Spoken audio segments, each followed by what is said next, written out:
Chapter 1, Discovery. Beta, QB 123. It was a bright sunny day in Kanehagakure, and one Uzumaki Naruto, aka QB's Jinchuriki, now 9 years old, was abusing his tiny legs running throughout the main pathways that crossed the village. He ignored the dirty looks he received along the way, getting used to them a long time ago. As long as he could remember, the majority of the villagers looked at him like that. He figured that his pranks were the issue. A bright smile could be seen on his face, though, as he had just came back from visiting a beautiful waterfall he had found near one of the training grounds. The mental picture was engraved in his head as he entered the Hokage's administrative building. Naruto ignored everyone inside the building as he ran past the hallways. He almost bumped himself against a man with silver hair that defied gravity, but managed to evade him while running. The Jounin in person looked at Naruto's back before smiling and walking away. Ever since he was 7 years old, Uzumaki Naruto always enjoyed exploring the various sites of the hidden village in the leaves. The Sandaime Hokage shared with him once that a long time ago, before the village foundation, the entire area was a large forest, filled with caves and waterfalls. Every new site Naruto discovered, he would then talk to the Sandaime about it in lively detail. The boy could feel the warmth of the old man's smile when the boy talked about the many sites in Kanehagakure. The boy ignored the protest coming from the Hokage's secretary as he immediately barged inside the village leader's office, alerting the Umbu staff that protected the Hokage. Hiruzen Sarutobi, however, merely smiled at the energetic boy, already used to his antics, especially when the boy wanted to tell him about a new site he discovered in Kanehagakure. Despite it all, he needed to scold the boy a bit for barging inside. Naruto-kun, how many times have I told you not to come in like this? Sorry, Gigi. It's just that I managed to find another waterfall today, and it's even more awesome than the last one. Hiruzen smirked as he looked at how happy the lad was. When Hiruzen took him away from the orphanage, he was worried about his state of mind. It was his hope that Naruto would have a normal childhood, or as normal as it can be, considering everything. Despite the fact that Naruto had no friends whatsoever, Hiruzen was glad that the boy had found such interest to occupy his mind. In addition, the usual pranks severely diminished, so the paperwork diminished. He heard the boy describing the location and smiled even more at the words described by Naruto to describe this new location. It was quite amusing to see a 9-year-old trying, but failing, to use big words. After the kid finished explaining, Hiruzen smiled warmly at Naruto. That's indeed quite a beautiful scenery, Naruto-kun. The kid's face brightened at Hiruzen's answer. However, I do remember you're supposed to be at the academy right now. Just like Hiruzen expected and fought every urge not to laugh aloud, Naruto's exuberant face turned immediately into a deep scowl. But Gigi, it's so boring there. All we ever do is listen to Irika-sensei's boring lectures. Hiruzen released a sigh at the comment he heard time and time again. The boy just could not settle down and focus. Right then, Hiruzen had decided to approach this manner more thorough. Perhaps he could reach to Naruto using his hobbies and his dream of becoming a strong shinobi in the future. Naruto-kun, if you aim to be Hokage one day like you want to be, acquiring knowledge at the academy is crucial for an aspiring Hokage. Hiruzen smiled as the boy paid attention to his words. He always did. The most important knowledge is provided by the academy. Once you master the basics, it is much easier to improve your skills and abilities, which will only help you in the future. Trust me on this, Naruto-kun, it may be boring as you say, but if you work hard enough, you will have a very important edge. Do you understand what I'm saying? Naruto nodded, but he felt like he was receiving a reprimand from the kind old man to whom he respected dearly. Hiruzen caught on the downtrodden face and gently lifted Naruto's head to maintain eye contact. There is no need to be sad, Naruto-kun. All I want is for you to apply yourself harder at the academy. Trust me. It will only benefit you in the future. Naruto nodded once more, now with a relieved smile on his face. I will try, Gigi, believe me, just you wait. I will be the best student at the academy and I'll make you proud. The grandfather figure smiled dearly, caressing the kid's hair gently. You already make me proud, Naruto-kun. Now go on then, and don't worry about Irika-sensei. I will explain to him that you had a small fever and could not attend today. Go home and think about what we just talked about. Naruto energetically straightened up and nodded resolutely, before running back towards the door. Hiruzen watched Naruto leave and wondered if the boy truly paid attention to his small lecture about the academy. The boy inherited his mother's energetic behavior, no doubt, but Naruto was also son of the Yondaime Hokage. Hiruzen mused that bright yellow hair and blue eyes were not the only inheritance he received from his father. With Naruto . No sooner had the boy left the Hokage's office than he marched straight to a training ground he knew no one ever used. It was close to his apartment building, so he could see the training ground from his window. The kid always wanted to see awesome techniques, but he never got to, as no one used this location. Taking into account the stuff he saw at the academy, Naruto devised a small training regimen. Like Iruka-sensei instructed before starting physical exercises, stretching the muscles was important. That being said, he did the routine he performed at the academy with a couple of laps around the training ground followed by some sit-ups and push-ups. With that done, Naruto performed the set of katas he was taught at the academy. The training grounds had no targets to practice on, so he settled for the trees instead. The first ones hurt like hell, but Naruto pushed through the pain, thinking about what the Hokage said to him earlier today. For some reason he could not identify. Every time he performed it at the academy, people would point at him and laugh at his expense. He tried asking what the funny part was, only to receive more mocking laughter in return. The teachers would simply brush his questions off, telling him to repeat the positions more and more.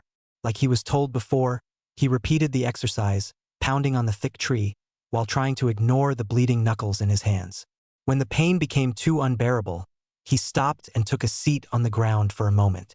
He figured that it was enough taijutsu training for the moment and started some chakra control exercises. He remembered that Iruka-sensei always told him to practice this exercise, as it would help his ninjutsu in the future. Naruto grabbed a lone leaf and placed it on his forehead.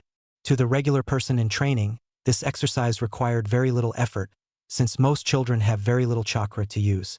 Naruto was the opposite, hence why drops of sweat began to pour from his face as he struggled to keep the leaf attached to his forehead. Of course, Naruto's difficulty was unfamiliar to the lad, as nobody ever stopped to inform him about it. All everyone said to him was that he was doing it wrong, but nobody bothered to explain what he was doing wrong. As it always happened, he was not able to hold it for long. The 3 regular ninjutsu practice wasn't much different from the chakra control exercise, as the techniques required very little chakra to perform. The kawarimi and henge were no picnic, but Naruto managed to perform it eventually. The bunshin, however, still eluded him, as the results were always the same. Naruto sighed in dismay as he saw the dead-looking clone in front of him. The same experience occurred throughout the day as he tried repeatedly, but with the same result. Eventually, even his chakra reserves were not enough and he collapsed in the middle of the training ground. 3 hours later . When he opened his eyes once more, it was already nighttime. The boy let out a curse at his stupidity as he quickly got up and looked around. Remembering the training, if that could be considered as such, Naruto sighed once more. Contrary to what he believed when he decided to train, Naruto did not feel like he progressed. His movements were the same as he performed at the academy. If Mizuki-sensei were here, he would say the same thing to him.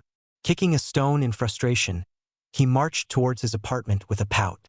As he walked, however, a noise reached his ears, which was strange, considering that he had not heard it when he was training. He stopped abruptly, looking around the direction of the sound. The noise was similar to the waterfalls Naruto enjoyed searching throughout the village. However, it was strange. He did not know of any waterfalls close to his house. Deciding on a specific direction, Naruto walked a bit, realizing that the sound got louder. He passed through his apartment building and entered the forest behind it. 10 minutes of walking inside the forest later, he could see a small entrance to a cave. A smile appeared as he had found yet another. Quickly entering the barely illuminated cave, the boy walked through the narrow pathway. The noise reverberated throughout the passageway. When the walkway ended, Naruto's eyes immediately lost their usual focus as he could not describe it. The area around the waterfall wasn't much to be considered. The water, however, was what caught Naruto's attention. Of course, it was blue just like the others, but Naruto could see directly behind the water. Looking at the lake, Naruto was also shocked to see the bottom without much difficulty. It was a mesmerizing vision as he became hypnotized by the deep azure color. Deciding to spelunk, Naruto looked around the waterfall, but saw nothing in particular aside from the crystalline blue waterfall.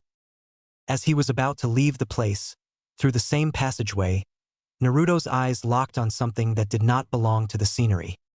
Near the lake margin, one rock was slightly taller than the others were, and the boy could see some sort of dark mark engraved on the stone. The cave lacked sufficient light, so he could not see what it was. When he caressed the marking, however, Naruto became startled as a ledge seemed to open right where he stood. His screams of fear echoed throughout the cave, but no one was around to hear, and once more, Uzumaki Naruto passed out, this time because of a slight head bump. The first thing he saw upon opening his eyes was that he was no longer inside the cave he was spelunking before. This place had the same wall structure, but this time he could see little torches illuminating it. Naruto could see the same black markings he saw earlier, but instead of a big one, he now saw multiple markings, sprawled all over the room. When Naruto looked behind him, however, he screamed in fright as he realized he was not alone in this place. "Who are you?" Naruto asked, trembling as he looked at the man, trying to recognize him. He was tall, fair-skinned, with white shaggy hair. The man's outfit consisted of dark blue armor, and he wore a different forehead protector bearing the symbol of Konohagakure. His face looked menacing enough, and Naruto felt like the man was looking at his very soul. However, something about his face was familiar to the young Uzumaki. The man in question frowned at the strange boy's question and crossed his arms in irritation. "I'd like to ask you the same question, boy, and how did you find this place?" His voice also made Naruto tremble in fear, and he felt compelled to answer the man. "My name is Uzumaki Naruto." The boy gulped as he saw the man frowning, but answered the second question. "I was exploring a cave when I accidentally opened a ledge and fell. When I woke up, I was here." The man in question stayed silent as he observed the kid for a while. He could not find any chakra fluctuations, meaning that he was telling the truth.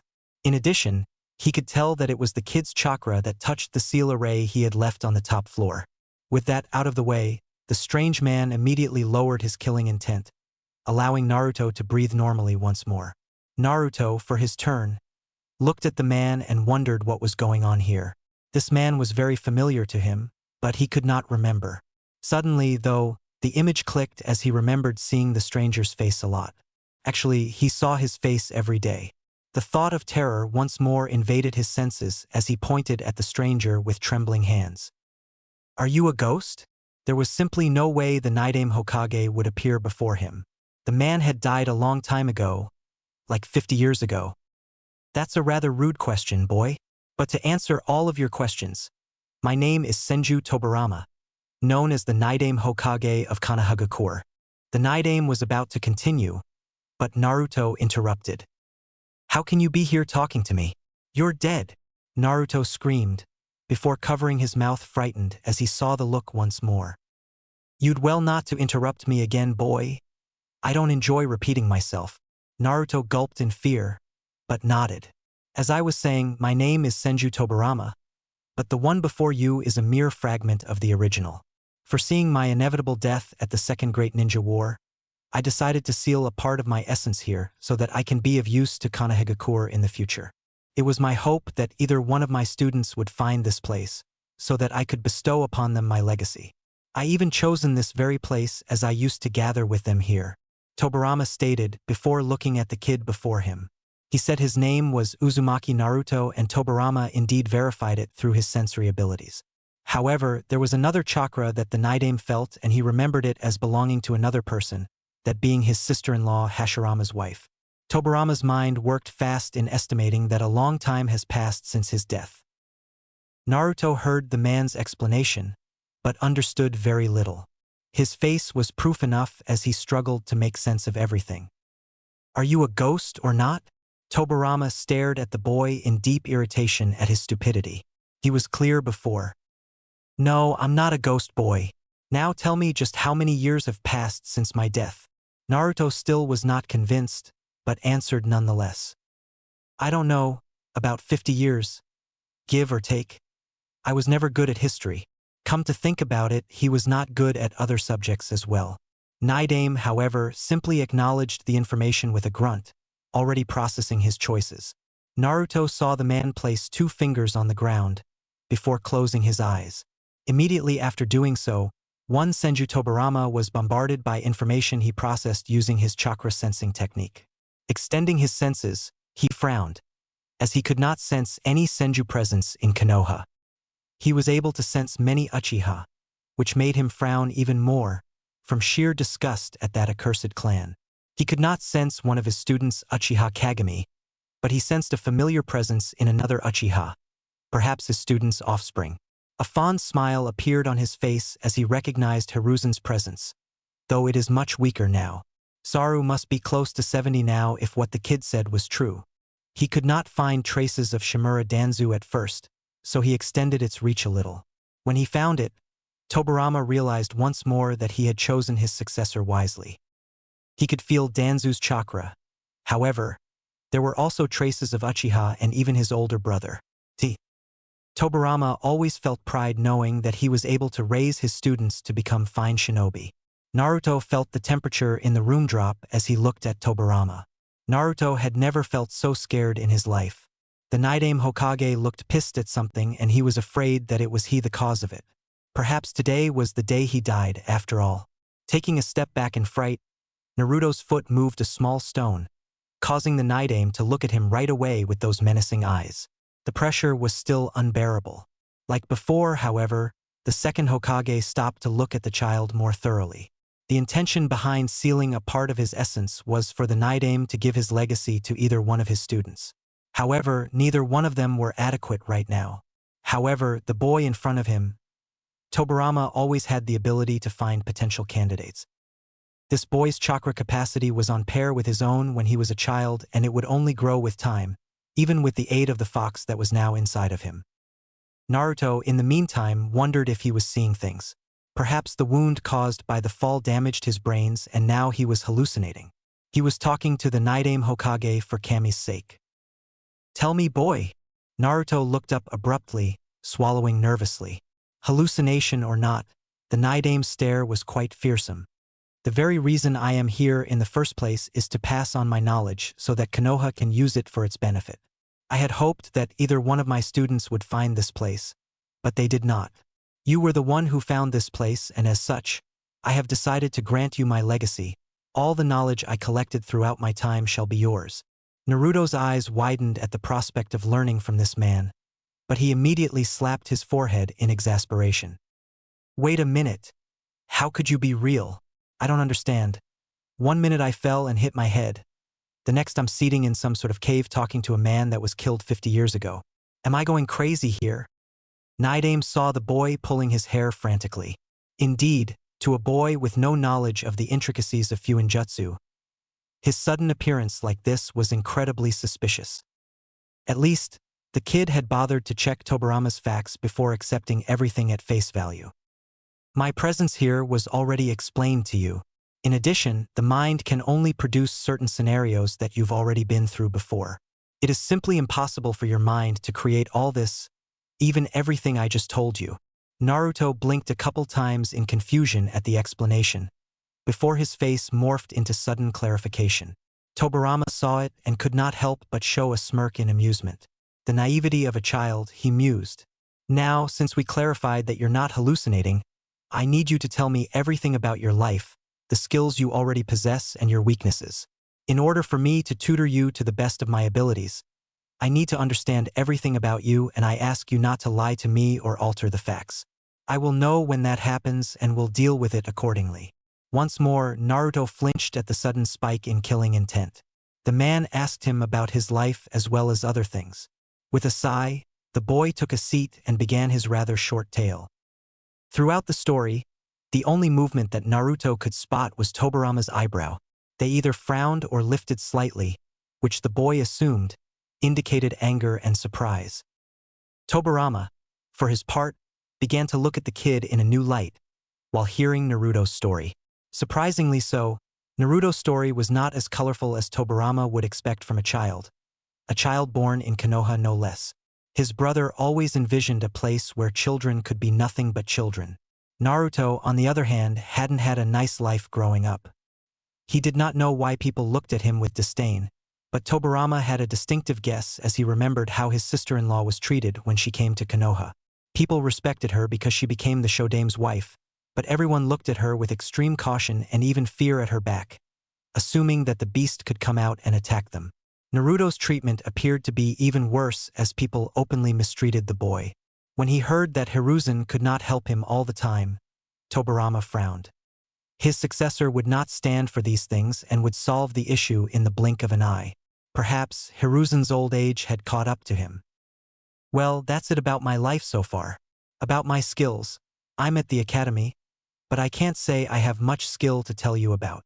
The Nidame raised his eyebrow once more. My chakra control sucks. I can't seem to perform the academy-style taijutsu. I can't throw a shuriken or kunai like I should. Don't get me started on genjutsu, and I can't even perform the regular 3 ninjutsu required of me. At least that's what my teachers say to me. But they are all a bunch of jerks. They all say that I'm doing it wrong, but neither one bothered to tell me what I'm doing wrong. Despite the rather foul language, Nidame nodded, reaching that conclusion before Naruto told him. If the entire village treated him with disdain, the academy teachers would not be any different. Once more, Tobirama wondered if Hiruzen was on the verge of dying from old age. I see. Naruto looked at the man while taking some time to recover his breath. He did not know why, but in between his explanation, he started shouting in indignation. Perhaps it was because the person in front of him was the first that actually bothered to listen to him, instead of making wrong assumptions. Tobirama, for his turn, decided not to dwell on the kid's story much. Also, Hiruzen must have his reasons for not telling about the fox. For now, Tobirama would keep that secret. Since our goal here is to focus entirely on your skills as a shinobi, I will provide you with answers that your teachers failed to provide. Naruto frowned but said nothing. At least, he would give him one answer. The majority of the problems you are facing at the academy is due to your larger than average chakra capacity. Memorize this. The more chakra you have, the harder it will be to control it. Genjutsu, the art of illusion, requires good control over your chakra. One with no sense of chakra control just cannot perform low-ranked ninjutsu. I shall aid you in correcting this as well as teaching you taijutsu and shurikenjutsu. With my aid, I can guarantee to correct all these in less than 3 months. Throughout this period, we can cover important topics for a shinobi, like strategy, infiltration, and stealth. After the 3 months, I shall begin to teach you all of my techniques, one by one. Naruto looked at the man with wide eyes at such prospect. You really believe I can do it, sensei? Tobirama smirked at the term of respect. One aspect you'll learn from me is that I don't bother saying anything aside from the pure and logical truth. I would not bother saying so if I believed otherwise. Naruto smiled and nodded in appreciation. Okay, when do we start? Tobirama smirked at the eagerness, but he had to deal with one important issue first. Tomorrow, after the academy, you will come here and we shall begin. However, before you leave, we must take care of something first. When I created the seal, I had stored enough chakra to last this conversation. My extension in this place requires a steady supply of chakra, and I do not have said luxury. Naruto blinked once more in confusion, and the Nidame began to understand that perhaps it was best if he used smaller words to explain things. At least for now he would adhere to it, but when they began to cover advanced knowledge, Naruto's vocabulary would have to improve drastically. In simpler terms, I need you to give me some of your chakra every day to sustain me. Ah, you could have said that from the beginning, sensei. But how can I train without my chakra? Nidame nodded in the negative at the question, as absurd as it was. I do not require all of your chakra. Depending on the level of your training, I shall increase the amount, but nothing too extreme. Naruto nodded once more with a smile on his face. He would make the old man proud, and he would do so by training with the Nidame Hokage. Chapter 2, A Strict Coach. Beta, QB 123. When Naruto awakened the next day, he first believed that the events of last night were nothing but a dream. He had every reason to considering that he just had a conversation with a man that should be dead for 50 years now. Still, the conversation was fresh in his mind, especially the part when the supposed Naidame Hokage told me about his high chakra capacity and that because of it, he could not perform most of the techniques that were taught at the academy. That fact alone made Naruto hope that what happened yesterday was not just a dream. If it were, then he would be greatly disappointed. His day started like usual with a ramen breakfast. He got dressed quickly, without much concern for hygiene routines. The academy was the usual, with Irika-sensei focusing on lectures and Naruto doing everything wrong. The teacher did look at the boy with pity, but did not correct him otherwise. The boy thought about talking about his chakra problem with Irika, but he thought otherwise. Naruto did not have anything against Irika, but for some reason, he did not trust the man to keep what they talked about a secret. Hell, Naruto would not be able to explain just how he came up with his high chakra capacity problem. The thought itself became humorous. Telling Irika about his meeting with the Naidame would only inspire the man to believe that Naruto was making things up. Thus, he endured throughout the academy time. The minute the bell rang, he left as quickly as he could. In no time, the exuberant kid reached the place where he remembered from last time. His smile grown even more at the noise of the waterfall inside the cave.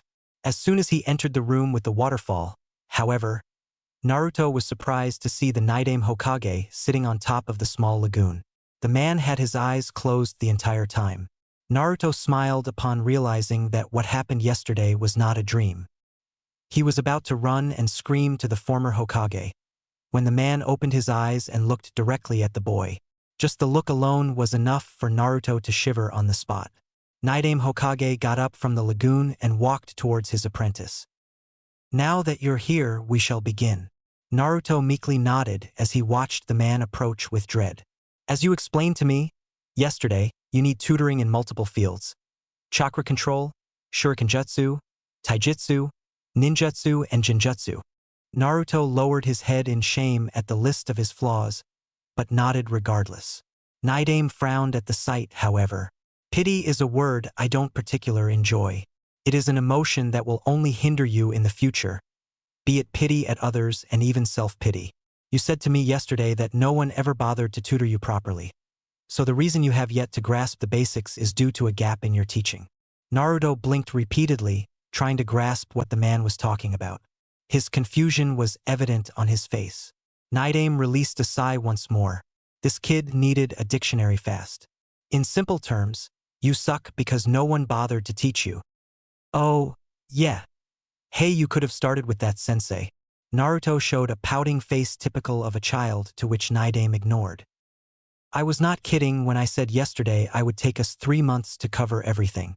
Now, time is of the essence here, so let us get started. First, can you explain to me what chakra is?" "Oh, chakra is what we use for ninjutsu, right?" Naidame stood there waiting for more, but frowned when the boy stopped talking. "Okay then, from the beginning." "You're partially right, but that's not what I asked. Chakra is essential to even the most basic technique. It consists of mixing physical energy present in every cell of the body and the spiritual energy gained from the mind. Do not worry about memorizing this, as we will be covering throughout your training." Naruto nodded with a relieved sigh. The man sounded just like Irika-sensei, and frankly, he was starting to doze off. "It is important that you understand this in a practical sense, not just the theory. Ninjutsu requires more physical energy and less spiritual energy, while genjutsu requires more spiritual energy than physical energy. We will now focus a large amount of time in your chakra control." Naidame ignored a slight protest from the boy and continued. "There are many suitable exercises to increase your chakra control, the easiest being the leaf balancing exercise. In your case, it would be next to impossible considering your large chakra capacity. So that's why I burned the damn leaf every damn time. Stupid Irika-sensei for not telling me this. Precisely for this reason, we shall begin with a more chakra-intensive exercise, in my opinion, right up your alley. It's called tree climbing." Naidame calmly walked towards the cave walls and placed one foot on the wall and then the other. Naruto's mouth started drooling as the man calmly walked up the wall as if he was walking on the ground. To perform this exercise, you need to focus chakra on the soles of your feet using the ram sign and then start climbing. If the stream of chakra is too weak, you will lose your footing and fall. If it is too strong, then you will be pushed from the wall and fall as well. By my estimate, it shall take you 1 week to master this exercise, but when you do, ninjutsu and other chakra-oriented techniques will be much easier. Now get to it. Naidame saw Naruto forming the hand sign and then the blue aura around his feet. He already realized that it was too much, but he continued to watch the boy try to perform the exercise. As he expected, the brat took a couple steps before the area, which his foot stepped on, exploded upon contact. Naruto fell inside the lagoon with a splash. You used too much chakra. Try again. The second time it was too weak and Naruto instead slipped and fell once more, cursing the man for falling once more. Naruto attempted the exercise for 2 whole hours but to no avail. The most he got was 10 steps up before he slipped. Let us move on to another branch of shinobi arts. Try the tree climbing exercise every chance you get, even inside your house. Now, let us start with shuriken jutsu. Now Naruto's interest was piqued. Grab a couple and throw them at me. Naruto grabbed his whole lot of shuriken, before realizing what the man asked him to do. But what if I hurt you, sensei? Isn't there a target I can use? The absurd question rang in his ear and a vein popped on his forehead. Kid, if you managed to hit me, then I would not have lived for long as I did. Now stop wasting time and do as I say. Naidame stood there with his arms crossed as Naruto aimed the projectile and threw them. It was 4 total, none came even close to be considered a threat to a genin-level shinobi. Naidame could only imagine what his older brother would think upon seeing the damage that the teachers did to this kid. Naruto would be lucky if he even managed to graduate without the Naidame's assistance. Taking that out of his mind, Tobirama analyzed Naruto's every move in order to pinpoint exactly what he was doing wrong. Naruto appeared to be using the right hand, but he noticed that the wrist movement was too stiff. Normally, this mistake would be corrected immediately, but Tobirama stopped wondering about that. It was obvious at this point that Naruto had been deliberately denied proper training. Calmly, Tobirama stood next to Naruto as he taught the proper way to throw the projectile. The second time, the kid showed more proficiency, but was still not close enough to be considered a threat. Practice until your wrist hurts. Before, Naruto would whine like a kid, because he would always miss. Now, however, it was different. He now knew what was wrong and he practiced hard. Tobirama saw the kid throwing his shuriken time after time with a frown. He could see that the kid had talent. All it took was one single tip. He figured that by the end of today, Naruto would manage to aim the shuriken straight at him. However, today's target was for them to cover every field so that Tobirama could explain what he wanted of Naruto. Even if the kid managed to hit the target, he would still practice until bloody perfection. It was this way Tobirama used to train Hiruzen and the others and look at the results. 2 hours later, Naruto flinched in pain, after the throw showing the end of the exercise for today. One thing Naruto did not mention was his ability concerning hand signs. It was imperative for the boy to perform the hand sign sequence perfectly, or else the technique is flawed. Naruto, do you know all the 12 hand signs? The boy looked up at the question and then fidgeted with his hand a bit, showing discomfort. Yeah, I do, but I take too long to do them. The teachers told me that I would never be a good shinobi because of it. Of course they did, Naidame mused. You know that hand signs are used to perform many ninjutsu and jinjutsu. Through hand seals, you can manipulate the exact amount of chakra to perform a technique, hence why the sequence must be performed without a single mistake. We will be working on different hand seal sequences for you to practice throughout our training. I'll start with 2 hand sequence and move on as I attest that you perform them to my liking. Understood. Naruto nodded with a smile, earning a nod from Tobirama, followed by a predatory smile. Naruto sure had stamina to burn. Now let us move on. Next subject is taijutsu. I will teach you my style. It is focused on agility and precise but also powerful strikes. We need to adapt your body as well to it, so we shall do some physical exercises as well. Naruto found it strange that Tobirama was smiling differently, almost evilly so. The boy gulped immediately. When night approached outside, Tobirama saw the kid sprawled on the ground, his body aching all over the place. He could not help but smile when he saw the look of pure bliss in Naruto's face. You seem to be enjoying yourself there, brat? I did not take you for a masochist. A what? Tobirama's mood immediately sorrowed. That would take a while for him to fix. Never mind. I need to explain to you something important, so pay attention. Naruto looked at the man and took a seat with effort. He was never this tired before. Considering that we shall fix many of your weaknesses, in time, others shall see that you're improving. Naruto smiled at that, but Tobirama did not. If your growth is being sabotaged, as you told me, then no doubt they will be suspicious when you start to show improvement. Do not show everything you will be learning with me, or else you will attract too much unwanted attention to yourself. It's better that you show your teachers just enough to be in the middle of your class. Naruto looked in doubt at what the Naidame was talking about.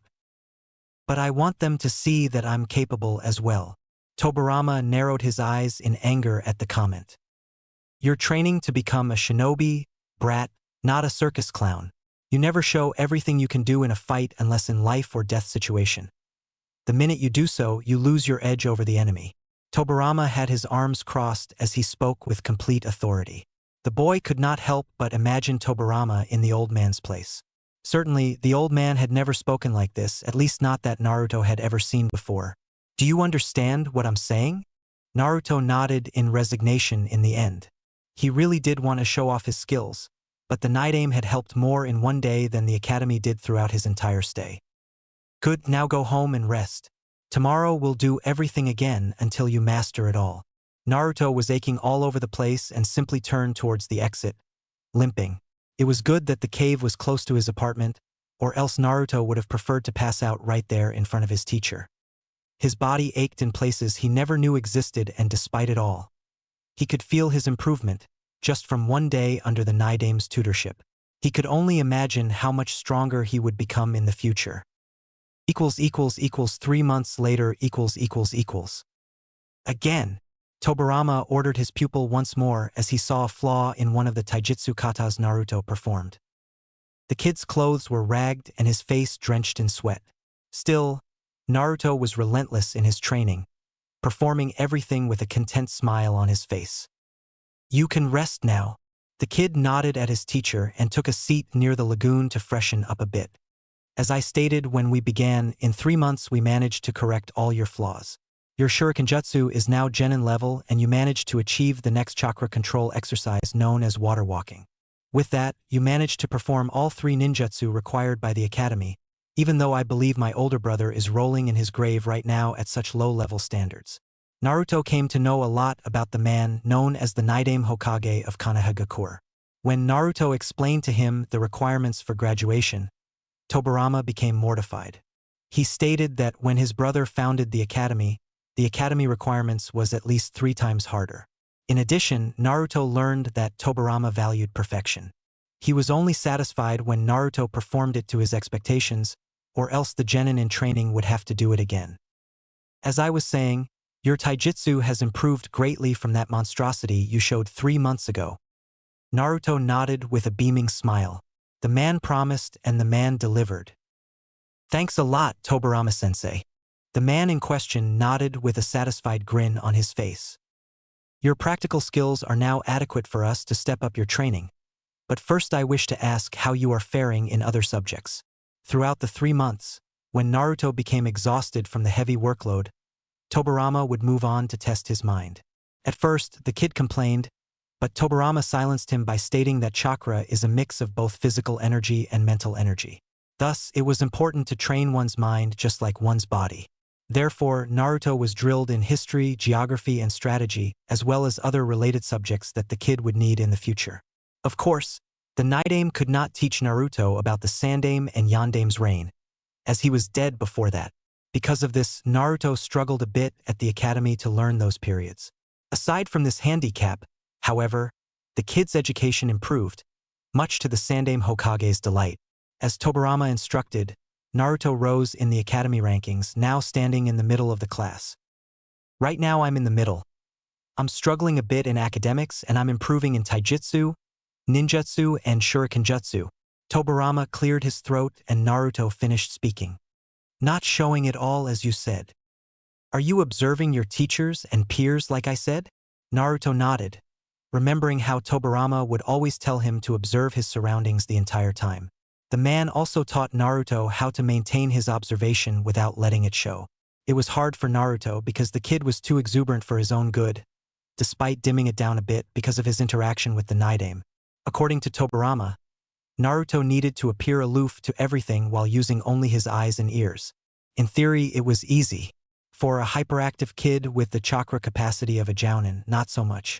He eventually corrected a few things, allowing him to maintain his focus without alerting either the teachers of the other students. Of course, a jounin would spot it easily, though. Mizuki-sensei sure look like he wants to kill me in my sleep. Iruka-sensei is pleased with my improvement. The others are the same, I guess. Sasuke is the same as always. Broody bastard believes he is Kami incarnated. Tobirama was not surprised, as all Uchiha tend to believe they are gods because of their precious eyes. The Naidame Hokage was surprised, one day, when he sensed the Uchiha clan dying one by one. He was more surprised when he sensed two Uchiha presences that survived the slaughter. In one of them, Tobirama even sensed traces of his brother's chakra, but it was rather faint. Aside from that, Tobirama theorized that the decision to exterminate the Uchiha clan was not exactly a move he would make. Despite his grievances with the clan, the Uchiha clan acted as deterrent to other villages' advances. Without them, Hiruzen's shinobi force was no doubt severely weakened. If his guess was correct, then Hiruzen was the one who oversaw this matter. A clan as important as the Uchiha would not be extinguished on a whim. Right then, seeing as you now have a firm grasp regarding your chakra and physical abilities, we shall move on and focus more on chakra. There is a reason I keep repeating the definition of chakra to you, my apprentice. Chakra is the mix between physical and spiritual or mental energy. Through the hand seals you now manage to perform to my liking, you can mold chakra into performing ninjutsu and jinjutsu, as well as others I shall not focus on right now. This next phase of your training shall involve advanced chakra control, further training in taijutsu, ninjutsu, and dispelling jinjutsu. I estimate it will take the rest of the year for us to cover everything. Naruto looked quizzically at the man for a while. Why more chakra control? I thought the water walking was the last level, and why can't I learn jinjutsu techniques? Naidame frowned, to which Naruto came to understand differently. When they started training, every time Tobirama frowned, Naruto understood as the man's anger towards him. Later on, the boy realized that the frown was merely the man's discomfort with having to repeat himself. Despite it all, the boy was curious, and he could very well blame the man in front of him for allowing him to be curious. I do not remember stating that water walking was the last level of chakra control. In fact, there are two others which are more advanced. The next one, which you will be learning and practicing throughout the rest of the year, is the kunai hovering technique. The exercise consists of focusing large quantities of chakra through your hand and lift a kunai using only your chakra. I will explain it more thoroughly, so don't make that face. It's annoying. Naruto wisely stopped and nodded fearfully. Despite the man not having much chakra, he still could control water like no one else. Those water whips hurt like hell. The last exercise is reserved for shinobi whose chakra control must be 100% like medic nins and jinjutsu specialists. Since you will never become either one of them, I won't waste time explaining it to you. Now for your second question, your chakra capacity and chakra control are not enough for you to perform jinjutsu. However, recognizing and dispelling jinjutsu is of utmost importance, considering it is a weakness that the enemy shall exploit. Normally, a shinobi with large chakra reserves is weak against jinjutsu techniques. Okay, I understand somewhat. Naruto's face now morphed into a deep thinking one. Tobirama understood that that happened upon a sudden realization on his apprentice's mind. What is it? Naruto looked up from his inner wonderings, but his visage was still contemplating something. That last part when you said that people with large chakra capacity are weak against jinjutsu. Oftentimes, Iruka-sensei would berate me for not answering the questions as I should.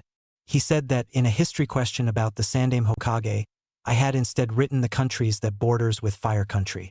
I tried explaining it to him that I answered correctly, but he did not want to hear it and failed me instead. Tobirama frowned at that, theorizing about what must have happened. Still, as he came up with the conclusion, he thought about the reasons why a teacher would go this far just to sabotage Naruto's growth. This time, it was not due to hatred for the Kyuubi, but rather an open intent to jeopardize Naruto's future. This in itself constituted trouble. As you know, Naruto, jinjutsu is the art of creating illusions, but that is not the definition of the art. Genjutsu consists mainly in disrupting the enemy's chakra system, in order to make the enemy believe he's seeing or feeling something that's not real. Naruto nodded as he heard the man explaining this before. Now, with that in mind, your teacher could very well have placed you under an illusion that you were answering a different question than it showed on the paper. Naruto's eyes immediately widened and his mouth was hang open. Irika-sensei would not do that, for sure. It must be Mizuki team. Throughout these 3 months, Tobirama gave him answers that he always craved for. After all the answers were given, the boy felt like shit. Tobirama already expected that, as Naruto tended to behave like that on occasions in the past. Do not waste time feeling miserable about this. You cannot expect to know these things right now, and it's expected of an academy student to follow the teacher's teachings. Naruto nodded at his teacher's words, knowing that Tobirama would not concern himself with trivial situations such as these one. Now, as far as ninjutsu is concerned, I shall teach you a few techniques that can aid you in the future. You must remember that being a ninjutsu specialist is not simply unleashing techniques left and right. You must consider a number of factors in the middle of the fight before choosing an adept technique to use. First, it's the environment which you find yourself in. For instance, if you are in a restricted place, medium to long-range type techniques are frowned upon. Second, it's the amount of chakra you still possess. Thus, you must know how much chakra you need for each technique of your arsenal. Third factor, but no less important, is precision. No matter what your choice will be, you must take into account that the enemy will not simply stand still, nor will he give you ample time to perform the technique that may kill him. Naruto let out a giggle at that last one. Tobirama enjoyed speaking with sarcasm. You will need techniques that fits your fighting style. Learning something you will never use in a battle is a waste of time and effort, in my opinion. What about elemental ninjutsu? Tobirama could not help but smirk at the eagerness. That will come afterward, kid. First, you need to understand and control your chakra better, as well as memorize the principles of ninjutsu on the battlefield. Elemental ninjutsu is too advanced, and no apprentice of mine will attempt something he is not a master of. Naruto nodded as he then proceeded his taijutsu practice for the day. The next phase of his training will start tomorrow after all. Next day As per Tobirama's instructions, Naruto had a small change in his wardrobe. Nothing major, as it would attract unwanted attention. Instead of his jumpsuit, Naruto kept only his pants, going for a brown t-shirt instead. Since people could still see bright orange, no one thought much about it. The genin in training did his routine at the academy, performing slightly worse than his full capabilities. However, to the trained eyes of the Nara clan, Naruto needed to cover his tracks a little better. Despite being troublesome, one Nara Shikamaru looked at him from the corner of his eye. 1 month ago, he noticed a slight difference in Naruto's behavior. Others did not even bat an eye, but the little genius knew something was off. Naruto was the dead last of their class. He did not show aptitude for most assignments.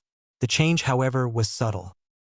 He would last 10 seconds longer in taijutsu practice. He would hit the shuriken and kunai target 2 times when before he missed all of them. Even in academics, the boy improved, also in a subtle manner. To the untrained eye, all of this showed nothing but slight improvement. It was bound to happen to everyone after enough time. Last week, though, his performance improved once more, this time hitting 4 shuriken and 3 kunai. Shikamaru's dad always said that their clan's intellect was above others and that Shikamaru should learn to trust his intellect. After spending time observing the blonde kid, Shikamaru came up with a conclusion. Naruto was more skilled than what he showed at the academy. Sure, Shikamaru did the same thing, showing just enough effort to pass, but he did not expect that the class clown would do the same. Come to think about it, now the Nara genius was at a loss. He did not know whether Naruto did this from the very start. As he watched Naruto throw kunai, he could see that the kid deliberately threw a couple off target. As usual, the others laughed at him, either those who scored less than him. Normally, what would follow was Naruto screaming at the rest that he would be Hokage someday. Surprisingly so, the troublesome dude just shrugged it off and walked to the end of the line, but Shikamaru could see a faint smile on his face, a content one at that. Shikamaru resolved to confront the kid about this recent behavior. When the break came, the Nara heir searched for Naruto, but he could not find the damn kid anywhere. Usually, it was so easy to find him because of his hideous orange jumpsuit, but he remembered that it has been some time since he saw him wearing it. That in itself only served to increase Shika's curiosity. He dropped the search when his best friend Chuji appeared offering some chips. He then followed the chubby friend to a small table as they began to talk about something. Naruto looked down with a frown, sitting on the academy building rooftop. Naruto did see that Shikamaru took notice in his actions and decided to avoid direct confrontations. Tobirama-sensei did say that Naruto should watch out for members of the Nara clan. In his opinion, they were too smart for their own good, not to mention rather intrusive at times. Despite it all, Shikamaru was not the reason Naruto was on the roof right now. He was rather there for the view of the entire city as well as the forests that protected the village. He could see the occasional blurs traveling through rooftops as well. Because of Tobirama's training, Naruto became more adept at spotting movement. He would follow the blurs and look at them with envy. How he wanted to graduate and become a Genin Chunin Jounin. Naruto still visualized the top goal, but he became more realist after his talks with the Naidame. Becoming Hokage means that your strength and ability is beyond question even to the elite of Konoha, Tobirama said. Not only that, but the Hokage needed as much experience as possible in order to make the right and the needed decisions. The only way for Naruto to reach that goal was to climb through all the possible positions in the shinobi hierarchy. One goal after another, he and Tobirama concluded.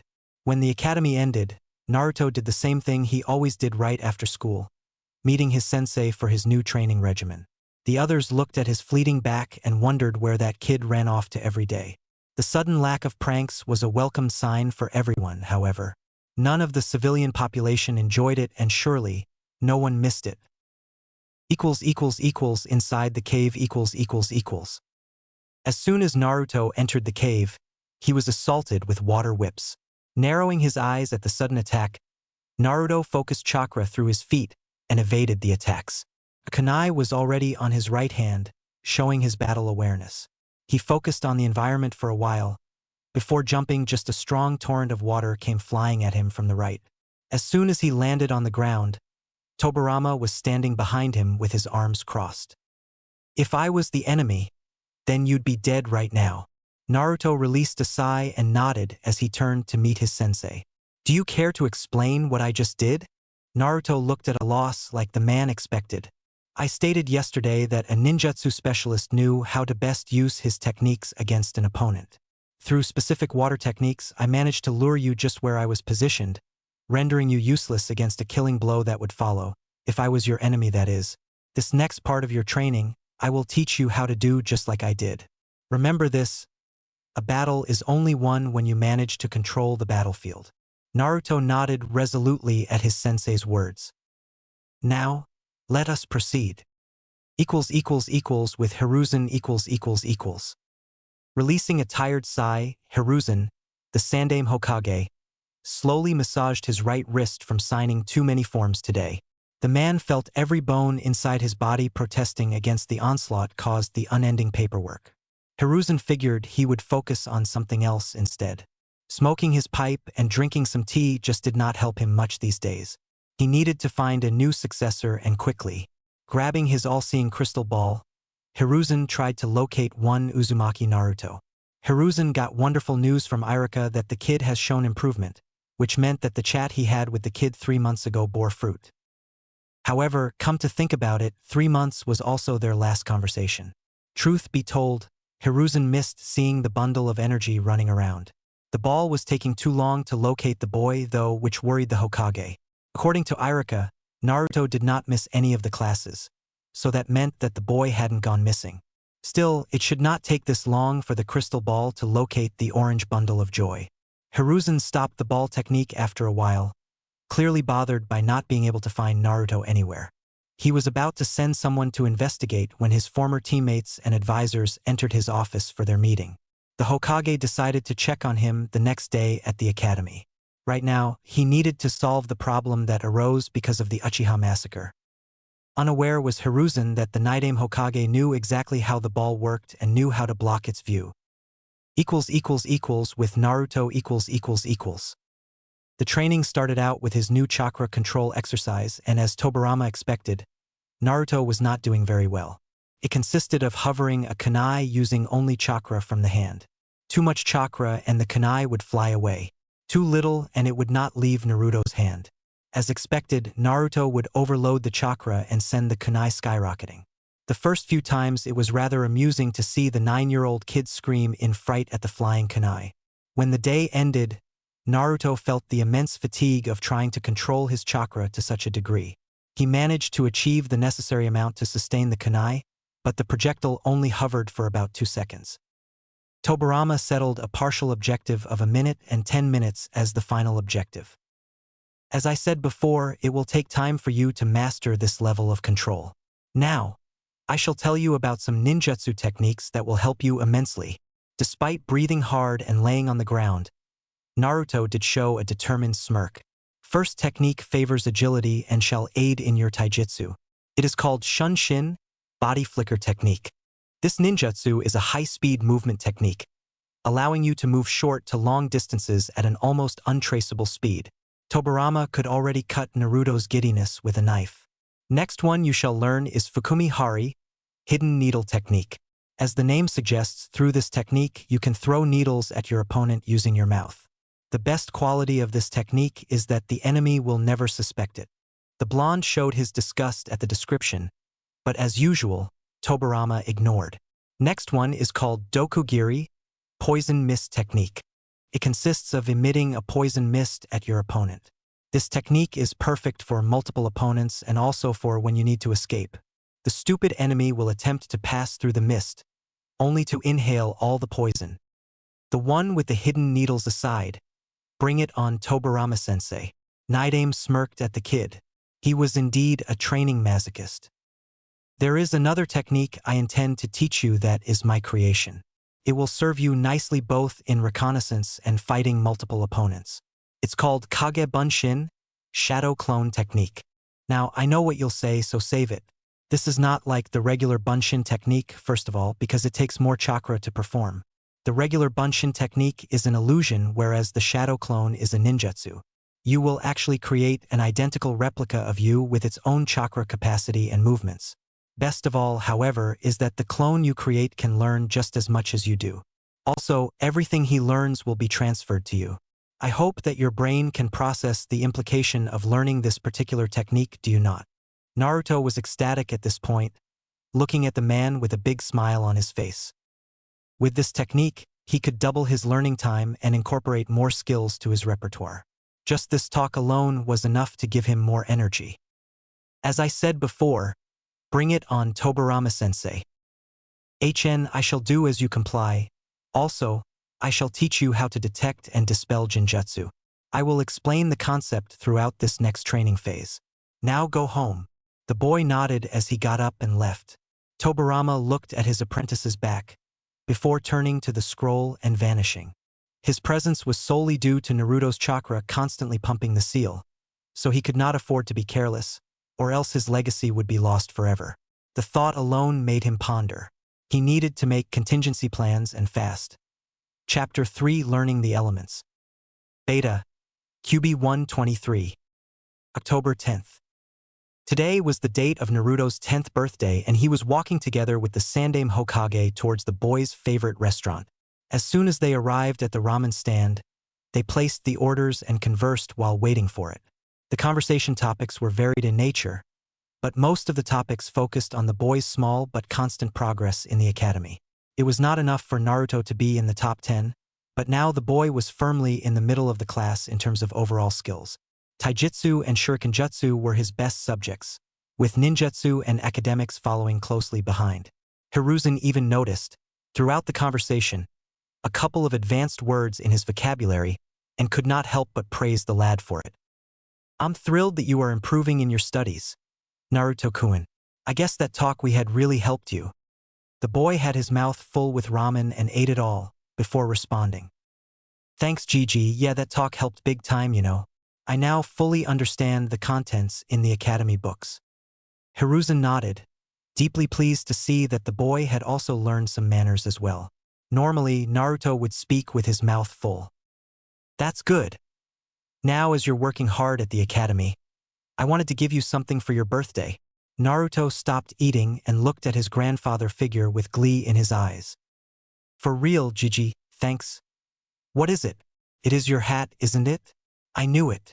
Hiruzen smiled at that, feeling content with the boy's progress and already making predictions about the boy's future achievements. The Sandaime Hokage grabbed from within his robe a small scroll and handed it to Naruto. The boy caught the item with a frown on his face, much to Hiruzen's amusement. He really wanted to take a photo of the boy's face once he saw what was inside the scroll. Naruto-kun, please open the scroll and tell me what you see. The boy proceeded as instructed and saw what appeared to be kanji sequences forming a circle in the middle of the paper. Now, this is something every shinobi must learn and is called a storage seal. With this, you can pretty much seal anything you desire. Most shinobi use it to keep their mission gear, camp supplies, and even weapons. In order to seal any item, you simply need to place said item on top of the circle and focus some chakra on the scroll. The seal will do the rest and store your selected item. With me so far. Naruto nodded, looking transfixed by the design. Hiruzen nodded in appreciation. The boy had indeed grown. The Hokage half expected looks of doubt and a lot of questions, but the boy surprised him once more. Okay, once you sealed the item, you simply do the same procedure in order to unseal it. Naruto nodded with a smile on his face, satisfied with the newly acquired knowledge. Now, Naruto-kun, let's see if you understood what I explained. Go ahead and unseal your gift. Blinking twice since he believed that the gift was already given, Naruto beamed in glee at the second gift. He placed one hand on the circle and made the hand seal taught by the Hokage. A popping sound emerged, followed by some smoke, and Naruto's mouth simply opened wide. The boy held in his right hand a brand new shinobi katana. The scabbard was black in color and had no design whatsoever. However, to Naruto's eyes, at least, it was perfect. With his other hand, Naruto grabbed the hilt, noticing how the band adjusted to his hold. Pulling the blade out, the sword's newest metal reflected the sunlight and nearly blinded the gaping boy. To Hiruzen, the boy was now as giddy as ever before. As I said before, this gift was to reward you for your improvement and hard work. I urge you to always improve, because it will only benefit you in the future. Naruto nodded, remembering the words of wisdom from his secret sensei and that if he had really showed everything he was capable of, he would have been close to the top of the class. Still, Tobirama sensei was quite clear on keeping his full potential a secret until his graduation, and Naruto owed the man enough to abide by his rules. I will Gigi, thank you so much. You are most welcome, however, please refrain from taking the sword to the academy. You will not be needing it there. If you show much promise with Kenjutsu, then I can supply you with introduction scrolls to a style practiced here in Konoha. Naruto nodded and then sealed the weapon inside the scroll. Their lunch progressed nicely with some small talk shared between them. Naruto was curious about the past Hokages and asked many questions about the Shodaime and the Nidaime Hokage. Hiruzen thought that the boy worshipped the Yondaime, but answered regardless. Hiruzen paid for their bill and bid Naruto goodbye, already dreading the amount of paperwork he had to read. Inside the cave . The genin in training bid farewell to the Hokage before running straight towards the cave where Tobirama sensei was. As soon as he went inside, Naruto saw another one just like him working on taijutsu katas. Another Naruto was busy going through the ninjutsu he had learned from Tobirama sensei. There was a third Naruto conversing about genjutsu disruption techniques with the Nidaime Hokage. Said Naruto turned to the one that entered the cave and smiled. How was the meeting with Gigi? Oh, you will learn all about it soon enough, boss. I do not want to ruin the surprise. The Naruto who met with Hiruzen was actually one of the shadow clones. The clone tossed the scroll with the sword to the original one, before dispelling and sending the information to the original. All the clones in the cave stopped what they were doing as the information came back to them. All of them showed grins of happiness, while the original unsealed the sword he received from the Sandaime. Tobirama saw the artifact in Naruto's possession and could not help but feel some sense of nostalgia. To believe that Saru had kept it all those years. This very sword was a gift from the very own Nidaime to the head of the Sarutobi clan, prior to the clan's decision in joining Konoha. Sarutobi Sasuke then presented the sword to his son, Hiruzen, and did so right in front of Senju Tobirama. Naruto, let me see the sword for a second. Tobirama grabbed the hilt and inspected the blade. The medal still looked the same when Tobirama gave it to the Sarutobi clan head. I guess we can fit Kenjutsu in your training agenda. This medal is of great quality and allows you to channel chakra through it, thus hardening the blade. Tobirama explained, before giving the sword back to the boy. It is important that you treat this sword with great care. With time and without repair, the sword starts to rust and it becomes useless. It is actually a philosophy of the samurai, but greatly applied to a shinobi, my pupil. The real Naruto looked at the man as he had a lost look on his face, while explaining so. Like a samurai treats his sword, so must a shinobi take great care with the tools he possesses. There will be a time when a shuriken or kunai in hand is the difference between life and death, so always take good care of the tools you possess. Got it. This was a gift from the Sandaime, and Naruto would punch himself before allowing such an awesome weapon like this go to waste. Make sure that you do. Now, we have managed to cover a lot of ground here. You learned the advanced chakra control exercise as well as the 4 ninjutsu I taught you. You can already disrupt B-ranked illusions. Taijutsu and Shurikenjutsu are greatly above my expectations. I knew that teaching you the Kage Bunshin would aid you greatly.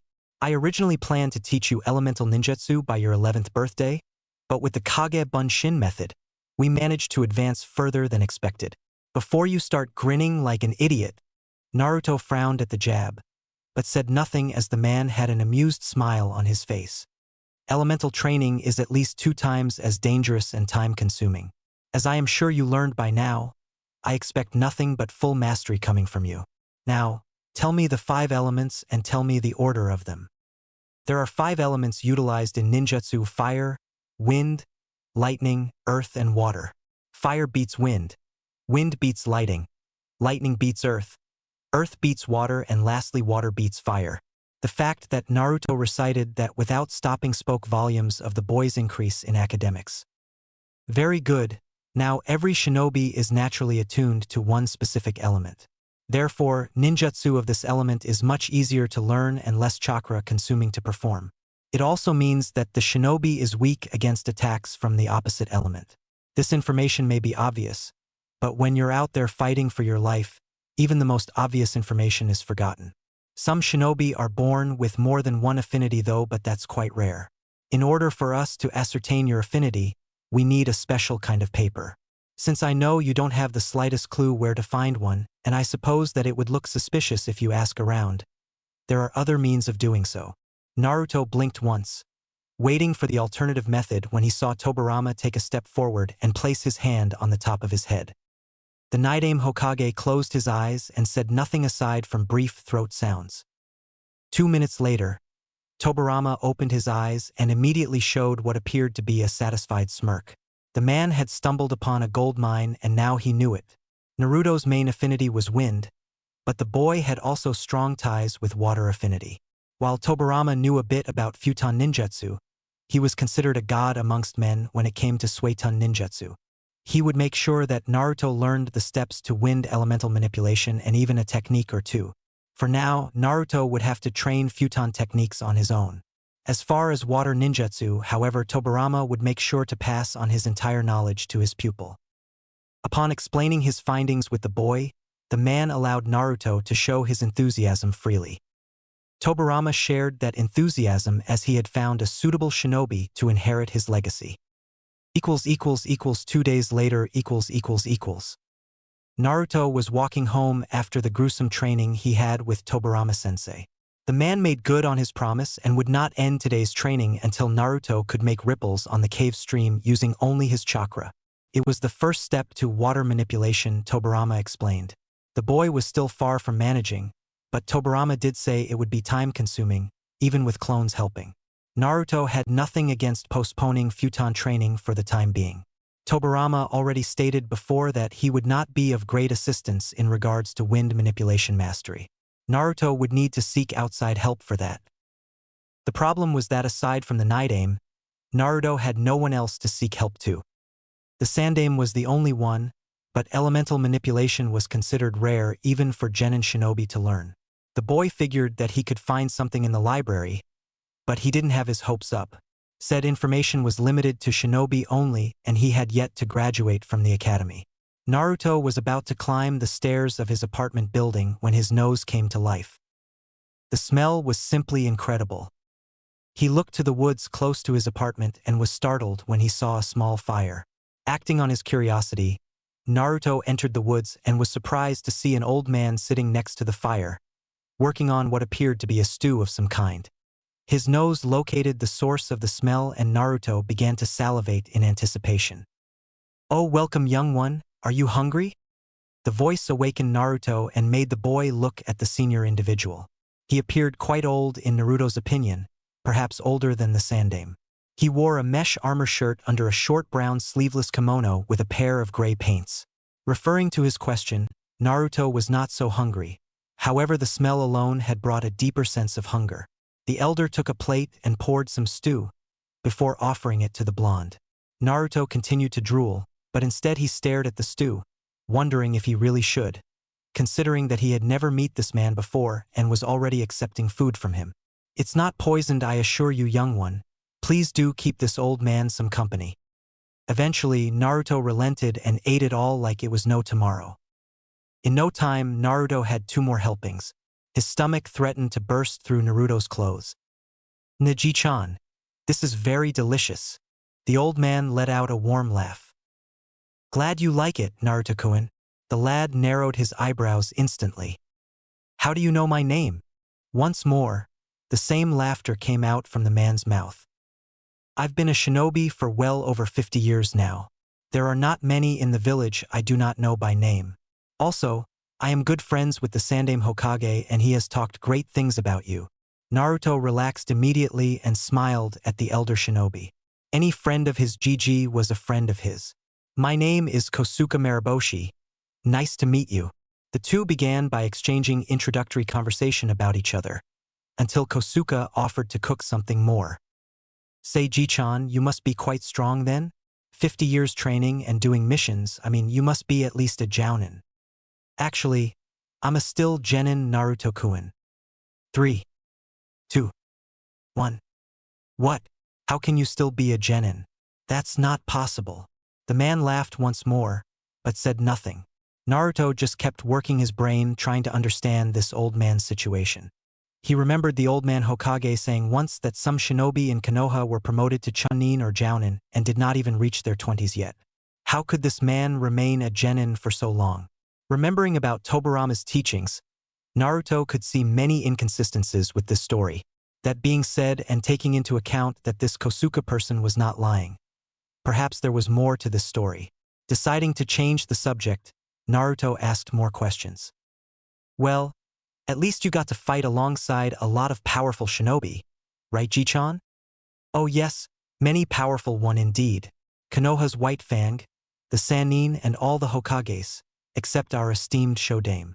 Naruto smiled at the man, wondering about how it would be to fight alongside them.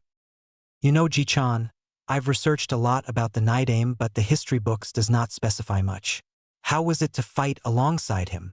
Kosuka looked at the little bundle of joy and could not help but show a tender-looking smile. Normally, such an exuberant kid would not have the patience to sit and talk with the elderly. In addition, in Kosuka's mind and even Hiruzen's, the boy's hero was the Yondaime Hokage. Nevertheless, Kosuka complied with the request and looked to the skies. "Senju Tobirama-sama was a man of great power, young one. Just his presence alone commanded respect. People would always see the Shodaime Hokage for the man's many achievements and strength. However, while people revered Senju Hashirama, Tobirama-sama was the one responsible for truly managing the village, with the exception of the academy that Shodaime oversaw it personally. Tobirama-sama would pick missions that he would go personally and thus selected other shinobi to go with him. His Suetun ninjutsu was considered a legend in the field and many of our enemies would not dare face the man. However, the Nidaime Hokage had many other skills that were equally feared." Naruto nodded, feeling quite pleased with having said man teaching him how to become a real shinobi. 2 years ago, Naruto would boast to the world that he was the Hokage. However, inside he felt inferior since he was never able to show any Tobirama's help. Naruto was now able to progress further and further, until the point that becoming Hokage was not simply a distant dream. It now became a possibility. Naruto-kun? The boy looked at Kosuka. You seemed distracted about something? Is something on your mind? Oh no. It's just that I was trying to imagine what was like to fight alongside the Naidame, based on what you described. Kosuka smiled with a nod. You seem to speak quite fondly of him. I remember Sandame-sama telling me that you idolized the Yandame, though. Naruto nodded. Well, having the Naidame as his personal trainer did shift his opinion. Yeah.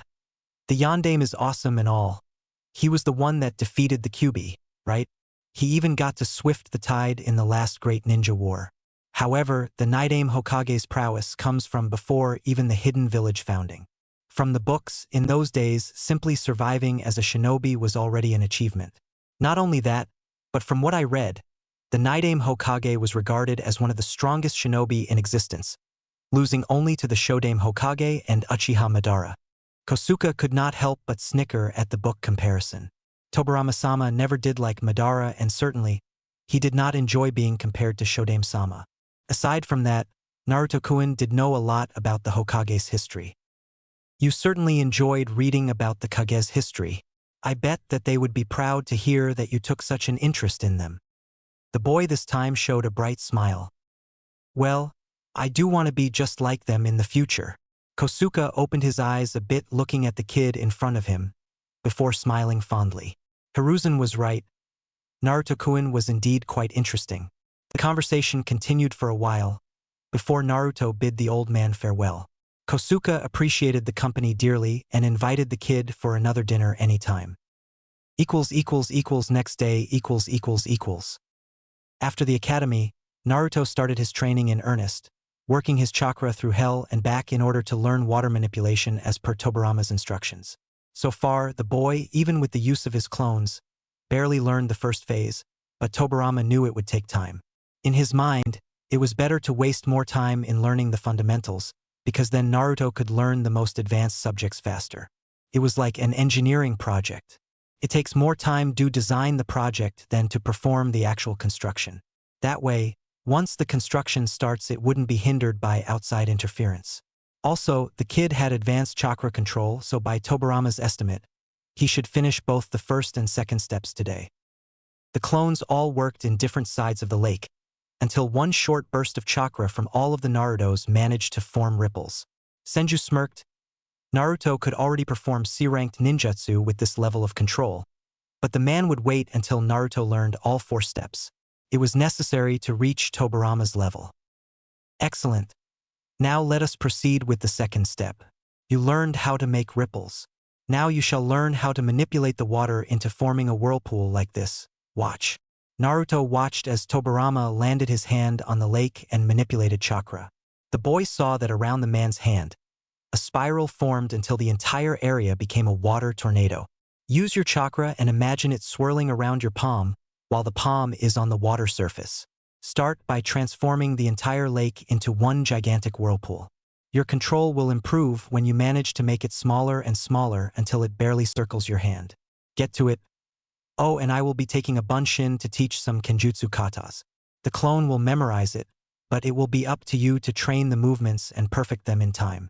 Remember that Kage bunshin training will not make up for hard work. I know.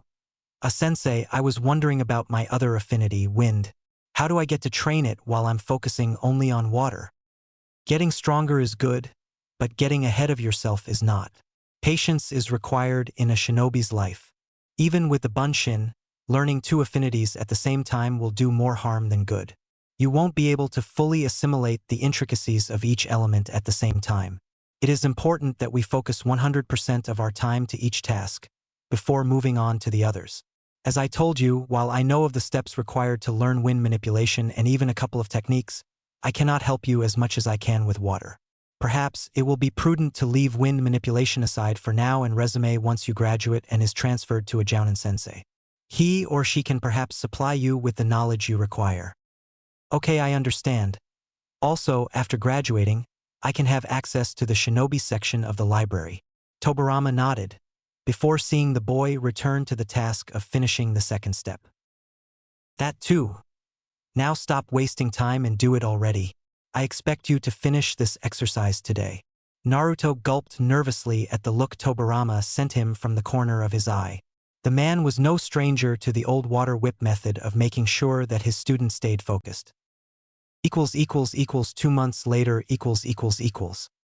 Okay, mold chakra in your stomach and inhale through the nose. Hold it in and then exhale it all out at once. Suetun Mizurappa no Jutsu, water release, violent water wave technique. Naruto joined both hands in a praying fashion as he inhaled, before expelling a strong jet of water at the waterfall. Tobirama stood by the boy's side, inspecting the attack while it was performed. In his eyes, the boy was already proficient and will only improve in due time. The second step actually ended up taking Naruto an entire week to finish, due to his large amount of chakra. The third step involved primarily about the level of control regarding the water inside Naruto's body. Aside from this project, Tobirama had also drilled Naruto's clones with different kinjutsu positions and even got to tutor him on battle plans involving the sword. Tobirama now felt confident enough that Naruto was ready for the fourth and last step of water manipulation mastery. In fact, Naruto was clueless, but there were only 3 steps needed to be proficient in water ninjutsu. The fourth step was purely Tobirama's creation as it allowed him to use water techniques even without a nearby water source. My student, you've come quite far in your training, and now it is time for me to pass on the first part of my legacy. Follow me, please. Naruto nodded as he watched Tobirama step into the water and walking casually towards the waterfall. As I explained it, water is an abundant element of nature. You are able to find it in almost every place you look. Suetun ninjutsu divides in 2 types of techniques, the ones where you use the water within your body and the ones you use outside your body. A true master of Suetun ninjutsu, however, does not need to rely on any nearby source of water, and I shall pass on this knowledge to you, so that it may once more benefit the village. Naruto nodded as the man took a seat right below the waterfall. The heavy water bombarded the man's blue armory, but he did not appear discomfort. The fourth step to mastery is to learn how to use water ninjutsu by using the water molecules saturated in the air. Naruto looked ignorant of the subject, but the man learned his patience. Naruto was a fast learner. The air molecules are composed mainly on 2 chemical substances, called hydrogen and oxygen. Both these substances together form water molecules, which for a Suetun master is an unending source to be used. Now, come sit by my side and focus on your chakra. The boy did so and immediately flinched at the water pressure. Close your eyes and spread your chakra through the entire lake around you. The key to this exercise is to become one with the very element. Naruto did as his sensei told and closed his eyes, attempting to ignore the discomfort. According to his sensei, the water element was unlike all the other elements. Its nature was calm and serene, but anytime and if used properly, it could become quite fearsome. It took a while, but eventually Naruto got used to the waterfall bombarding his shoulder. In his mind, all he could think of was the deep sapphire color of the water he was seating on. Senju Tobirama looked at his student and smirked. The boy was ready to receive his legacy now. When Naruto opened his eyes, Tobirama could see himself in the boy's eyes. Like the water they were seating, Naruto needed to be calm and serene in nature, but perfectly capable of being quite fearsome when needed. You're now ready to learn Suetun ninjutsu. Naruto nodded in determination. 2 months later . After achieving the end of the water manipulation training, Tobirama drilled the boy, teaching him a couple more water ninjutsu for him to practice. The Suetun Suijin Hiki, water release, water wall technique, and Suetun Suidanya, water release, water severing wave technique. The last one was highly offensive, and it consisted on spewing a high-pressure water stream that was powerful enough to cut cleanly through several thick trees. Naruto learned how to use the water molecules as source, so the water techniques required less hand seals and even less chakra than necessary. Also, Naruto's clones learned the kinjutsu katas taught by the Naidame, who firmly believed that Naruto could use his futon affinity to use it in conjunction with kinjutsu. With that thought in mind, Tobirama started teaching the first step to wind manipulation. It was required of Naruto to slice a leaf using only his chakra. Unlike before, Tobirama left the clones in charge of learning wind manipulation. Naruto would focus exclusively of honing his physical skills, hence Tai and Kenjutsu. The clones allowed him to master the positions and battle strikes, but Naruto needed to be able to perform those movements like it was second nature to him. Right now, Naruto was using Kenjutsu against Tobirama while the man had two kunai. Their movements were fast, but nowhere as lethal as it would be throughout a fight. Tobirama was of course faster and much more agile, but the man held back his speed to match Naruto's. In time, Tobirama would increase his speed until he deemed Naruto's ability acceptable. Obviously, the man could not expect Naruto to become Jounin level right now. He was only 10 years old. He will grow and thus increase his strength and speed. Right now, the best Tobirama can hope for is for Naruto to learn the positions as well as learn how to read the opponent's moves. Right now, Tobirama and Naruto were fighting on top of the water, thus training Naruto's chakra control while keeping him on the move. The Naidame Hokage was impressed with the boy's tenacity in battle. Even if they were fighting at Chunin speeds, Naruto was making full use of the katas he learned, not allowing Tobirama to figure out a pattern. The boy would attack high and attack low using his sword and his feet. If the boy learned another style, he could mix it up even more, thus not allowing the opponent time to breathe. Truly astounding was the boy's progress, but equally so was the boy's potential.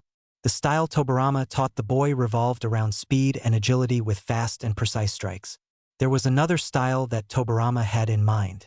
It was the complete opposite of his, rather focusing on strength augmented by chakra. Just one punch from Hashirama was enough to break some ribs if used correctly.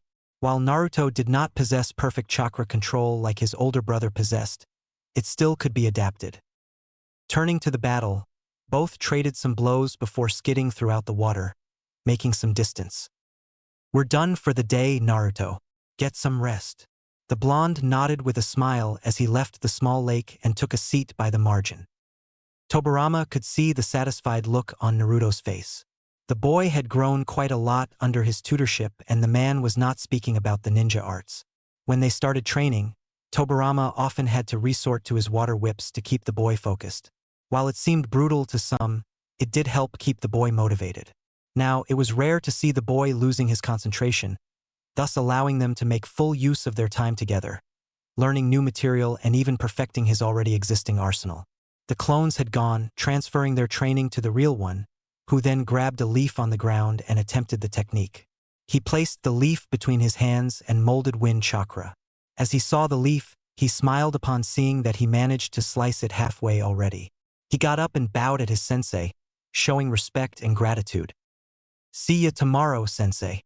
Tobirama nodded with a smile as he saw the boy leave the cave. When Naruto left, Tobirama turned to the scroll behind him and inspected it thoroughly, seeing if he had missed anything of importance. This will be the boy's graduation gift.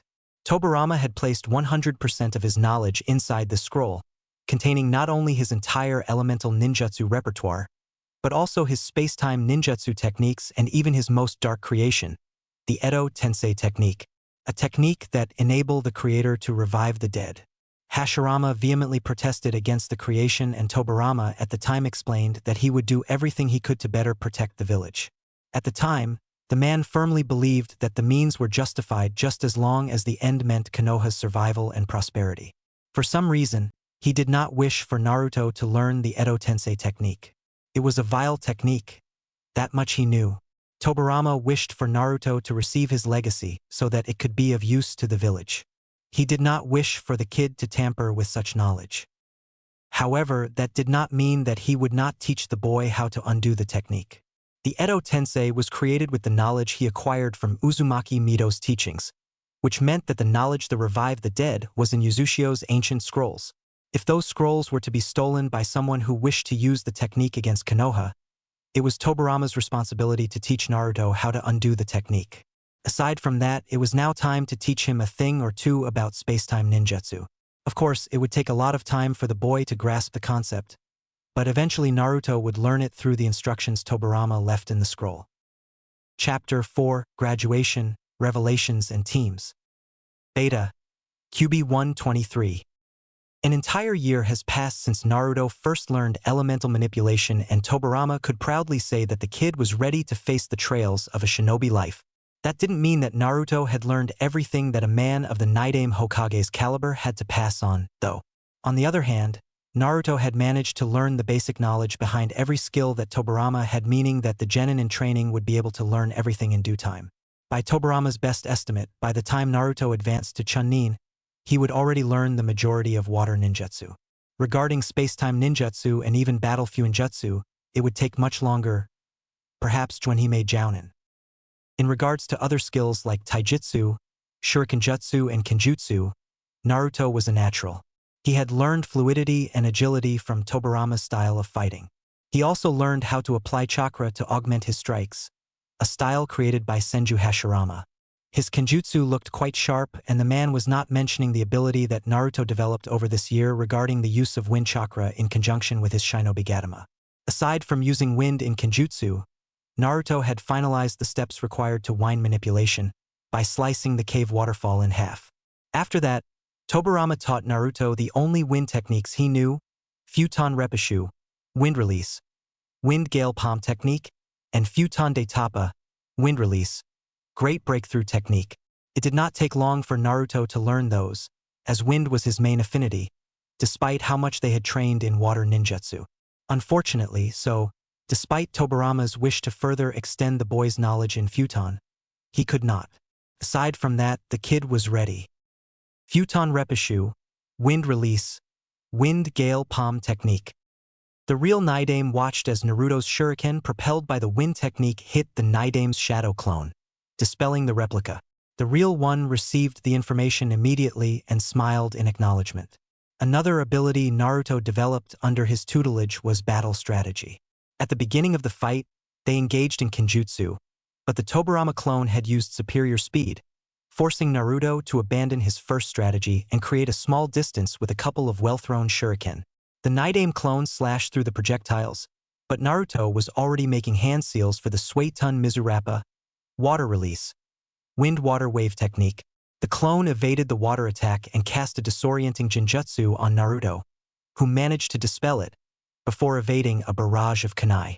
Once more, turning to attack, Naruto resorted to taijutsu.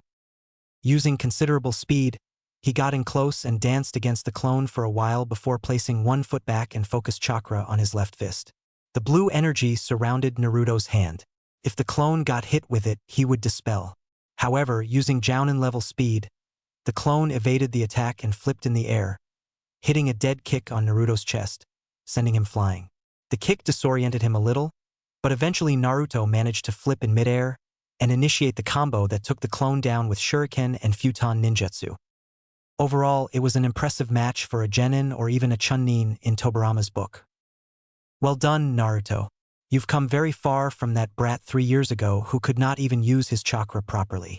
I believe you are ready to face the trials ahead as a shinobi of Konohagakure. Naruto bowed in respect to the older man's acknowledgement of his skills, but if one were to look closer, a big broad smile was evident on his face. A side project in this training consisted in teaching the boy how a shinobi should act, on and off mission time.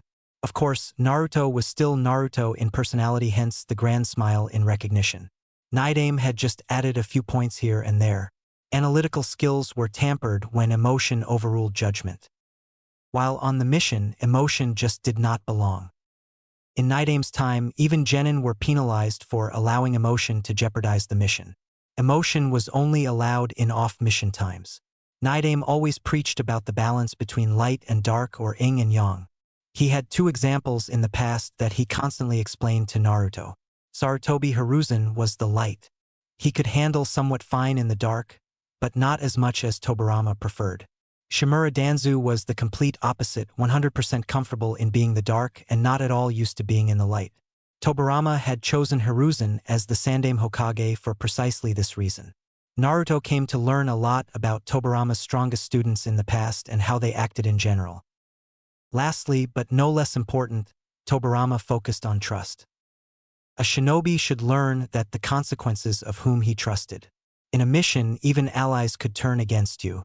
Naidame did not tell Naruto not to trust anyone, focusing instead on tutoring him into playing caution when meeting someone you do not know 100%.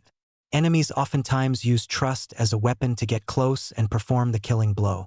Even if Naruto argued that the war was over and that Konoha lived peacefully, Tobirama simply countered, stating that peaceful times were simply periods in between wars. Naruto frowned at the notion, but said nothing in reply. He knew his history now, thanks to talking to a living embodiment of the Clan Wars era and even the first great ninja war. "Thank you, sensei." Naidame nodded with a smile, before losing it. "Naruto, I believe it is also time to talk to you about something important." Naruto looked at the man that taught him a lot these last 3 years. He had Tobirama's attention. The Senju truly believed that Hiruzen would eventually come clean with the boy about what he contained.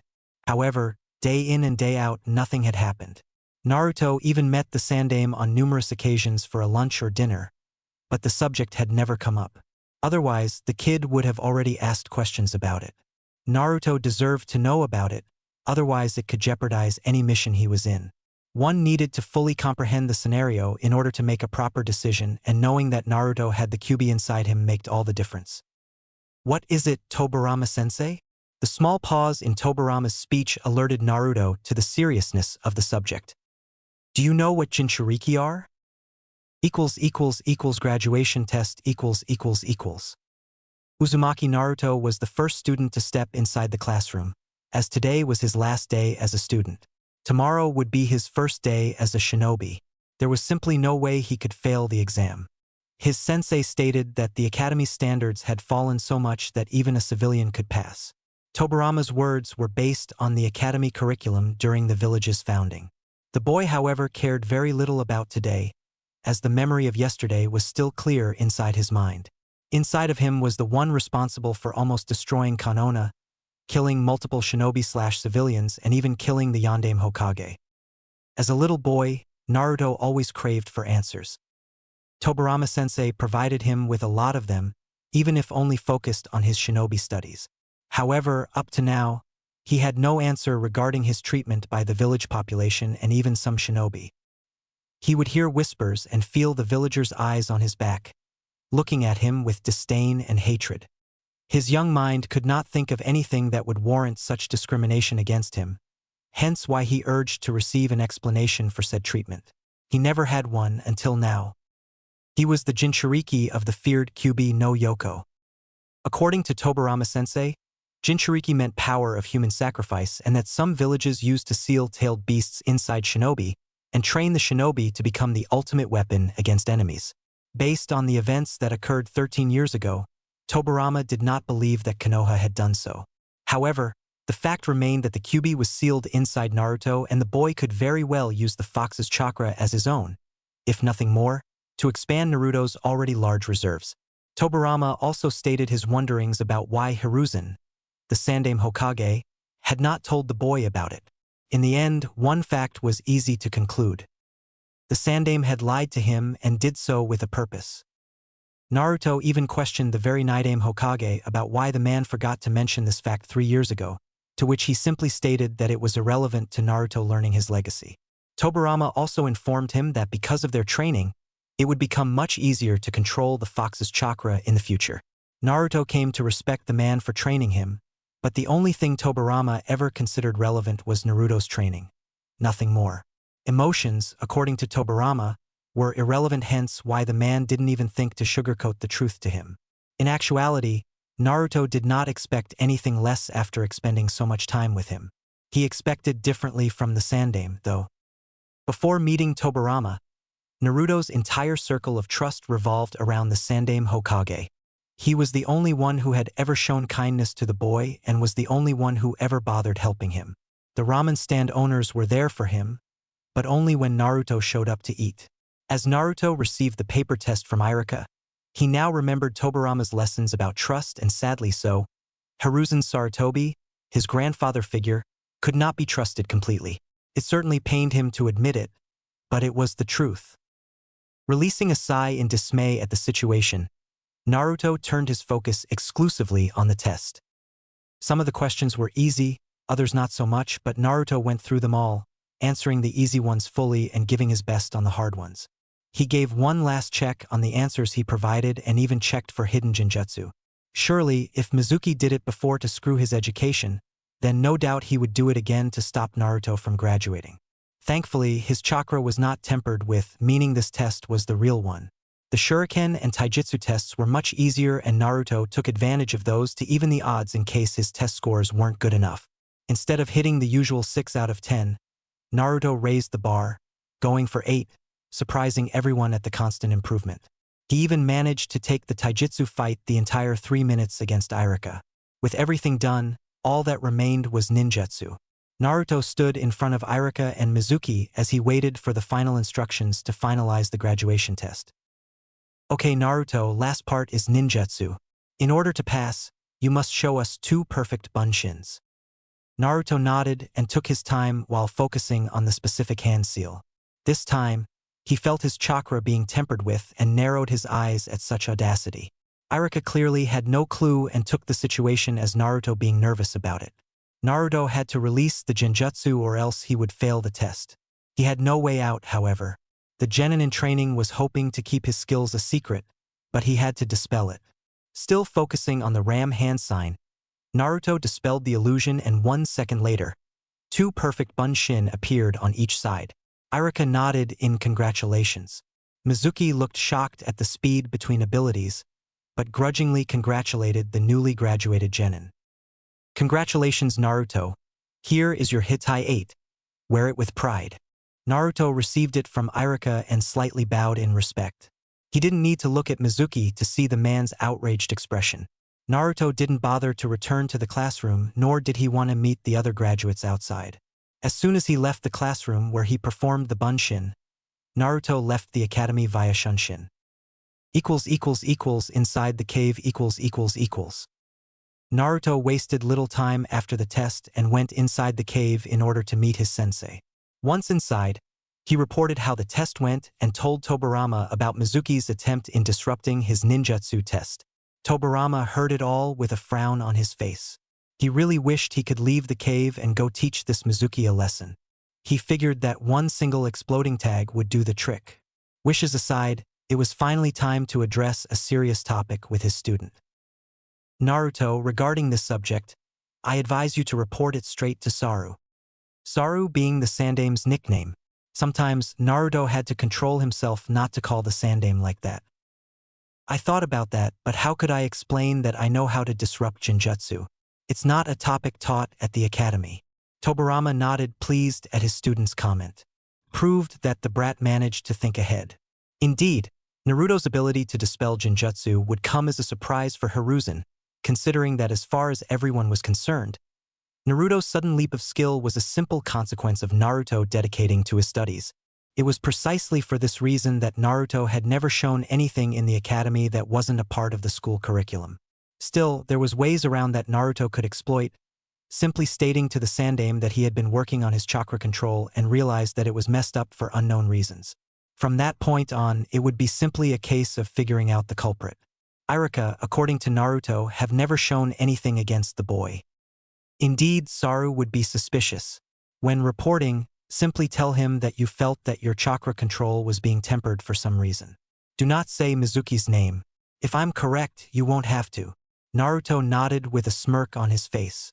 If he played his cards right, then the Hokage would listen to him without Naruto having to reveal anything. Tobirama saw the prankster smile on his student and smiled in return. Naidame always believed in the good side of pranking on shinobi.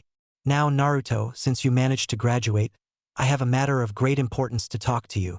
The prankster smile kept on for a while, but Naruto dropped it when he saw the water whip forming behind Tobirama, ready to call on his attention.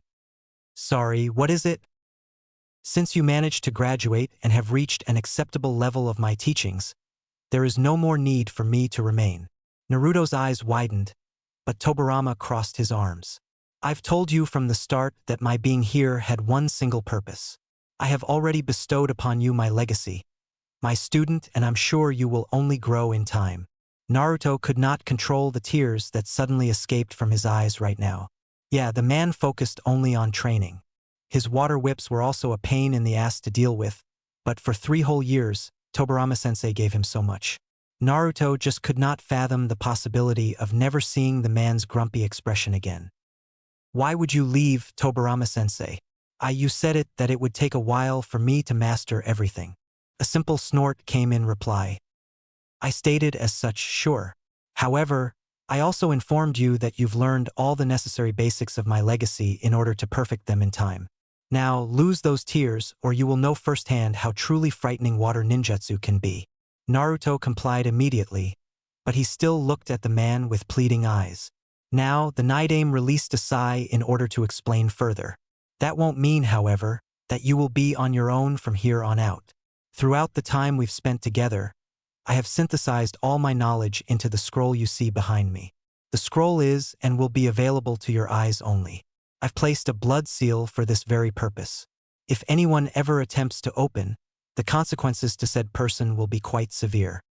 Naruto looked at the scroll and his eyes widened once more as he saw the scroll slowly closing.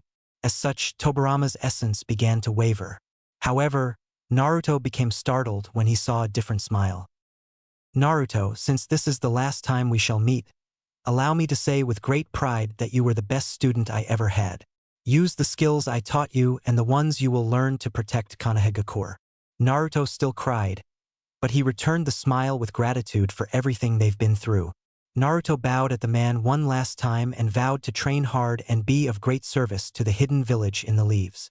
The scroll fully closed and Naruto listened the reverberating echo of the waterfall with a smile on his face.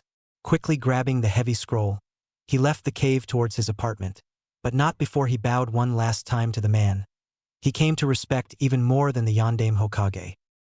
With the Hokage .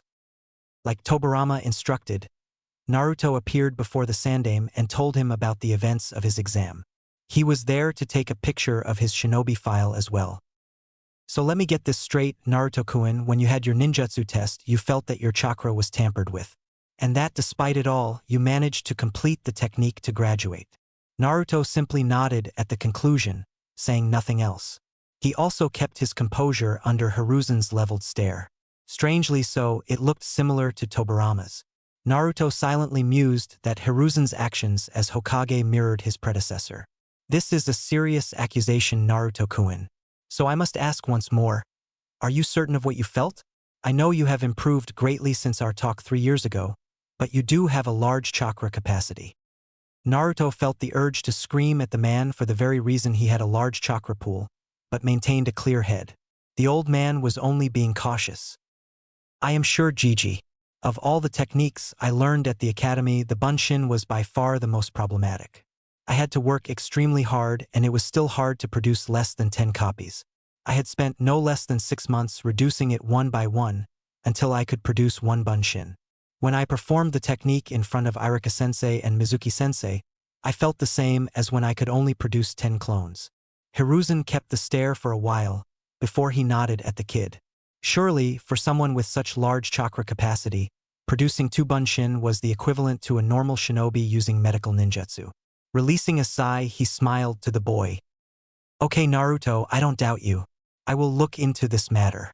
Now, it fills me with pride to see you graduating. No doubt, you worked hard and earned the headband. Thank you, Gigi. Just you wait and see. I will take that hat of yours in no time. Hiruzen chuckled warmly, before seeing Naruto leave his office. As soon as he heard the door closing, Hiruzen flared his chakra once, calling for his Umbu force hidden inside the office. Tori, assemble your squad and capture Chunnin Tuji Mizuki. Send him to Ibiki for questioning. The Umbu nodded and left the room. Hiruzen found Naruto's news troubling and only 2 people could have tampered with Naruto's exam, those being Irika or Mizuki. Irika's record was beyond reproach, as the man would constantly smile upon reporting on Naruto's improvement. Mizuki's record, on the other hand, was not entirely clean. Hiruzen feared that messing with Naruto's test scores was the least of the worries that was soon to come. Next day.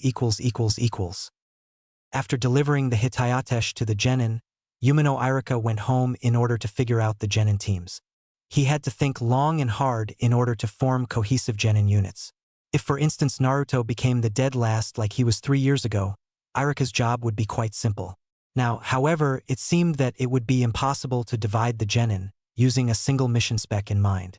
Konoha had many types of missions, but all of them were combined into 3 major categories: frontline fighting/escort, tracking/infiltration, and demolition/interrogation. Many clan members who graduated this year were better suited for particular mission categories. Hyuga, Inuzuka, and Abure members tended to be more efficient in tracking/infiltration, while Akimichi, Yamanaka, and Nara members were more suited for demolition/interrogation. Hyuga Hinata, Inuzuka Kiba, and Abure Shino would form a nice team for tracking/infiltration. Yamanaka Ino, Akimichi Chuji, and Nara Shikamaru would form a nice team for demolition/interrogation. Uchiha Sasuke, Haruno Sakura, and Uzumaki Naruto would form a team of frontline and escort. This division took into account that the Rookie of the Year would form a team with the dead last and the best kunoichi.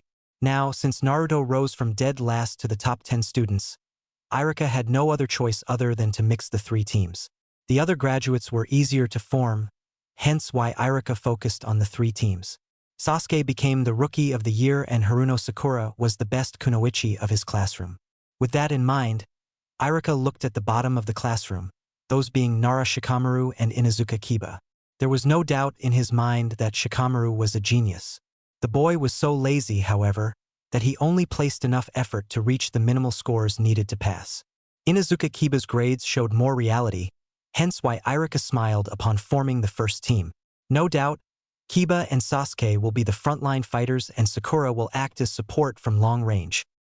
Now on to the rest. Yamanaka Ino's set of skills would focus mainly on her clan techniques, meaning that she would need muscle to protect her. Akimichi Chuji would fit in nicely as those two knew each other since birth. The third member of this team would have to be someone who could act as the strategist and provide long-range support if needed be. Nara Shikamaru would fit the third spot, Irika mused. For some reason, however, he could not move on to the last team. Sure, with Shikamaru, Irika could formulate the next generation of the Ino Shikacho team, a combination that had proven deadly for generations. However, Irika could also see a good coordination in placing Aburame Shino with Ino and Chuji. The Aburame heir was actually the second best male student, behind Sasuke. Also, Irika had worked plenty with Aburame clan members to know how they tended to act in missions. Nara Shikamaru, Hyuga Hinata, and Uzumaki Naruto would form the third and last team. Hinata with the Byakugan and the Juken would act as close-range fighter. Naruto showed aptitude in both close and mid-range fighting. Shikamaru would fit in perfectly, being the strategist of the team and providing long-range support. Irika knew that he would have to argue his case with the Hokage, but he was confident that the Sandaime would approve of the team selections. After presenting the team choices to the Hokage, Irika stood by only listening to the man's thinking noises as Hiruzen looked at the paper sheet in front of him. I'm curious, Irika-kun, as to why you believe that Nara Shikamaru would fit better in a team with Naruto-kun and Hyuga Hinata, instead of in a team with the Yamanaka and Akimichi members? Indeed, it took me quite a while to make this decision, Hokage-sama, and if Naruto-kun had the scores from 3 years ago, I would certainly keep Shikamaru, Ino, and Chuji together. Since Naruto raised his grades and our rule of placing the Rookie of the Year with the dead last, I had to think outside the box. Instead of selecting the teams for different types of missions, I opted to select them to balance each other on the field. Hiruzen listened with a stern visage, silently processing the information. Irika's thought process was correct in terms of balance, but the Hokage wondered if the concept was correct. Normally, the Hokage would require specific teams for specific missions. If a mission required infiltration, he would send a team specialized in infiltration. However, many times in the past, he witnessed teams that were ill-prepared to handle themselves in case the unexpected happened. Irika saw the ghost of a smile forming on the Sandaime and released the breath he had no idea he was holding. I now see the merit of your decision, Irika-kun, and I concur. Although our norm is to form specialized units, as per the Shodaime's teachings, we have a great number of missions that don't turn out as expected. The team must be well-balanced. I'll be sure to explain this to Inoichi, Chuza, and Shikaku-san. They stated their intents in having their offspring form the next generation of the Ino Shikacho team. Now, I'll be assigning the Jounin-sensei for the teams. I appreciate the fine job. Irika beamed at the praise, before getting up from his seat. As he was about to leave the room, however, Sandaime called him back for a different manner. Something else you need from me, Hokage-sama? Sandaime nodded as the Chunin retook his seat. I'm afraid so, Irika-kun. Yesterday, I received a complaint from Naruto-kun that someone had tampered with his chakra during the ninjutsu test. Irika's eyes widened at that, but he kept on listening. As I'm sure your record is beyond reproach, I had conducted a subtle investigation regarding your fellow teacher, Mizuki. We found out that he had indeed attempted to ruin Naruto's chances of graduating by casting a subtle disorienting genjutsu on him. While Naruto was affected by it, he managed to perform the technique and passed. Hiruzen had found out quite a lot of Mizuki's misdeeds, but Irika didn't need to know them. Irika could not help but look to the ground in shame for not noticing this. Every time, Naruto would complain about unfairness and he would dismiss it because of the boy's prankster side. A side of Irika believed that Mizuki would change in time, but I should have seen Mizuki's actions, Hokage-sama. I'm to blame for this situation. Hiruzen nodded. While it's true that you should have, the consequences were averted by Naruto-kun himself, so no harm was done to him at least. I trust that you shall pay close attention for now on. Irika bowed in acknowledgement before leaving the office. Even if Mizuki was in fact an agent from Orochimaru and had received training to rival Jounin, Irika was also a high-level Chunin and should have sensed Mizuki's chakra invading Naruto's. That thought aside, the fact that Orochimaru was after the Kenjutsu scroll troubled the Sandaime. He needed to look into this fast. Quickly writing a letter, Hiruzen ordered it delivered immediately to the one responsible for running Konoha's spy network and member of the Sannin, Jiraiya. Who better to spy on Orochimaru than the man's former teammate? At the academy . 2 days passed since the Genin test, and those who graduated now stood inside the classroom waiting for Irika-sensei to arrive. Everyone was busy chatting amicably, telling how excited they were at finally graduating. Naruto simply remained in his seat, wondering about things in general. He wondered if the Sandaime did something to Mizuki after his complaint. He wondered who his team would be and who would be his Jounin-sensei. Above all, he wondered about his work ethic, now that he didn't have Tobirama-sensei to tutor him and arrange his training schedule. He did read the Nidaime scroll last night and saw many skills he had to learn. Advanced water ninjutsu, new katas for both taijutsu and kenjutsu styles, genjutsu techniques, fuinjutsu knowledge and spacetime ninjutsu that Naruto could barely understand, outside the basics provided by the Nidaime. For now, Naruto figured that taijutsu, kenjutsu and water ninjutsu took precedence. He needed to train his futon skills as well, but he wouldn't find much in the library. He could use a couple of genjutsu as well. The rest he could figure out later. Fuinjutsu and spacetime ninjutsu were too complex for him to attempt before reaching the level of Chunin. Naruto didn't bother to notice that some of his classmates were staring at him. He knew that people would notice his new uniform choice. There was a reason that Naruto chose to keep the same clothes all the time. He needed to be inconspicuous from the crowd, so as not to attract too much attention. Now that he graduated, he needed to wear something that was practical and would not hinder him in a mission. He focused on light colors so that the enemy would not spot his presence. His new outfit consisted of umbu-style boots and dark blue pants followed by a light green t-shirt. Dark blue forearms covered his wrists, completing his new wardrobe. The sword he received from the Sandaime was strapped on his waist.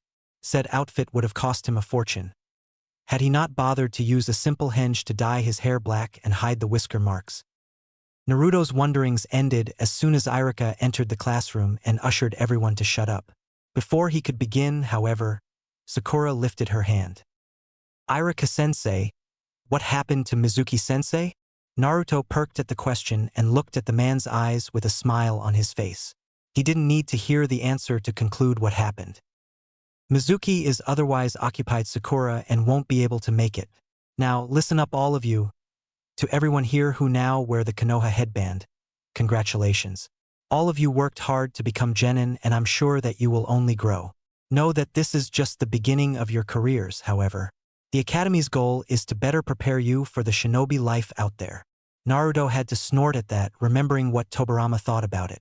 With that out of the way, you'll be forming a 3-man cell team under the leadership of a Jounin sensei. I now shall announce the genin teams and the names of the Jounin, so listen up. Team 1. Naruto blocked the names out until he would hear his name. It would be irrelevant to pay attention right now. Team 7 is composed of Uchiha Sasuke, Inuzuka Kiba and Haruno Sakura. Your Jounin sensei is Hatake Kakashi. At the mention, Yamanaka Ino deflated on her desk while Haruno Sakura gloated. Team 8 is composed of Akimichi Chuji, Yamanaka Ino and Aburame Shino. Your Jounin sensei is Yuhei Kurinai. Once more, Yamanaka Ino complained at having to be in a team with a guy who housed bugs. Team 9 is already in operation, so Team 10 is composed of Hyuga Hinata, Nara Shikamaru and Uzumaki Naruto. Your Jounin sensei is Sarutobi Asuma. Naruto nodded at the names. Shikamaru was constantly on his tail following him around. Now that Naruto didn't need to hold back his skills, it was no problem. Of course, he would not use elemental ninjutsu for now, but he had taijutsu and kenjutsu to rely on most missions he would undertake. He had nothing against Hinata, and fighting alongside a Hyuga was a plus in his book. He did wonder about the name of his Jounin sensei. Sarutobi Asuma meant that the Jounin was related to the Sandaime Hokage. After Irika finished announcing the teams, he released everyone for lunch and telling them to come back in 2 hours to meet their Jounin sensei. Naruto saw Shikamaru mutter his favorite word and then walked up the class stairs to face Naruto. As troublesome as it is, I think it would be best if we had lunch together to learn about each other a bit more. Naruto nodded at the Nara clan member. Sure, what about you, Hinata? Are you in? The girl happened to be seating next to Naruto and blushed like a tomato at being addressed by her crush. Throughout the last 3 years of the academy, Hinata always tried to search for Naruto. Before, she was always able to follow him when he went to train or when he searched for the sites in Konoha. She considered herself weak, and she had used Naruto's determination as a drive for her to feel better. Now, as Naruto had improved greatly during the academy, she could not help but feel down. Sure, she was happy for him and all, but for some reason, she could no longer see the same qualities she saw back then. To her, that Naruto died and another took his place. Looking at his eyes, Hinata could no longer see the glow that she was drawn to in the past. Now, the look resembled a more reserved and collected human being. Gleich Ramen stand gleich. The newly formed team left the academy towards the ramen stand as per Naruto's suggestion. Shikamaru found it too troublesome to argue, and Hinata didn't mind.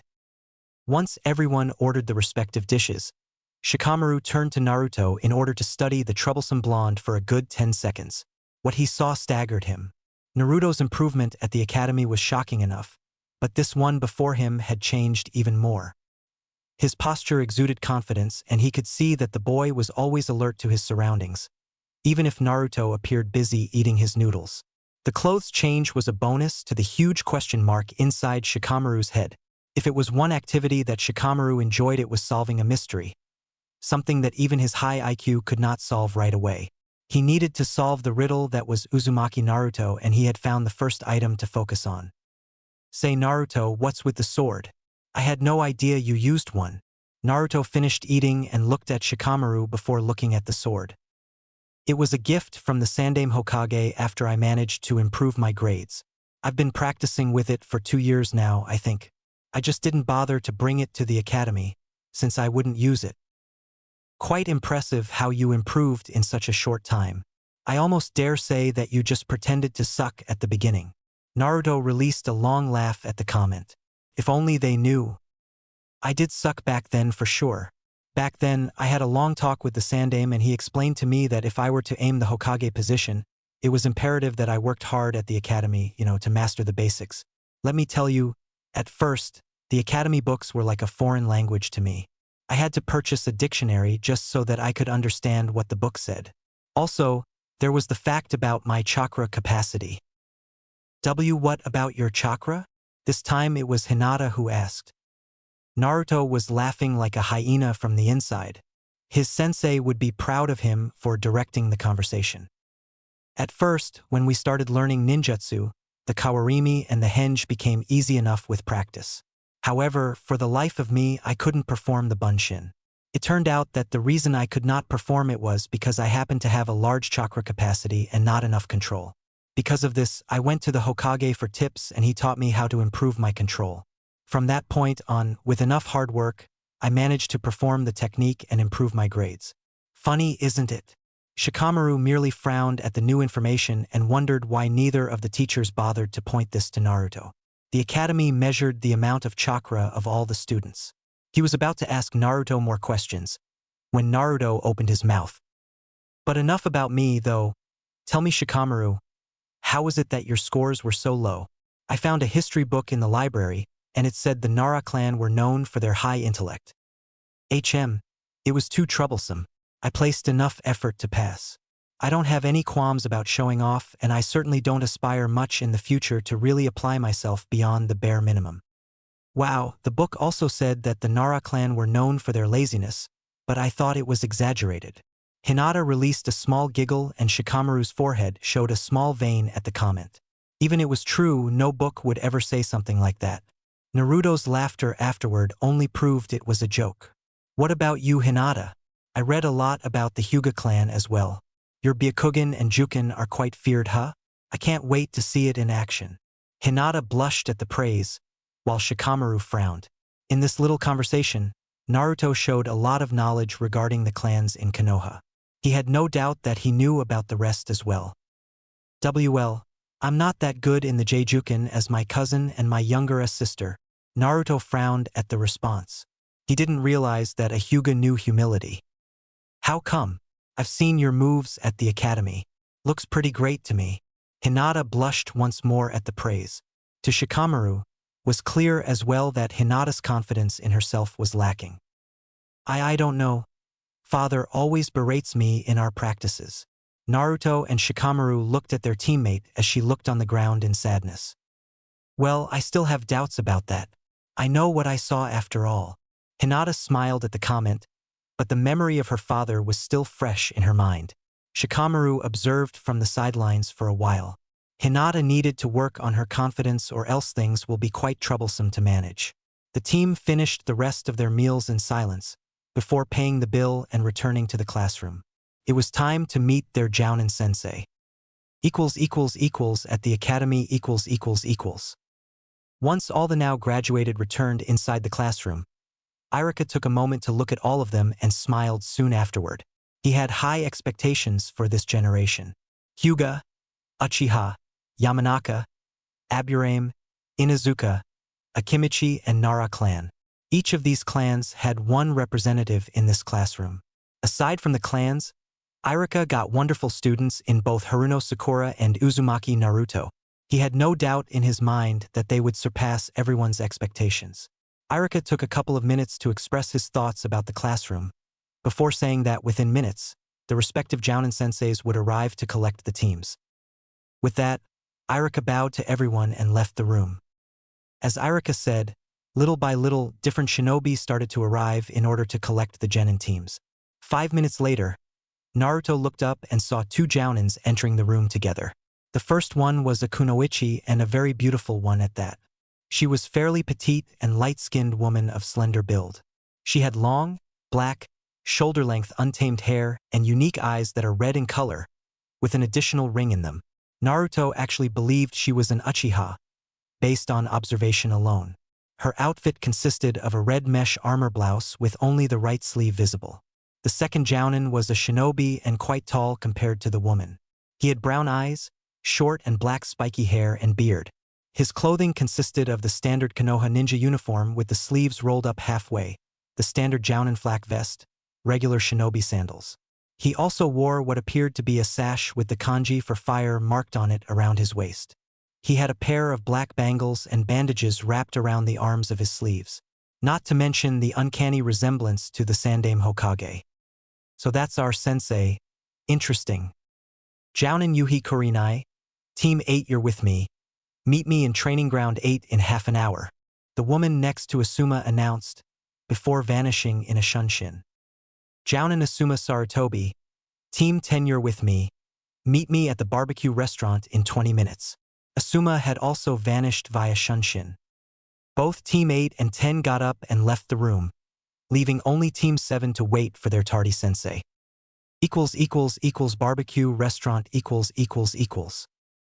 Naruto, Shikamaru, and Hinata watched as their appointed sensei ate his fair share of beef. Asuma had offered them lunch, but they had already ate before meeting with him. In the end, they settled for some tea. Alright then, now how about you all talk to me a little about yourselves? I have a grasp of your skills from the academy file, but I wish to get to know you better. Let's start with you, Shikamaru. The Nara member mumbled his favorite word at having to go first. He was content with saying the bare minimal. What do you wish to know exactly, Asuma-sensei? Oh, likes, dislikes, dreams for the future, and anything you wish to share. Troublesome. Well, my name is Nara Shikamaru. I like watching clouds and playing shogi. I dislike excessive work and being nagged by my troublesome mother. My dream is to retire as a chunnin. Find a wife that's not so troublesome to handle and settle down. Asuma could not help but chuckle upon seeing the boy's dream. Just like his father, Asuma mused. Naruto, instead, looked at his teammate with his mouth open. No drive whatsoever. To someone with enough stamina to train the entire day and not tire, Naruto found himself at a loss as he found his stamina nemesis. One thing for sure, Naruto would not allow Shikamaru to slack off. Oh, how he wanted to use the water whip on him right now. Okay, you can go next, Naruto.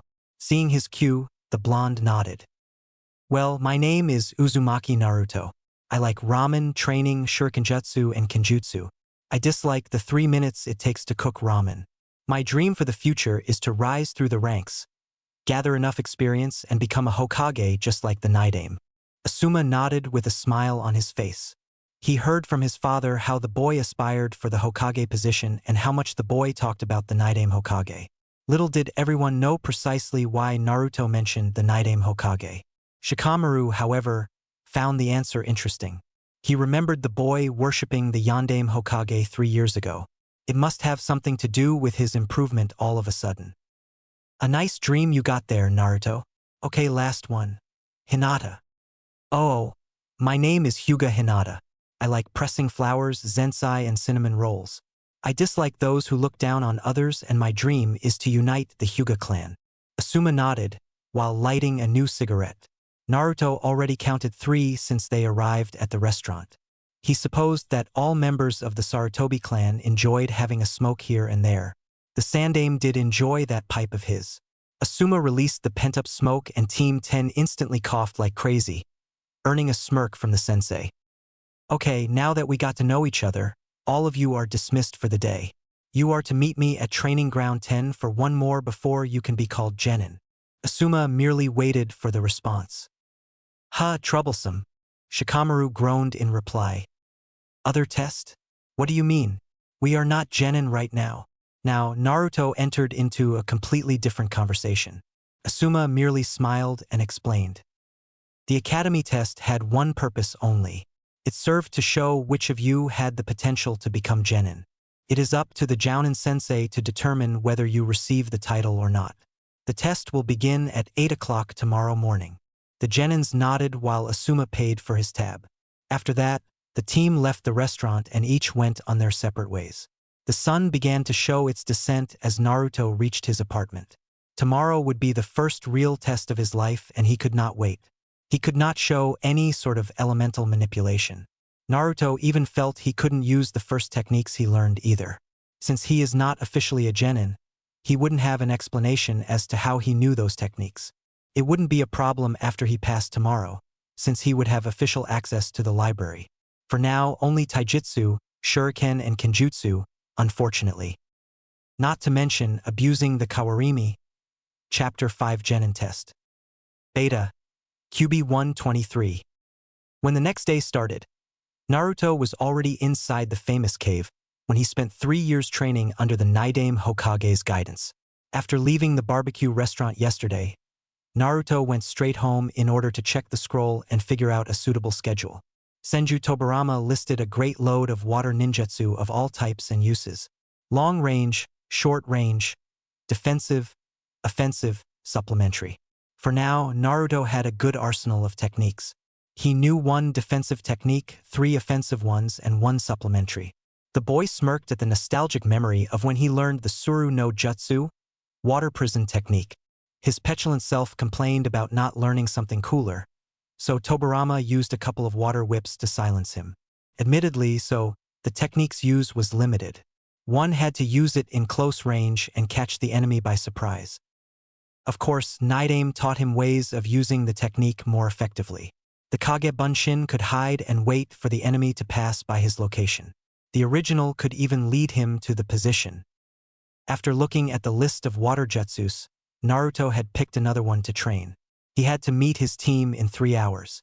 Therefore, it would be 1 hour of water manipulation practice, followed by half an hour of jutsu practice, followed by 1.5 hours of physical exercise composed of ken and taijutsu. The technique he picked was called Suetun Hahan Ryu, water release, tearing torrent technique. After reading the description, Naruto realized it had plenty of similarities with one of the water manipulation exercises. The jutsu consisted in gathering water in a spiral, using one's hand. The exercise, he remembered, required him to swirl the already existing water. Now it was all a matter of applying the same concept, but not before manifesting water on his hand. Naruto was not at the Nidame's level yet, hence why he had to concentrate. Kneeling on top of the lake, Naruto closed his eyes. Extending his chakra throughout the water source, Naruto began to reach for the water molecules that hovered in the air. In no time, the once invisible molecules started to appear in front of him like rain droplets hovering in the air. When the boy felt comfortable with the amount, he opened his eyes and smiled at the scene before him.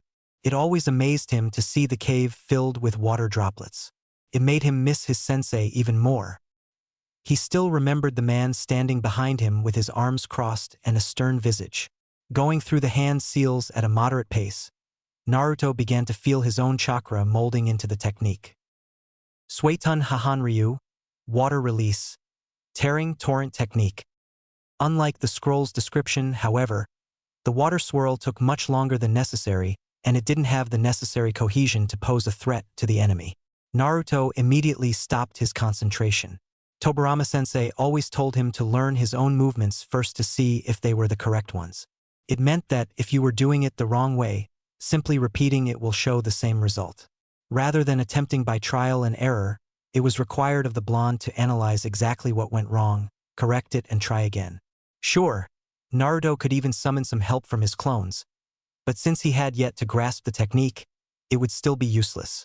Going about his first attempt, he recapitalized on the fact that this was in fact his first attempt on a B-rank technique used in conjunction with the Nidame's method of using the water molecules. As such, it was extremely difficult to do both at the same time.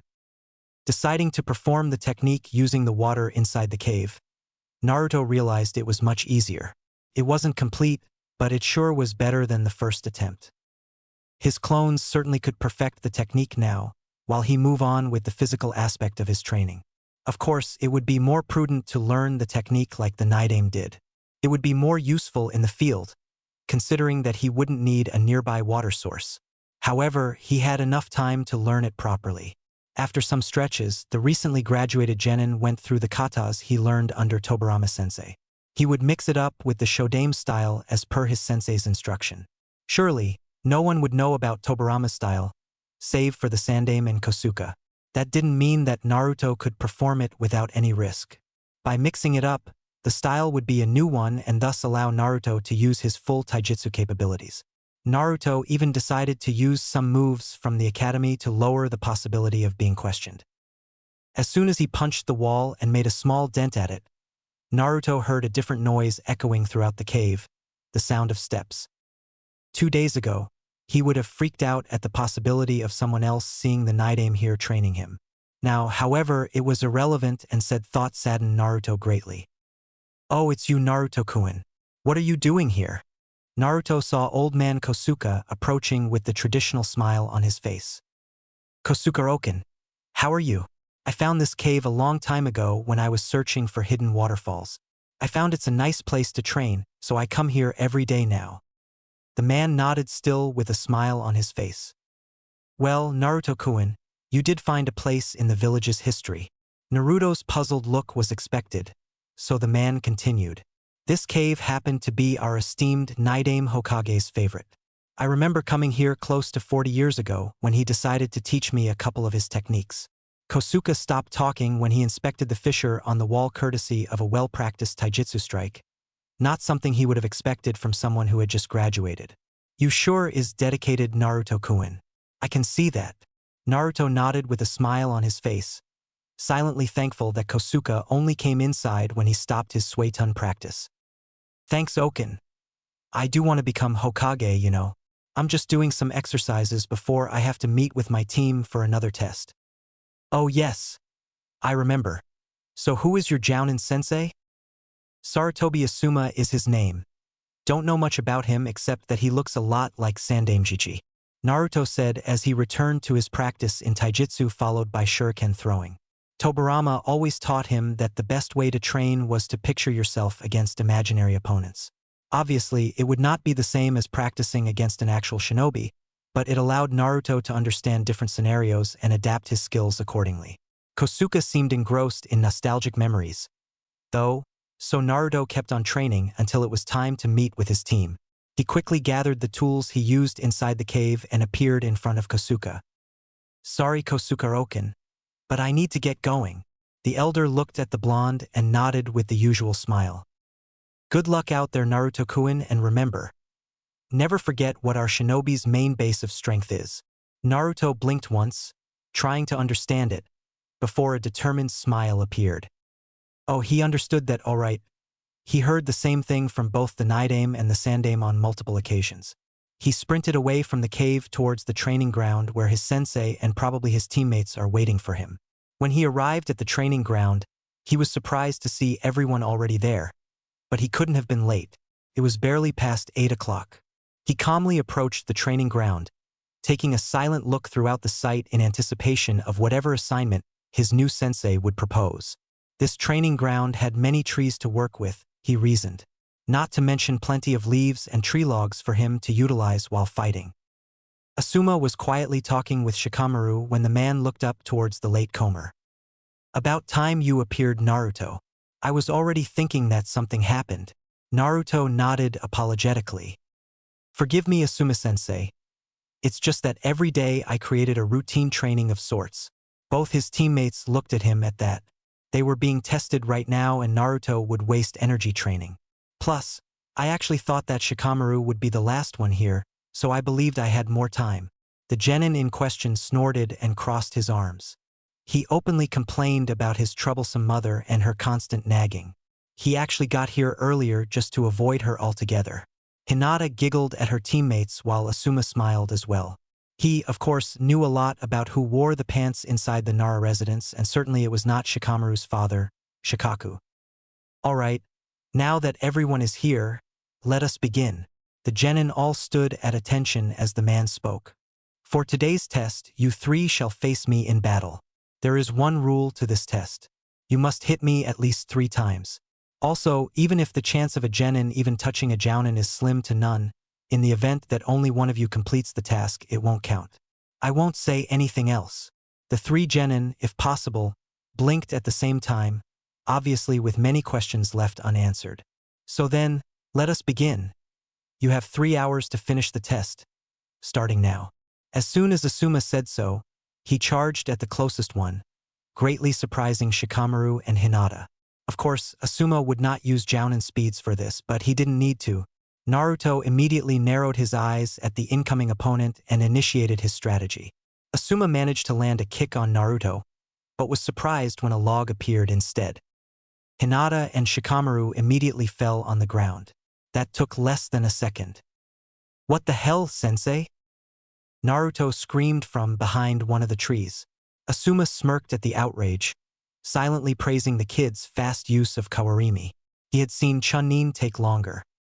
I never said I would give you 3 time to prepare, nor did I say that I would not attack. Nonetheless, I guess it would be fair considering you guys have yet to undertake missions. That being said, you guys will have 10 minutes to formulate a suitable strategy. When the time is up, I'll be coming after you, so you better be ready, Shikamaru and Hinata. The Nara heir mumbled troublesome repeatedly, and Hinata looked fearfully at the man and his casual behavior despite his brutal assault on Naruto. In no time, though, the 3 genin vanished from their location, earning a smile from Asuma, who lit up a cigarette while waiting. In the meantime, the team gathered around. What the hell was that, Naruto? How did you move so fast? Shikamaru looked at the blonde kid in front of him. I thought you were a genius, Shikamaru. All I did was a simple kawarimi. Shikamaru simply frowned at the comment. I practiced it a lot, so it became like second nature to me. Shikamaru, we only have 10 minutes to come up with something. Shikamaru frowned at Hinata's comment. The Naruto enigma was troublesome enough without him suddenly displaying even better skills than he showed at the academy. Hinata was right, however. Right now, figuring out Asuma's test took priority.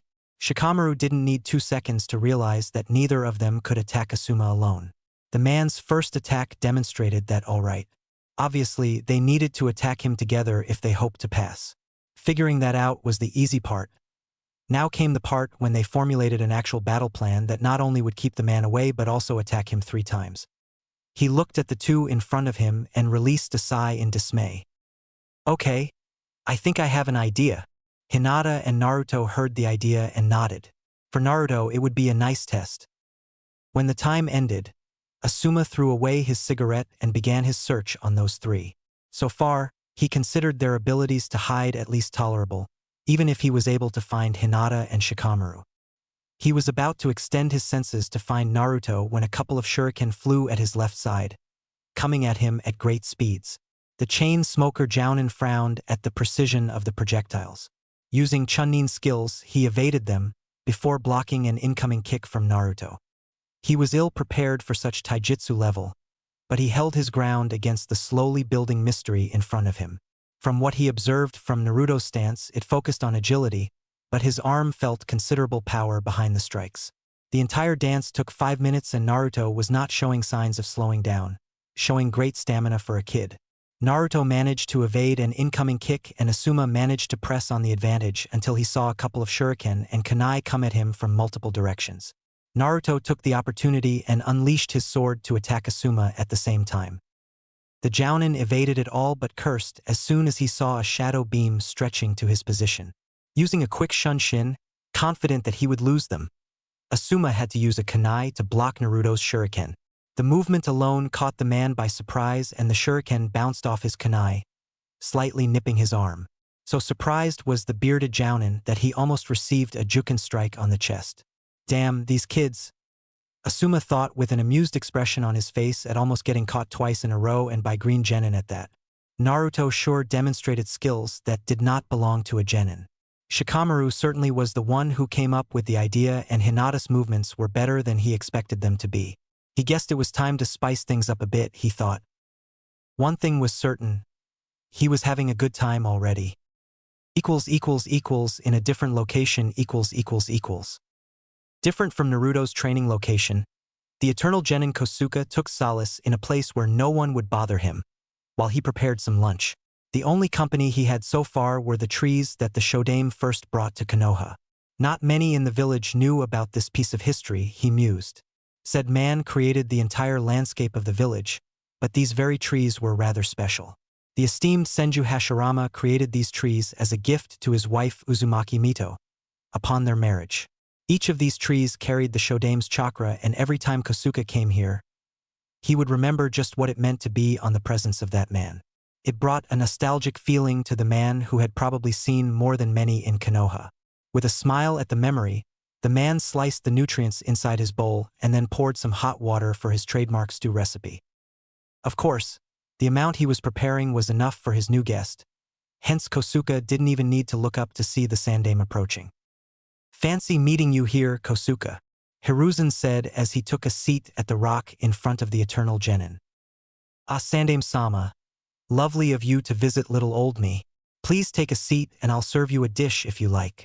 The elder Hokage nodded with a smirk as he accepted the plate with gusto. Kosuka was a splendid shinobi, but the man was an even better chef. For a while, both elderly ate their respective dishes in a comfortable silence, both of them reminiscing on the very place they both were and which person this place reminded them of. After one repetition, Sandaime returned the dish to Kosuka, thanking for the meal. He calmly watched as Kosuka took the dishes to the nearby stream and washed them clean. After the lunch was finished, Kosuka took a seat in front of the Sandaime for the chat that was soon to follow. "I take it you've been chatting with young Naruto-kun." Kosuka nodded with the trademark smile on his face. Sandaime did have that ball of his after all. "Yeah, we had quite the entertaining conversation every now and then. He would ask questions about the past Kages and even some missions that I went alongside you in them. I can see the glow in his eyes when I spoke. Sandaime nodded with a smile on his face. It appears, however, that in telling him those stories, I ended up inspiring the kid more than necessary. Every time I saw him, his clothes were ragged and there were a few visible bruises. Well, his growth in the academy is nothing short of surprising, according to his teachers. I even dare say that he even held back. Oh! Ever since he improved, his teacher noticed that Naruto would sometimes miss a few shuriken throws on purpose. When he took the genin test, whereas before he managed 6 out of 10 throws, he surprised everyone by hitting 2 more. He couldn't have trained in advance because the last time he practiced was 2 days before the test. Kosuka thought deeply at the revelation. That kid always seemed quite smart.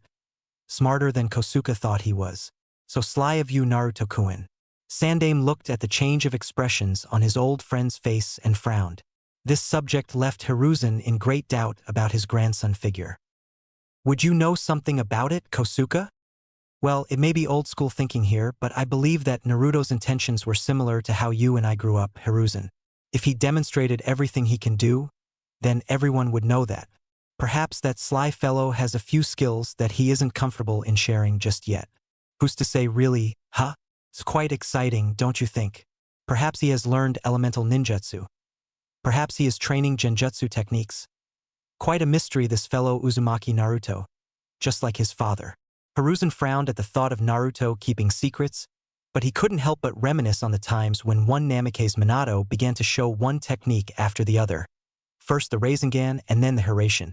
Hiruzen remembered the look of pride in his student upon witnessing what a legend the Yondaime became at the Third Great Ninja War. Those were different times back then. But I guess I can't fault young Naruto-kun if he in fact is either holding back or hiding his skills. Kosuka smiled as he looked up at the sun. I believe the lad is currently taking his test with his sensei, right? Hiruzen grunted in affirmative. If Naruto was in fact hiding his skills at the academy, then the little brat would certainly catch his son by surprise. With Naruto . The test progressed nicely with Team 10 using considerable teamwork to attempt a second hit on the bearded jounin. After the first one, it appeared that the man decided to increase his speed a bit more. This time, however, both Shikamaru and Hinata were more alert. The strategy remained the same, with Shikamaru using long-range support. Naruto and Hinata faced the man up close. Of course, Hinata could not keep up with him for long, meaning that Naruto had to cover for her more than actually attacking him. He remembered what Kosuka said to him before the test. A side of him frowned at the prospect of having to protect a teammate instead of fulfilling a goal. But the other side of him remembered the Nidaime's teachings followed by a bunch of water whips. Hinata didn't have the same level of training he had, so it was obvious that she would have trouble against Chunin-level speeds. With that in mind, Naruto began to process his strategy based on the moves he could do without Asuma getting suspicious. Aside from the regular 3 ninjutsu, he could only use taijutsu and… yeah, Asuma wouldn't know what hit him. Asuma saw the shadow closing in on him and evaded that, as well as Naruto's coordinated shuriken. He then focused on dodging Hinata's Juken strikes with an amused expression. These 3 worked well together and he could see that they also had good individual skills. After pushing Hinata back, he looked back in surprise to see 2 Narutos attacking him at the same time. The surprise lasted only a second, before he simply stood still waiting for the attack to come. As he suspected, both Narutos passed through him, indicating the use of a simple bunshin. The surprise, however, returned when he noticed another Naruto, the real one this time, on the other side of him, with a ninjato in his hand about to slice his head off. Asuma cursed at the brat for being caught a second time. He increased his speed and parried the sword strike with one of his trademark trench knives. The noise of weapons clashing echoed in the clearing as Asuma locked weapons with his soon-to-be student. Asuma was not able, however, to block a couple of shuriken that came from his back, forcing him to use a fast kawarimi to escape. Damn it! Troublesome, Naruto heard Shikamaru complain from a nearby bush. The blonde could not help but see humor in the pineapple head's expression when he said that word. There is no need for that, Shikamaru. I will count those as 2 hits, meaning you 3 passed my test. Asuma said, coming from another bush nearby. Now gather around, for I have a few words of wisdom. Asuma could see 3 different looks. Shikamaru was the most obvious relief. The man mused that Shikamaru's relief had something to do with his mother. Hinata's look was one of joy. Asuma remembered that he needed to speak to her father about him becoming her Jounin sensei. Personally, he cared little for such politics. He knew that it mattered little to Shikamaru's father, but Hyuga Hayashi was a different story, a powerful shinobi but an even more powerful politician. Finally, yet importantly, he memorized the blonde enigma's expression. His expression hadn't changed much. He could see some hints of determination, but not joy like Hinata or relief like Shikamaru. His dream was to rise through the ranks, he said. Perhaps he is already looking ahead. Asuma thought as the now Genins said around the big man.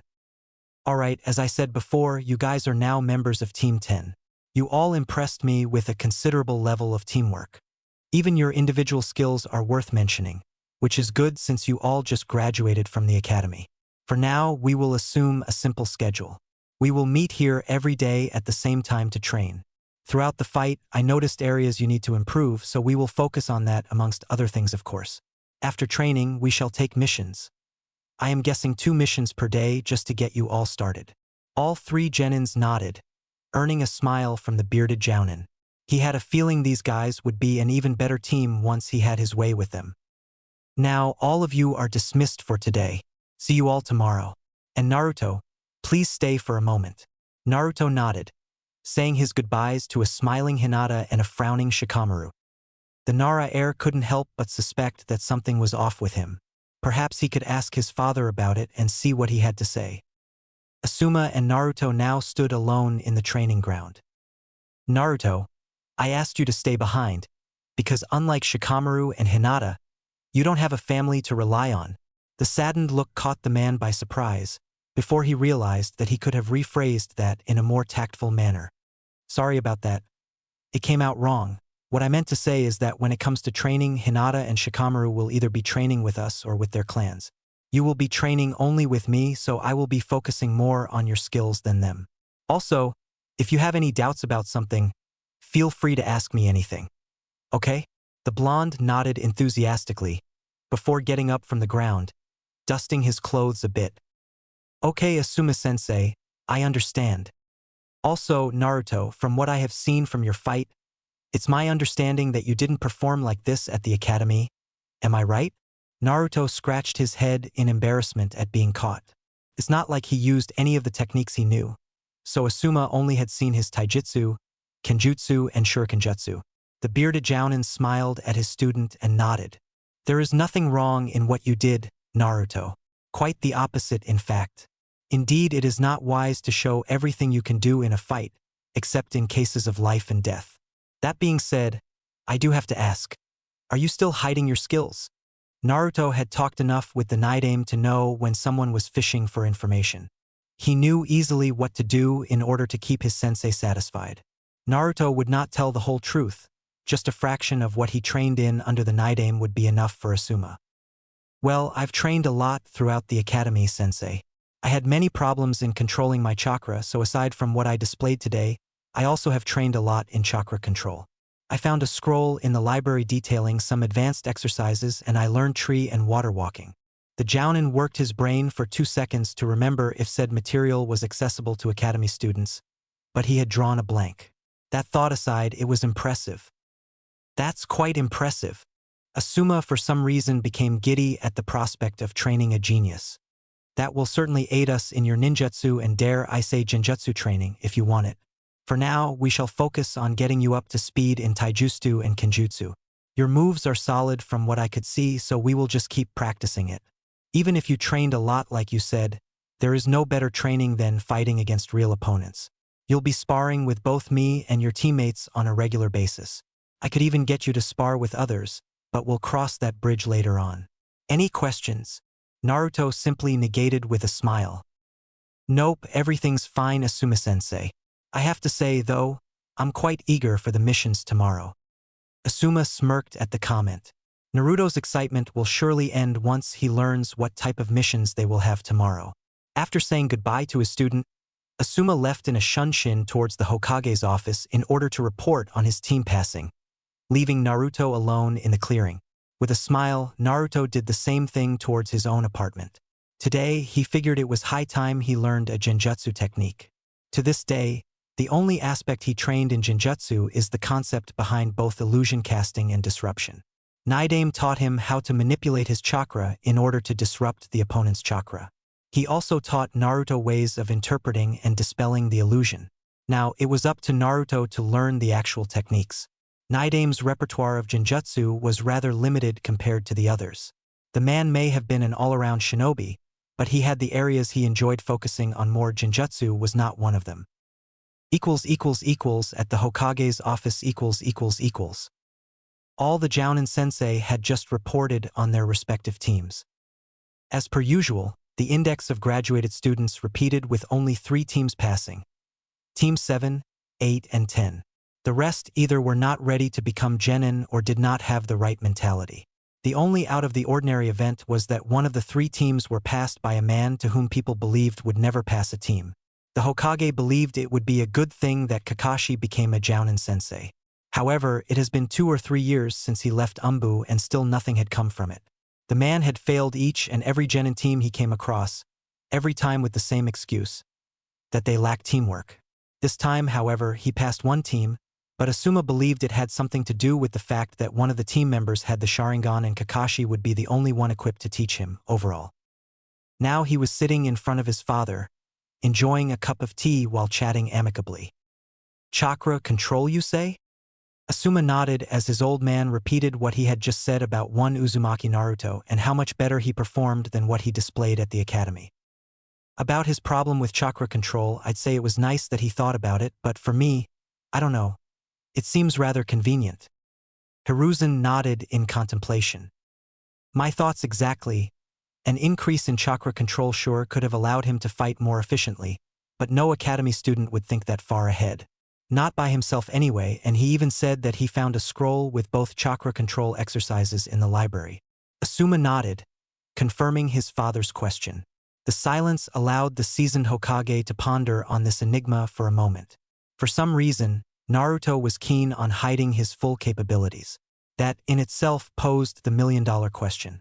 Why exactly? For what Hiruzen remembered, Naruto had this exuberant personality and couldn't contain his tongue in Hiruzen's presence, telling him everything. The lad started changing pretty much the same time his grades had improved in the academy, which meant that whatever happened to him, it was back then. The one thing Hiruzen was afraid of was not that something happened to Naruto, but rather someone. As great as his improvement at the academy was, the fact that Naruto of all people focused on chakra control was mind-blowing. He would expect such discipline from a Chunin, not from an academy student. Meaning that perhaps someone pointed him in said direction. You're spacing out on me, old man. What are you thinking? Hiruzen blinked once and looked at the amused expression of his eldest son. I'm considering the possibility of Naruto receiving training by someone, and that it started 3 years ago. Asuma frowned. Of course, it was not forbidden for a shinobi of Konoha's core to be interested in an academy student and thus give him or her a couple of tips or even outright focus on training. The problem relied in the fact that the Hokage not knowing anything about it, especially considering Naruto's tenant. Because of the fox being inside of him, any sort of training would have to take it to consideration. Certainly, the Hokage needed to keep tabs if someone decided to help the village's Jinchuriki. Do you have a name in mind? Hiruzen shook his head. I know that Kosuka sometimes talk with Naruto on occasion, but he would know better than to train Naruto without at least telling me about it. Asuma knew a bit about said man known as the Eternal Genin. He knew that the only reason the man remained a genin for that long was because of a failed mission a long time ago when the Naidame ruled Konoha. The man's skills were easily Jounin level. He could have supplied Naruto some tips. Well, he could have taught Naruto about chakra control exercises, so Naruto's story would match. Asuma pondered out loud, earning a contemplative nod from Hiruzen. Perhaps you're right, though I still believe that Naruto is more capable than what he shows. I can't allow instinct to guide my decisions, but so far my instinct is all I'm counting on here. What do you want me to do then? Asuma at times was afraid of asking said question to the village leader. After all, the man was obligated to make decisions that could affect the village. If the Hokage perceived a threat, Then he would ask one of his jounin to handle the situation. Asuma simply stood there waiting for a response, anxiously at the possibility of his father deciding that perhaps one Uzumaki Naruto could become a potential threat to the village. For now, just keep your eyes open. Considering that both his teammates will receive training from their clans, you will focus more on his training than the others. The young Sarutobi nodded. He had said that to Naruto. Depending on the material you decide to teach him, it's possible that he secretly already knows. Nevertheless, if he's keen on hiding what he knows, then he will act as if he doesn't, but I'm sure it won't take long for him to show a complete exercise. Asuma looked at his old man as if the man had grown a second head. Do you really believe that something as far ahead for an academy student, even a genin at that, such as elemental ninjutsu, could already be under his grasp? Hiruzen let out a snort at that. From what you told me, he had displayed prowess in taijutsu, kenjutsu, and shurikenjutsu. He even told you that he mastered both tree walking and water walking chakra control exercises. If he were a seasoned genin, I would say that finding his affinity and teaching him elemental ninjutsu would be right up his alley of skills. It's not a far-fetched notion, Asuma. If he is indeed receiving training from someone, then it's hard to believe that he would drill Naruto in chakra control and not bombard the kid with ninjutsu. Asuma found himself nodding at every word. With Naruto's chakra capacity and his now considerable chakra control, Naruto could become a ninjutsu specialist in no time. I understand what you're saying, Tusan, and I will keep my eye on him. But tell me, what is it that you're more concerned about? Hiruzen found that his son asked the best question of the night. Whoever is training him doesn't believe that I should be made aware of it. I can count only one individual in Konoha that does things behind my back. Asuma did shudder at that as one name stood out instantly. Shimura Danzu. With Naruto . Not knowing that he was a topic of discussion, after appearing inside his apartment, Naruto decided to have dinner before jumping for the Night-Aim scroll. A part of him wondered if revealing something to his sensei was the logical choice. Naruto was tutored by a Kage, but it was illogical of him to assume that he could simply fool a jounin so easily. At least not without telling the man at least something to satisfy his curiosity. There is no way Naruto could explain the way he moved and the speed in which he moved. Chakra control was the answer given, considering what Senju Tobirama explained it to him when he was training. He kept the third chakra control exercise hidden as a trump card, in case Asuma decided to ask him questions once more. Moving on, with his ramen by his side, Naruto opened the scroll on his table and checked the first genjutsu technique listed. Meigen, Kokoni Arezu no Jutsu, Demonic Illusion, False Surroundings Technique. According to the scroll, it was a low-level genjutsu that focused on tricking the opponent into mistaking the place he was in for another. Of course, the use was rather limited in an open battlefield, but in close quarters it could be highly effective. After about 15 minutes of reading, Naruto felt nostalgic. He felt this way every time he read Tobirama's scroll. Every time he read, he would imagine himself sitting inside the cave while the man lectured him about a technique or two. Even better, the man would explain the theory in much detail, going as far as to run different battle scenarios. Tobirama did so in order to teach experience, as the man put it occasionally. The scroll before him was no different, hence why every time Naruto read it, he could feel as if the very Night-Aim Hokage was in front of him with his arms crossed and grumpy attitude. Naruto missed the man like crazy, but he sure would not miss those damn water whips of his. With a nostalgic smile, Naruto returned to the scroll and read the passage with great attention. Right in front of him was the Night-Aim Hokage's legacy, and he would be damned if he didn't master it all to the utmost perfection. With Shikamaru . Nara Shikamaru came home right after the team test, and his face was one of deep contemplation. Both his parents were busy discussing something in the kitchen when he opened the door. Yoshino was about to ask about the test when she saw the look on her son's face. Shikaku, Shikamaru's father, had seen that look only once. They both knew their son was an intellectual genius, and there was not much in the academy that came close to making Shikamaru struggle to understand. His son had just came back from Asuma's test. Shikaka doubted that his son had failed the exam, which meant that whatever was now troubling his young mind became a mystery. So how was the test? Shikamaru looked up from his wonderings and found his parents there staring at him. It was the most troublesome experience of my life. That's for sure. Shikaku lifted his eyebrow in question as Shikamaru explained his perplexity, starting from the academy and finishing with the exam. Both his parents looked at him dumbfounded, since this was the longest monologue they had heard from Shikamaru since forever. He always found that talking and long explanations were troublesome and not worth his precious relaxation time. Eventually his parents understood their son's plight. However, at least in Shikaku's analytical and 10 times more experienced mind, the answer was obvious. So obvious that he wondered why it bothered his lad so much.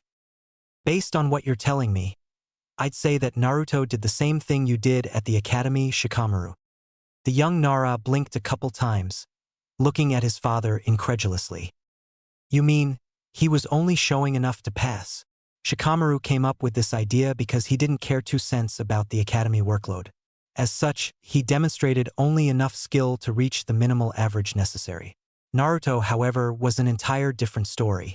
Sure, as his father said, Naruto did the same thing he did. He would only show enough skills to become amongst the middle rank of the classroom. While Shikamaru was lazy, Naruto was the complete opposite. Why did he, though? Shikaku's throat sound while drinking some tea indicated that he pondered on Shikamaru's question. In actuality, the Nara clan always positioned themselves in state of neutrality concerning the village Jinchuriki's status.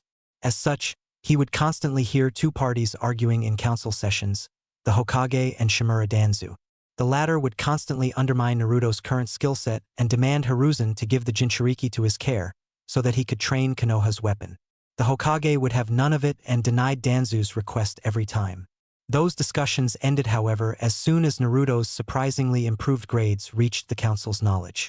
Danzu still wished for Naruto, but his demands diminished with time until he stopped talking about it. In fact, if Shikaku recalled, the last time it was 6 months ago.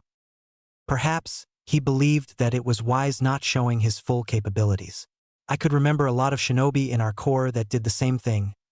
Hatake Kakashi and Uchiha Itachi comes to mind. Shikamaru remembered the first name as one of the Jounin sensei and the other being the one responsible for the Uchiha genocide. For his father to compare Uzumaki Naruto with those two, it only helped to increase the troublesome that is his blonde teammate. Whatever. I had enough for today. I'm going to bed. Tomorrow his ninja career will begin, and he had a feeling it will be a complete drag. Little did he know about the wonders of deranked missions. Chapter 6, Rivalry. Beta. QB 123. It was already late in the night when one Uzumaki Naruto opened the door to his apartment, before allowing himself to breathe properly. Switching the lights on, one detail on his person revealed itself. He was severely bruised, and every step he took, a slight moan of pain was released. All the genin wanted right now was to crash on his bed as he allowed his high regeneration powers, QB, to work its magic. The day-to-day started out like any other day for the last 4 weeks after his team passed Asuma-sensei's genin test. His team would meet every day at Training Ground 10. He woke up a couple hours earlier than the meeting date so that he could get some hidden training done. Mostly chakra-intensive exercises like chakra control, ninjutsu, and jinjutsu. He would leave the physical workout to his team training, since it would be prudent to spar against his team or even Asuma-sensei as opposed to battling his clones the entire time. After a couple spars with the team, Asuma-sensei would take the team to the Hokage's office for a deranked mission.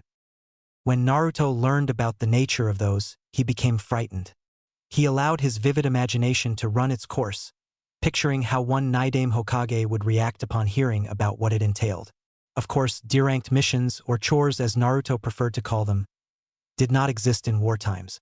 Back then, the village earned its money with more hardened missions. Perhaps the risk-free missions back then was to deliver a scroll to another village. After the shock ceased, Team 10 got a respectable rate of 2 deranked missions per day. It was actually at Naruto's insistence, because Shikamaru was all in favor of not doing any missions. Naruto even convinced the Hokage into giving him a solo 3rd deranked mission after getting Asuma's approval. He argued that it would benefit his income sum, considering that he no longer received any help. In fact, one of his solo deranked missions was the reason he was in the state he was upon entering his apartment. Apparently, A civilian wanted to test his fighting skills against a genin shinobi, and Hiruzen saw no harm in giving it to Naruto, considering his taijutsu prowess corroborated by Asuma.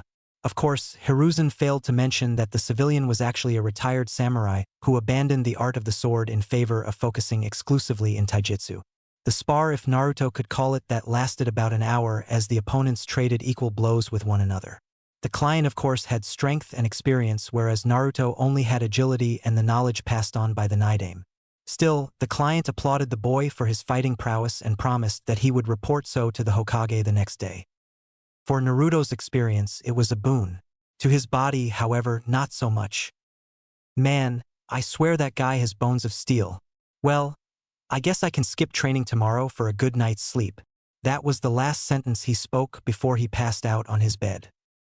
The next day. Upon feeling the first rays of sunlight on his face, Naruto's eyes slowly opened up. Normally, he would be out of bed long before the sun came up. Come to think of it, this was perhaps the first day since he met with the Naidame Hokage that he had overslept. The pain from yesterday was now a mere nuisance. The genin got out of bed and went about his morning routine as if he was on vacation. His team normally met in about 2 hours from now, so he could afford to take his time in getting ready. Unfortunately, his body was used to speeding this up, so it took no longer than 20 minutes for him to fulfill his usual routine. That meant that he had a lot of time to kill. What to do, he wondered. He was not a fan of taking leisure walks around the village, nor was he inclined to visit someone. Unfortunately, or fortunately in his mind, both his profession and his hobby were perfectly aligned. He had to keep training in the shinobi arts to improve his skills and rise in the ranks. But he did not mind it, far from it actually. Opening his closet, Naruto grabbed 2 small scrolls and opened them on his kitchen table, one on top of the other forming a cross. Performing a sequence of hand seals, both scrolls came alive, with kanji spreading over the table. Naruto bit his thumb to draw blood and went through hand seals before passing his bleeding thumb on the 2 scrolls, summoning a big blue scroll, Naidame's Legacy. Once opening the big scroll, Naruto scrolled down the taijutsu, ninjutsu, and genjutsu section, before going for the other arts that Naidame dwelled on in his days, namely spacetime ninjutsu and fuinjutsu. There were lots of information about one technique called Edo Tensei, but Tobirama strangely wrote only how to release the technique, rather than how to perform it. Naruto knew now that the Naidame had a reason for everything he did. The description alone indicated that the technique allowed the user to summon the dead. That was enough for the boy to steer clear. Regarding spacetime ninjutsu and fuinjutsu, Tobirama had already briefed Naruto that it would take a long time before he would begin to understand the concept.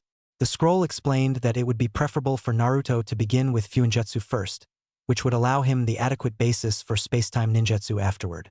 Tobirama's trademark ability, beyond his Suiton capabilities, was the technique called Hiraishin, which according to the man, is a spacetime ninjutsu used in conjunction with a fuinjutsu formula. All these words caused nothing but headaches to the genin, but Tobirama never expected him to learn spacetime ninjutsu at least before becoming a jounin. So far, the boy settled for learning beginner fuinjutsu formulas. Storage seals and even explosion seals were amongst his range of knowledge for the moment and would certainly accompany him throughout the genin days. Tobirama spent some time tuning Naruto's calligraphy in one of their sessions together. For the moment, he didn't have money to purchase scrolls. That would have to wait until he performed C-ranked missions. Also, Tobirama instructed Naruto to spend some time in the library researching about the theory behind fuinjutsu. Therefore, Naruto expected a few trips to the shinobi library after today's training. Looking at the clock, the boy sealed Tobirama's scroll and left his apartment. Choosing to simply walk towards the location, Naruto wondered about the road ahead of him, regarding the challenges and the expectations placed upon him by the very own Naidame Hokage.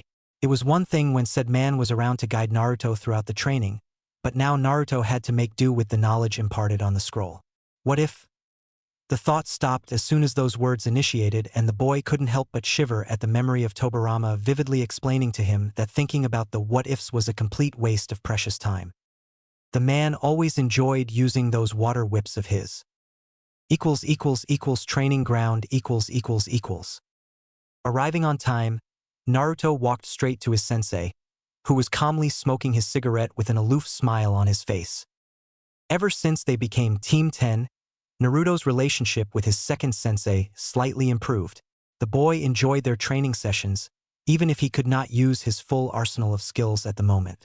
In their spars, Naruto would use taijutsu and kenjutsu with a couple shurikenjutsu as well. Ninjutsu was limited to the usual 3, however, much to his internal chagrin. Aside from constant spars with his sensei and his teammates, the latter always won by Naruto, their team got started on learning chakra control exercises. Asuma used this opportunity and passed the ball to Naruto. Since he had learned it, Asuma urged Naruto to teach the craft to Shikamaru and Hinata, showing the first signs of laziness in Naruto's book. Unsurprisingly so, Hinata got it right on her 3rd try. The Hyuga clan were prodigious in their use of chakra. The Juken required precision more than anything else.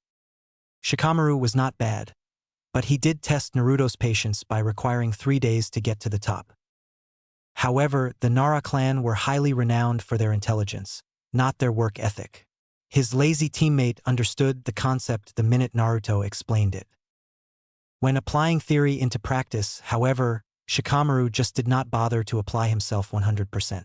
As such, Naruto kept complaining the entire time, much to Hinata and Asuma's amusement. A couple more taijutsu drills were run before the team would go to the mission room for those same old boring D-ranked missions.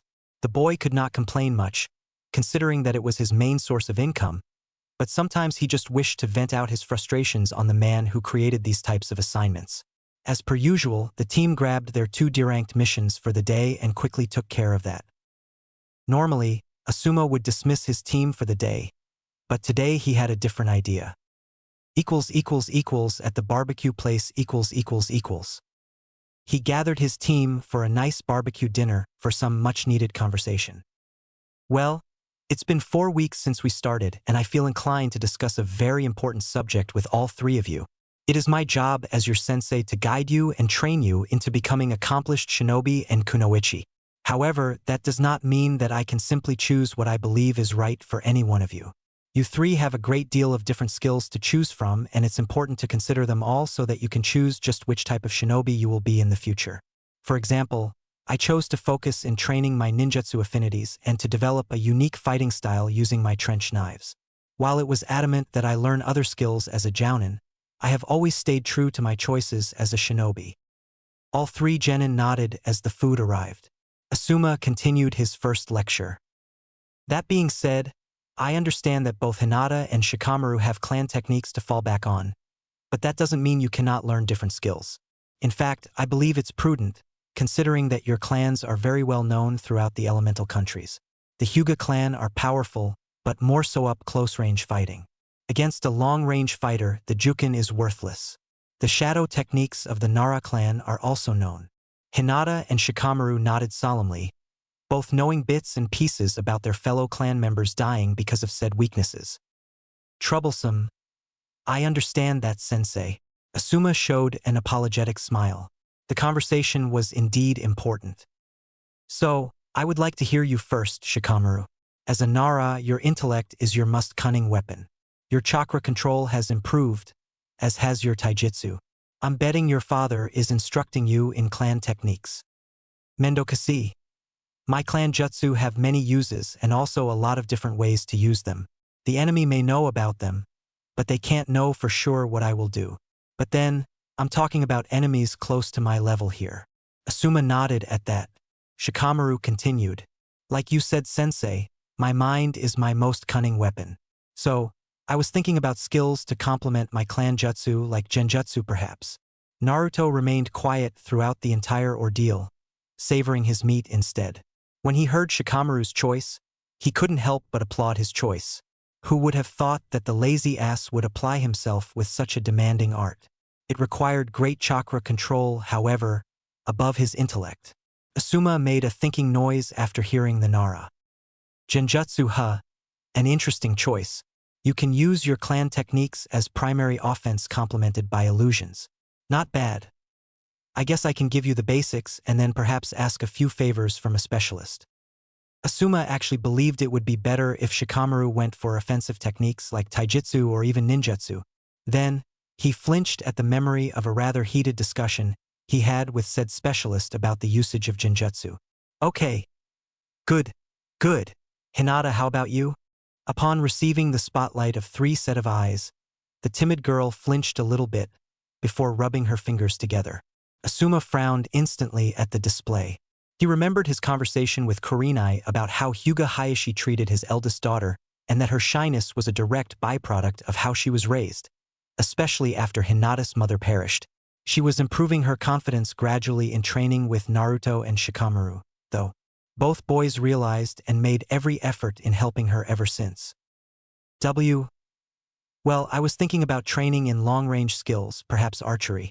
She looked at both Naruto and Shikamaru for reassurance and relaxed upon seeing them smile and nod at her.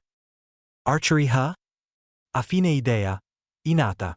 With your Byakugan, you could be quite lethal from a distance. Most impressive. If you want, I can accompany you for the necessary supplies so that you can practice. I am sure your teammates will aid you, especially Naruto. If you are able to hit him while he's moving, then you're good to go. Naruto was smiling at the timid girl until that part. Asuma had an amusing expression on his face as he observed the quiet boy frowning at him. Oi, what do you think I am? A living target? I may be fast, but I don't like the thought of being hit by her arrows on a daily basis, you know. Hinata giggled at the display. This would be training for you too in agility. With her Byakugan, her precision will no doubt be top-notch. Once the arrow flies from her bow, you will have little time to dodge. The man barked in laughter as Naruto mumbled incoherent cursing at him. Oh, come on, Naruto, don't be like that. I am sure that Hinata here won't target your vital organs, so you are safe. If she is able to hit you, then that means that you're not fast enough, that's all. The grumbling never ceased. And to think I was beginning to like you, sensei. Asuma laughed at the comment. He was enjoying this team more than he thought he would. Okay, enough teasing. How about you, Naruto? Asuma asked the question, but from the inside, he was actually waiting for the answer in anticipation. The kid was gifted way more than a seasoned genin. His chakra control was excellent. His ninjutsu and taijutsu prowess were outstanding. Asuma had a prodigy in his hand and Naruto could simply specialize in anything. He mused. Naruto, for his turn, had a clear choice in mind, but he also had side projects of his own and none of those would be revealed until later on. The boy allowed himself a small second of amused thinking, though, answering that he would want to specialize in spacetime ninjutsu and fuinjutsu. Yeah, highly amusing would be his sensei's face. I would like to find out my ninjutsu affinity and master it. Asuma nodded with a smile with his prowess in the battlefield. Asuma had no doubt that the boy will be a force to fear. Elemental ninjutsu, you say? That's quite advanced stuff. Though with your chakra control, it's not impossible. Most shinobi takes a lot of time to learn an element. Say, sensei, how can I learn my element? Asuma was surprised at the sudden question. With time, the Hokage's suspicion lessened, but it was still there. Nonetheless, Asuma saw no point in not answering, considering that both Shikamaru and Hinata were also interested. He really wanted his students to learn ninjutsu to fall back on, and this was the perfect opportunity to instill said knowledge in their brains. Who knows, maybe Hinata and Shikamaru would take an interest. There is a special paper to determine one's affinity. Actually, I happen to have it with me. Hinata and Shikamaru. Do you also want to know about yours? Depends on the amount of work I have to do. Both Asuma and Hinata had giant water drops on the back of their heads. Naruto almost molded chakra for the water whip after the comment. All you have to do is simply focus your chakra on this piece of paper. I prefer to explain the rest after I see the results. Hinata, you go first. The Hyuga nodded and closed her eyes while holding the paper in her hand. When she opened her eyes, she felt water in her hand. Asuma nodded, but said nothing, urging the lazy genin up next. Shikamaru's paper ignited and turned to ash. Naruto's paper split in two and both halves became moist. Asuma hid his surprise at Naruto's result. His father would like to hear this. Okay, then Hinata's affinity is towards water ninjutsu. Shikamaru has fire while Naruto, surprisingly so, has both wind and water affinities. Quite rare for a shinobi to have two affinities, I must say. Naruto showed a surprised face, followed by a happy one, while Hinata complimented him. Asuma allowed for the genin to partake in conversation over their elements, while he pondered on what he had just discovered. His focus was on the Uzumaki enigma instantly. A jounin of his caliber had a lot of experience in knowing when someone is not telling the truth. Naruto's elation, however, at knowing about his elements struck him as quite odd, considering the Hokage's suspicion. If someone was indeed tutoring the boy from the shadows, then no doubt Naruto would have already found his elemental affinity, considering his potential. So, Shikamaru wants to get Genjutsu training, Hinata needs help with archery, and Naruto with elemental ninjutsu. I will see if I can pull some strings for Genjutsu training. The archery material, I believe, won't be hard to find. I guess that there are at least 2 or 3 stores in Konoha. As for you, Naruto, I'm afraid I'll have to consult with the Hokage first about you learning elemental ninjutsu. The boy did frown, earning an amused smile from the sensei. Elemental ninjutsu's mastery is as hard as it is dangerous, especially if unsupervised. I believe the Hokage will accept it, though, considering who your sensei is. Asuma could not help but inflate his chest in pride at that. What do you mean? The boy felt his hopes of getting wind training draining by the second. He just did not consider that Asuma would need to run by the Hokage first. I'm considered one of the best wind users in all of Konoha, and since you have an affinity for it, there is no one better suited to teach you. Wow, really? That's awesome, sensei. Hinata giggled at the amount of energy and excitement displayed by Naruto, of course, none the wiser. The boy could not get his hopes up, since the Hokage would have to approve first.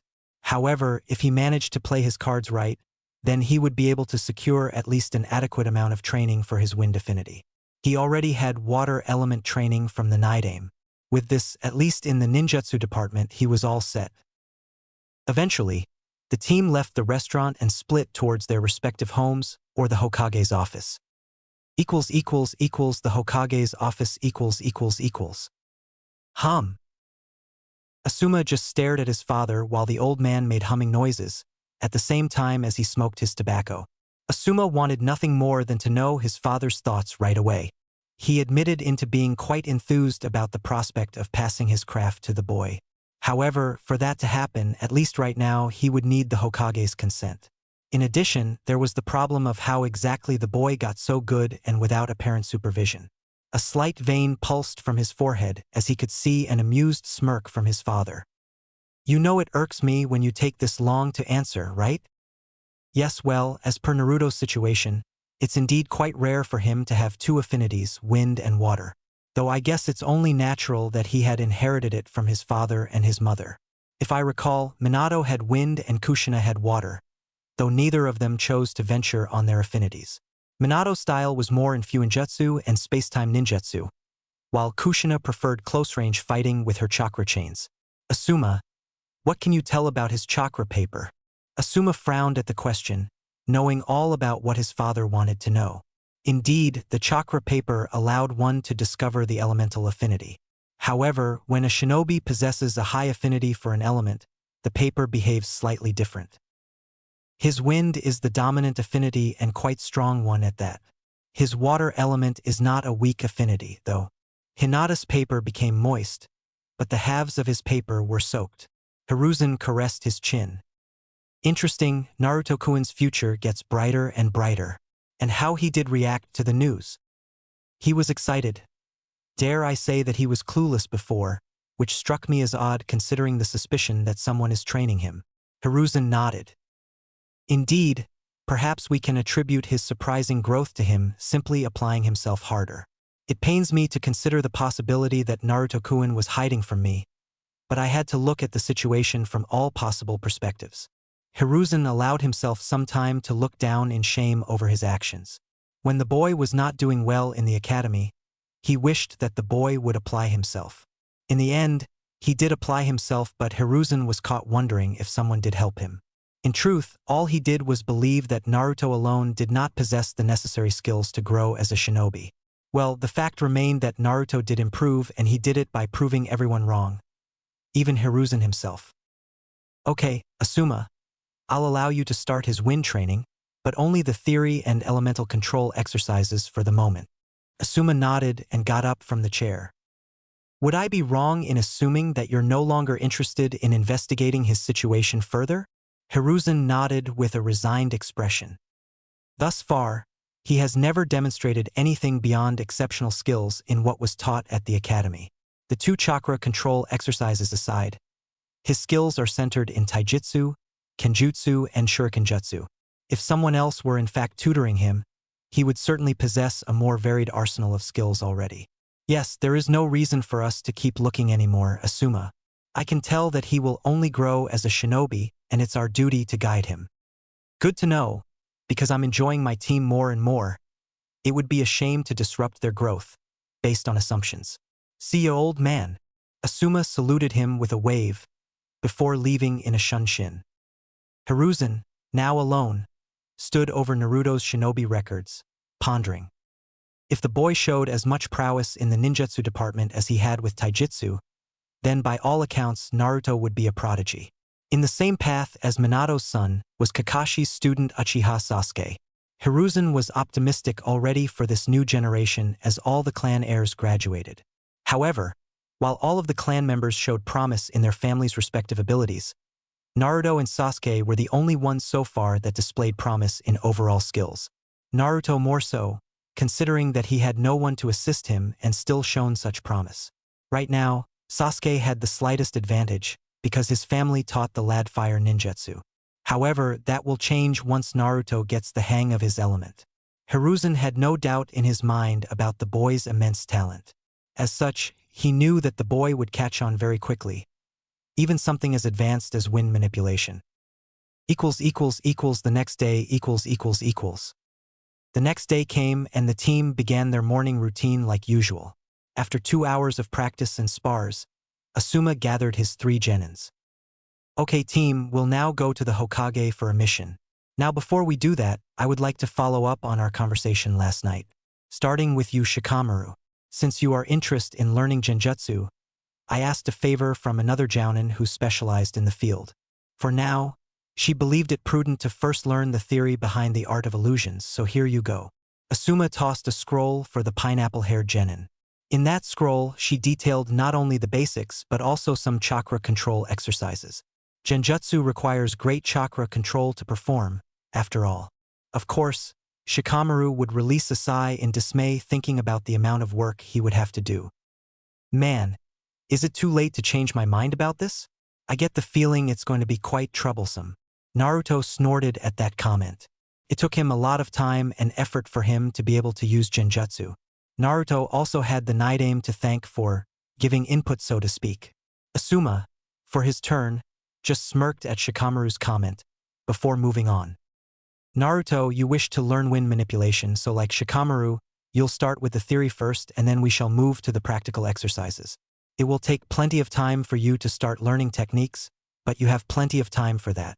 From the inside, Naruto groaned, but from the outside, he smiled and took the scroll. He opened up the scroll and started reading it right away, blocking his attention to the outside world. Now with Hinata, before we go to the Hokage, we shall stop at a weapons store to purchase a set of bow and some arrows for you to practice. So, let's move on, shall we? The team then left the training ground with Naruto half-walked, half-focused on the scroll. Even if it was just theory, it was quite vividly described. As the team walked, Asuma saw another jounin coming in front of him, actually doing the same thing as Naruto was doing. Reading. Morning, Kakashi. As per the usual, the scarecrow jounin simply waved him off, not taking his eyes away from his precious novel, until he felt a blonde head bumping into his stomach. The jounin looked down from his book to see 2 blue eyes looking at him with a forgiving look on his face. Hatake Kakashi admitted that he interacted very little with his sensei's son. Well, very little was an understatement, as the most they interacted was when Kakashi had to shadow the kid back in his Umbu days.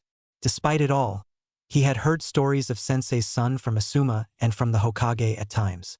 He could see from the kid's posture alone that the rumors were quite true. Asuma came up to him 2 days ago, stating how skilled Naruto was and that he wanted to measure his skills against one Uchiha Sasuke, the Rookie of the Year. At the time, Kakashi simply shrugged it off, saying that he would think about it. Oh, sorry about that, Jounin-san. I got carried away reading.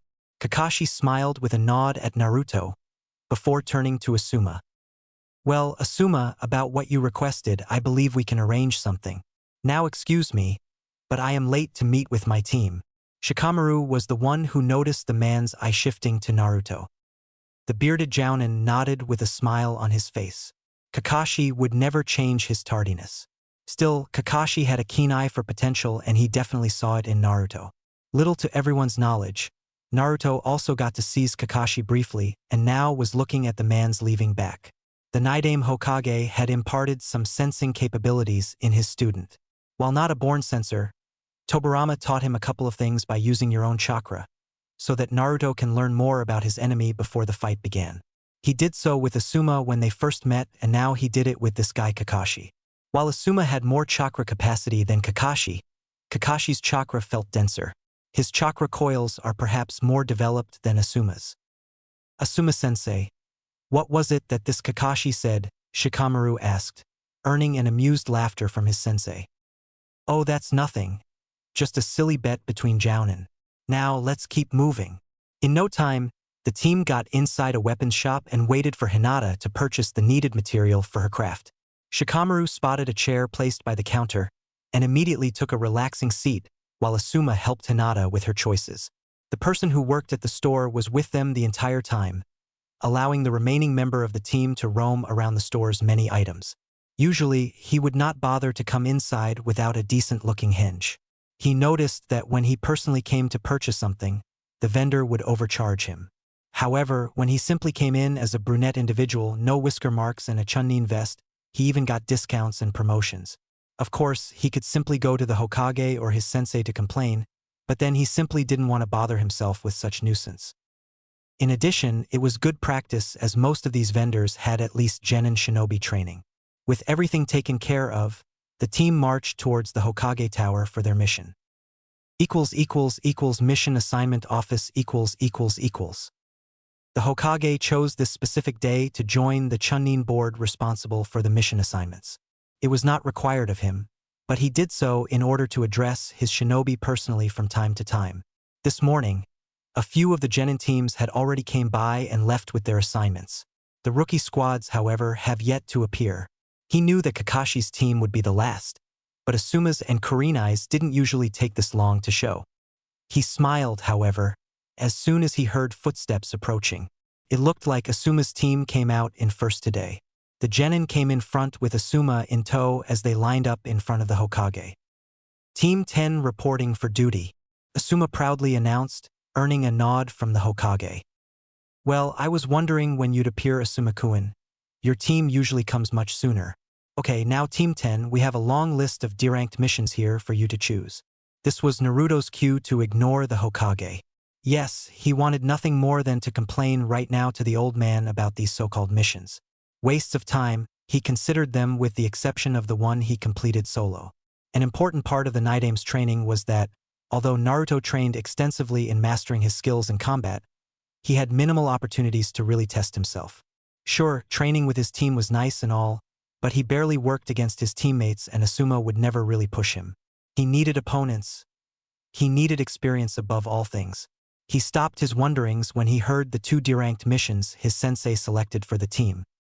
Oh, and by the way, Asuma said just as they were about to leave, I believe that my team is ready for C-ranked missions. This took his team by surprise, even Naruto. Yumino Irika looked perturbed. Are they now? Well, perhaps tomorrow we can choose one. Asuma nodded, before leaving the Hokage alone with his 2 chunnin in attendance. Hokage-sama, is it really wise to send them on C-ranked missions so soon? They graduated last month. The Hokage smiled as he turned to his trusted chunnin. While it's true that they lack experience, it is also true that these 3 are quite gifted genin. Shikamaru is quite the genius and strategist of the team and Hyuga Hinata has a solid grasp on her Byakugan. Last but certainly not least, Naruto-kun is perhaps the most gifted genin of his generation. According to my son's reports, Naruto ranked very high in pretty much all there is for a fresh genin to know. I am sure that he will reach great heights in his career. That's precisely why I have allowed them to participate in C-ranked missions. Naruto-kun is skilled, but like you said, he lacks experience. You can only improve yourself by facing adversities and coming out on top. Irika almost felt ashamed after the lecture, but his worry remained. I know that they are gifted, but I can't help but feel it's too soon for them. The Hokage only smirked at the man. He had chosen wisely in placing Irika at the academy. That goes to show how much you care for your students, Irika. However, it is now time for them to venture outside the confines of our great walls and meet the world outside. Do not worry, though, I don't plan to send them alone. Team 10 was polite enough about deranked missions. Nevertheless, it was quite clear in Naruto's visage that he greatly dislikes the subject. The other teams, however, will be more vocal about it, demanding a C rank. Irika sighed at being defeated. He knew that Inuzuka Kiba would explode any day now, and Uchiha Sasuke as well, demanding tougher assignments. Sometimes, he just wished to place some sense into the Jounins' heads for risking his students' lives needlessly. You plan to send 2 teams then? The Hokage nodded, greatly pleased by this young man's intellect. Yes, though I will defer to Kakashi's judgment beforehand. He had a feeling that Kurenai, being a rookie Jounin, will be more cautious about taking a C-ranked mission, and Kakashi had already talked to him about choosing a more practical approach to his teachings than simply drilling theoretical subjects to his genin. While Hiruzen did not believe in its efficiency, it was still a valid method of teaching and has produced fine results. If memory served him correctly, the Yondaime Hokage opted for this very approach on his own team. The next day. The next day, as expected, both teams stood by the Hokage at the mission office. Well, since both Asuma and Kakashi considered their teams ready for a C-ranked mission, I have decided to accept their suggestion. Each team had their own reactions to the news. Inuzuka Kiba looked at Sasuke and both shared a smile in determination. Sakura looked like she was scared, but tried desperately to hide it. Naruto could see that she took a small step closer to Sasuke, to which he turned his eyes in secret irritation. Shikamaru simply muttered his famous word while Hinata was clearly in doubt of herself, though she smiled when Naruto placed a comforting hand on her shoulder. Her confidence issues sure diminished, but it would take time to vanish completely. After allowing some time, Hiruzen continued. However, instead of issuing a mission to each of the teams, I have decided to send both teams on a single C-ranked mission. The Hokage was about to continue when Kiba voiced his protest. Hey!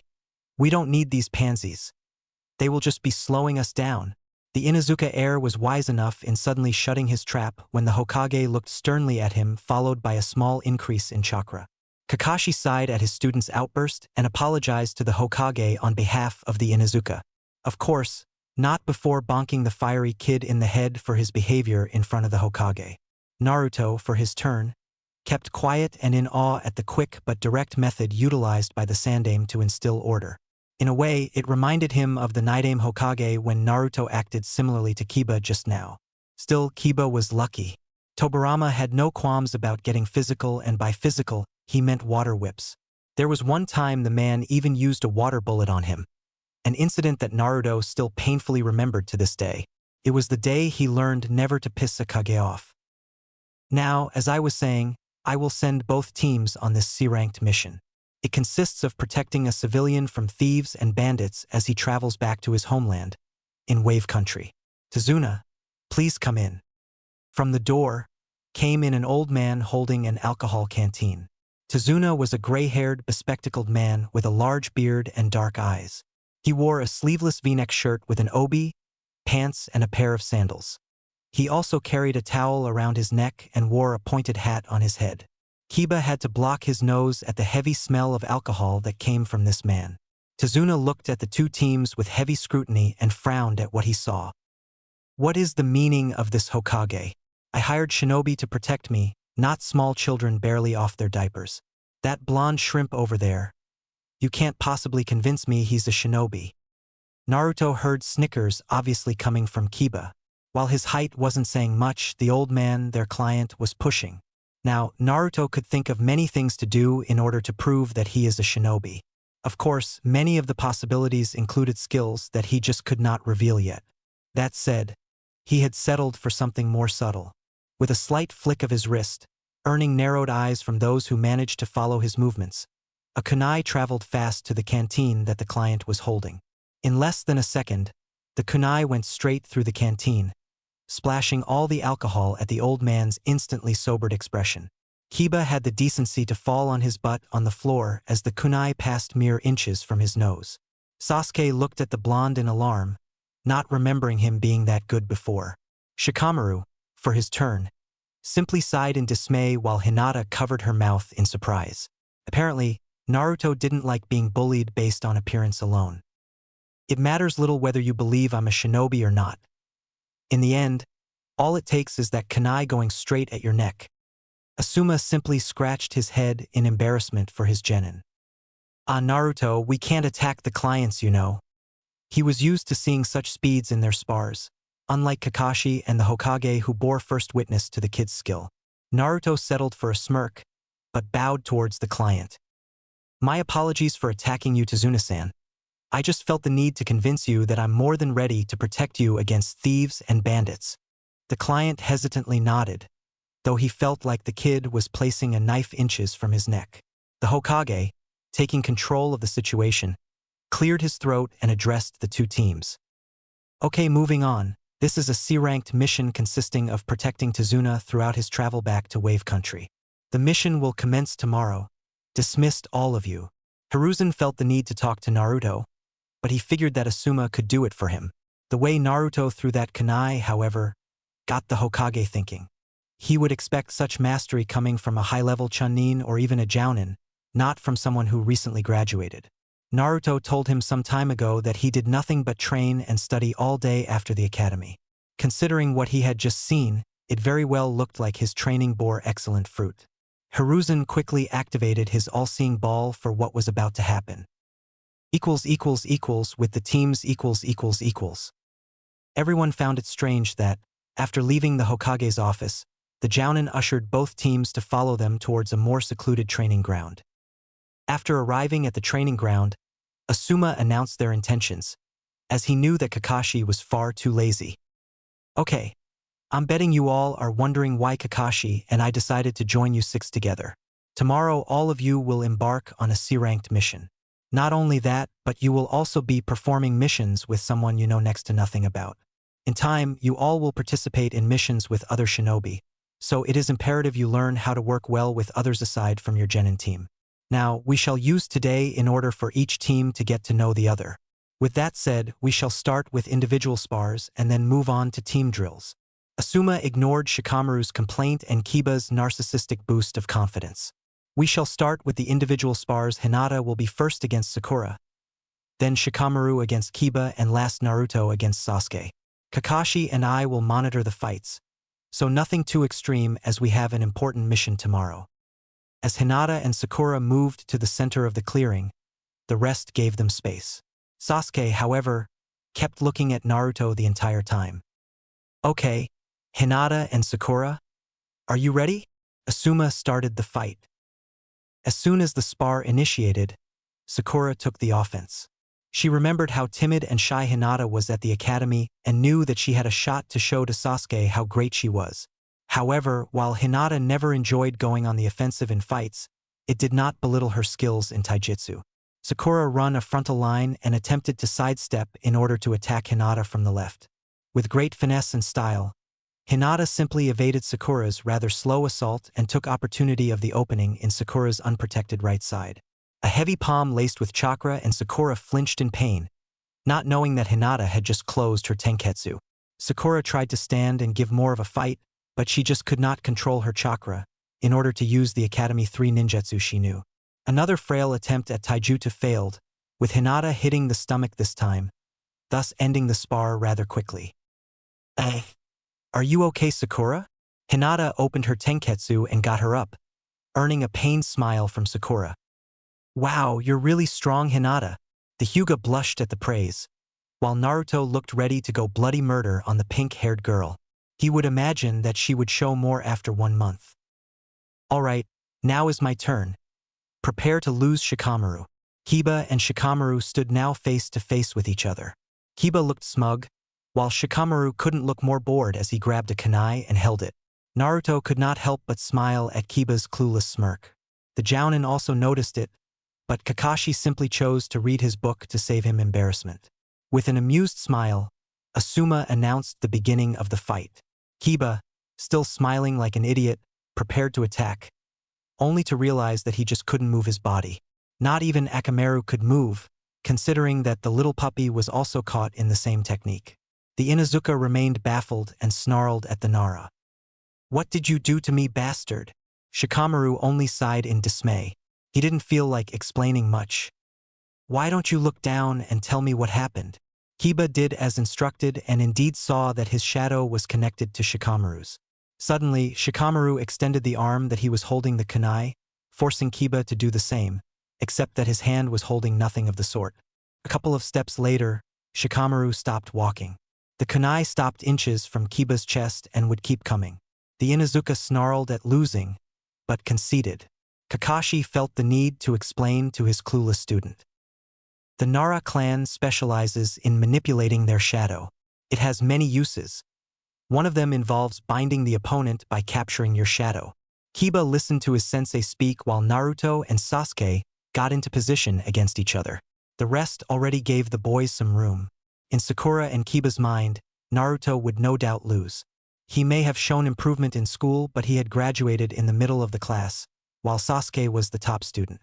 Meanwhile, Shikamaru and Hinata doubted that Naruto showed his best at the academy, merely showing enough to graduate. It was not to say that Naruto was stronger than Sasuke, only that one could not base Naruto's skills according to his display up until 1 month ago. Kakashi and Asuma stood side by side as they silently conversed with one another. The first two fights were indeed for the teams to know each other, but this last fight was actually a bet formed between them as to whom was the strongest genin of this year. Sasuke, meanwhile, looked at his opponent and remembered how fast he moved back at the Hokage's office. It had been a month since he last saw Naruto fight, and back then, it was completely different. Sasuke Uchiha's blood pumped inside his veins, and he felt excitement over the upcoming battle.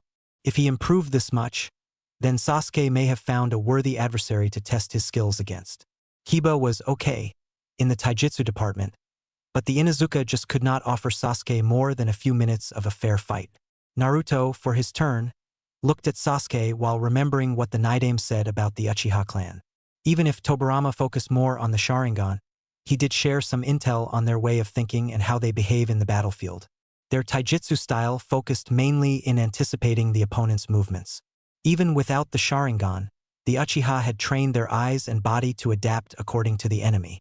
That being said, it will always appear that an Uchiha is faster than he actually is. Aside from that, though, Naruto saw this as an amazing opportunity to gain experience. Asuma took a couple steps further and announced the beginning of the fight. Naruto went on the offensive immediately, hurling a group of shuriken at impressive speeds. Sasuke reacted instinctively, not much expecting a long-range assault in a spar. He evaded the projectiles and charged at the Uzumaki, using chakra to increase his speed.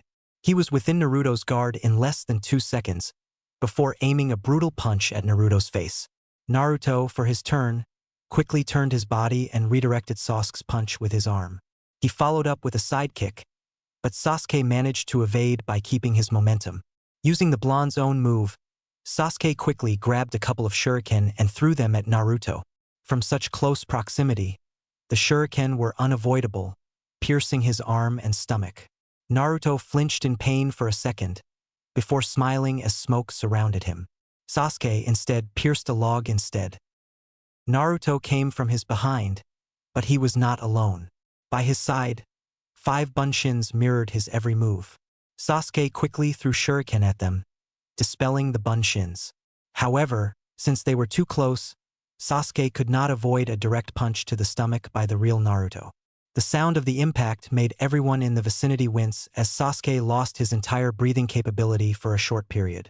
He had to move quickly as Naruto was not done. Jumping back a few times, he managed to create a distance to breathe again. He had never taken a hit that strong before, and the way Naruto moved was a lot more coordinated and precise than back at the academy. Getting a new resolve, the Uchiha charged once more and started a close-range fight with Naruto, neither showing dominance over the other. Their movements were faster than genin level easily. The spectators, at least the genin, were surprised or, in Kiba's case, speechless. He could barely follow those movements. Sakura simply stopped trying altogether. Indeed, Naruto is quite skilled, as you said, Asuma. The bearded Jounin smiled while lighting up a cigarette. So is Sasuke, but Naruto normally moves faster. Remember that he has complete mastery of his chakra, but so far he is not using it to fight Sasuke. Kakashi looked at Asuma from the corner of his eyes and focused on his old sensei's son, and indeed Asuma was right. Back to the fight, Sasuke found that, at each passing second, that Naruto was slowly but surely increasing his pace as well as the strength behind the blows. To compensate, Sasuke focused more chakra into his limbs, but he could feel his capacity diminishing, whereas Naruto barely looked phased. One aspect of the Uchiha's rules of combat is observation. Sasuke had to be observant in order to capture the minuscule details during a fight. That was why he was surprised upon seeing Naruto's facial expression during their fight. Usually, he appeared more carefree, as if the entire world couldn't faze him. Now, though, it was the complete opposite. He looked completely and utterly focused on the battle. His eyes locked onto Sasuke's body movement. Sasuke flinched when Naruto's kick came up too fast for him to evade, forcing Sasuke to block it with his arms. The power behind the strike was too much for his arm to handle. Naruto wasn't deterred and quickly flipped to Sasuke's exposed side, stopping his sword inches from piercing Sasuke's kidney. Even if this was just a spar, this was the first time since that fateful day that Sasuke had felt like he was going to die. Surely, had Naruto been an enemy, he would be. It was a clean victory from Naruto, according to Asuma. Naruto had already displayed such tenacity while fighting him, so he was not surprised. The others, however, could only gawk at the display. Kiba felt so out of place right now and couldn't come with a proper retort. Congratulations, Sasuke.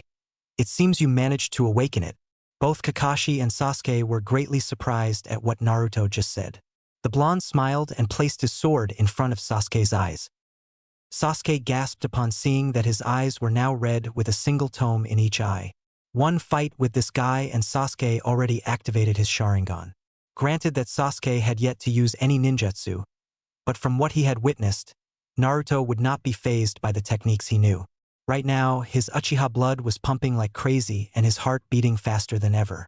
He vowed to kill his brother, and Naruto will be the one to aid him in reaching Itachi's level. Naidame no Saren. Chapter 7 Wave Mission Part 1. After Naruto was dismissed by Asuma, he went straight home to read more of the scroll containing wind manipulation. The boy at first assumed that the material wouldn't help him much, considering that he had already performed the 2 exercises necessary to use wind ninjutsu. He had already sliced a leaf and the waterfall. However, he later realized that Asuma-sensei did know his stuff about the craft. The scroll contained a more practical approach to the use of wind ninjutsu, of course, detailing the 2 exercises, but also what the shinobi must envision in his mind to further increase its potential. The thought of picturing 2 blades grinding with each other until both edges were as thin as possible was brilliant. Immediately grabbing his sword, Naruto focused on his wind chakra through the metal, before seeing the blade humming with transparent blue energy. As soon as Naruto incorporated on Asuma's tips, though, he could see the wind energy accelerate around the steel and even the humming noise increased. Naruto would simply keep on with it until he was comfortable with the feel. As he closed his eyes, Naruto meditated on the feel of his chakra right now. It was imperative, according to Tobirama-sensei, that Naruto would use the exact amount of chakra needed for each technique. Of course, the theory of chakra was pretty much hammered inside his brain, but the Naidame did say that the possibility of him running out of chakra was quite slim. Still, he carried on with the skill as he pictured Windrazor sharp chakra passing through his developing tenketsu. Once he had found the necessary amount, Naruto stopped the flow of chakra as he placed his sword back in the scabbard. The scroll had also indicated a rather exciting exercise. So far, Naruto had known only a technique that either accelerated projectiles, Repushu, and one that sent a gust of wind to the opponent, Daitapa. But he knew from the Naidame scroll that wind techniques also had cutting and slicing characteristics. Asuma's scroll explained how to use this specific ability, to slice objects using only your chakra. By using both hands, Naruto would have to position his hands in both sides of the object and focus wind chakra in the middle. Quite like the leaf-cutting exercise, but much more concentrated and precise. It is certainly detrimental to learn this before attempting one of the techniques. Taking a look off the scroll for now, Naruto looked outside the window of his apartment and realized that it was already nighttime. He was now debating between going out for a late dinner or heat up something inside and go to sleep early. Of course, he had a mission tomorrow morning, so going out was ill-advised. So, Naruto opted to heat up some pre-made food he received from Kosuka and went to sleep soon afterward. Of course, it was no ramen, but the kind old man's cooking was considered a blessing for a young man growing up with little to no skill in the kitchen. Barbecue place . Inside the barbecue place, the three Jounin sensei were having a nice dinner together to discuss some things together. It was the bet that Asuma made with Kakashi. If Naruto won against Sasuke, then Kakashi would buy Asuma dinner. Kurenai just went along for the ride, much to Kakashi's dismay. It was the first time that the famous Sharingan no Kakashi ever lost a bet, and the woman Jounin wouldn't miss this opportunity to hear all about it. As such, after placing the orders and a good old sake bottle for the table, Kakashi and Asuma turned to explain to her the contents of the wager and how one Uzumaki Naruto managed to win a spar against Uchiha Sasuke in close range, using nothing but Tai, Kenjutsu, and the regular 3 jutsu taught at the academy. Okay, Asuma. Now it's your turn to explain to me that exactly what you taught Naruto. The bearded Jounin was feeling rather smug at the sight of a petty-looking Kakashi. Kurenai was also basking in the feeling, despite not being a part of the wager. Here is the thing, all I ever did with him was a light spar every now and then in between team practices. Kakashi's only visible I looked bored, though Asuma knew enough to know that the silver-haired Jounin was skeptical. Despite not showing any extraordinary skill, I could see that he was using chakra in his moves throughout the fight and not like a genin. Hell, I've seen Chunin with less level of control than him. Asuma nodded and grabbed a piece of meat from the grill as Kurenai offered her insight into the conversation. The Kunoichi Jounin's team had 2 genin that had adequate chakra control. Ino and Shino were drilled in the art by their families, but Chuji still required some advanced tutoring in that aspect. A genin with high-level chakra control is indeed impressive. Nowadays, people only tend to focus on extravagant techniques. It's nice to see someone thinking outside the norm, but I didn't see this information in his file. Indeed, because of his high chakra capacity, Naruto needed to focus more on chakra control, though he had already nailed both exercises by the time he graduated. Both Kurenai and Kakashi whistled at that. Okay, then considering his chakra capacity and high chakra control, he may be a ninjutsu powerhouse then. Kurenai frowned at Kakashi's input as she filled her plate with some grilled vegetables. Men always leading on straight to ninjutsu and pretty much forgetting about everything else. I'd say that someone with high-level chakra control could be an all-round shinobi. Certainly, Naruto's education could consider other ventures. Asuma smiled at the argument. Of course, none of them were any wiser that the boy already had a much better sensei than all of the 3 combined and was learning tons of different skills that will certainly benefit him in the future. They knew that Naruto was a blank canvas and could pretty much take any path he so desired. Well, he did mention that he wants to master his element, which is wind, by the way. But when I tested his affinities, I was surprised to see that not only he had a wind affinity, but a water as well. Not to mention that he is highly skilled in Kenjutsu, Taijutsu, and Shurikenjutsu. That pretty much made Kurenai pause and Kakashi wonder what happened to his sensei's son that made him so powerful out of the blue. It was Kurenai who pondered aloud what all 3 thought. A genin fresh out of the academy with excellent chakra control, with more than average skills in Tai and Kenjutsu and 2 elemental affinities. Do you have a prodigy in your hands, Asuma? The bearded Jounin could only nod. No doubt, he knew that when word about Naruto's skills comes to light, he would attract the interest of many Jounin in Konoha willing to teach the kid. And looking at both Kurenai and Kakashi, well, Kakashi managed to hide it well, but Kurenai was practically salivating at the future prospect of such a shinobi. If he is this good right now, imagine how he would be in the future. And Kurenai realized that he could very well learn Jinjutsu as well as be a ninjutsu specialist. With dual affinities, she knew that Naruto would bend towards the ninjutsu department, but with good chakra control, he could also learn Jinjutsu. Perhaps Sasuke may not be a suitable rival for him after all, Kakashi said, admitting to himself that even Sasuke's Sharingan may not be enough. Asuma allowed himself to smirk at that, though. When he sparred with Naruto, he was using Chunin-level skills.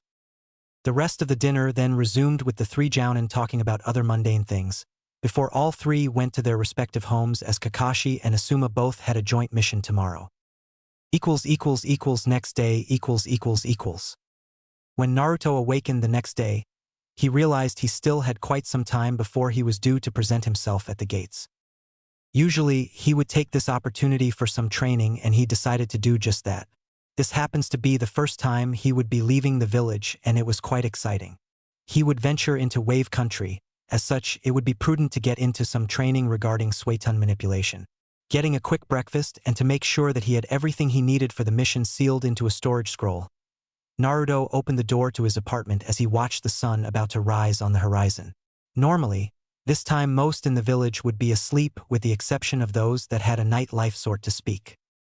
Considering the rough neighborhood that he lived nowadays, Naruto had met the occasional drunk and even some gang members, making quite a fuss this time around. As he jumped towards the nearby buildings, the blonde genin had expanded his senses throughout the village and felt the reduced number of shinobi that were finishing the usual rounds around the village. He smiled upon practically seeing two green blurs jumping together towards Kami knows where. He never had met them in person, but Naruto could feel their enthusiasm every day, since he usually awakened the same time. It didn't take him long to reach the cave where he had first found his sensei, the Naidame Hokage, and where he trained for 3 straight years. Every time he came here, he expected to hear the grunt in complaint from the man.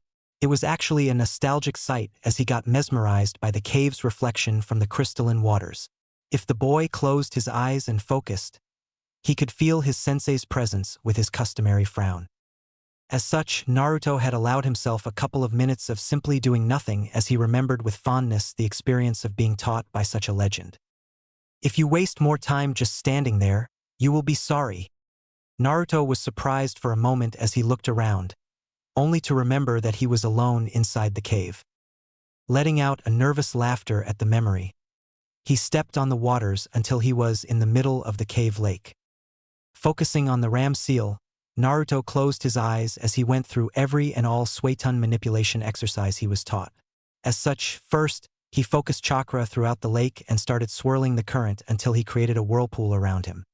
He would first increase the speed of the spinning vortex and then reduce it as he felt his connection to the water, just like his sensei did with no effort whatsoever. Naruto remembered the first time he saw the Naidame doing this exercise. He was simply crossing his arms with a look of pure boredom as he commanded the water to do his every bidding.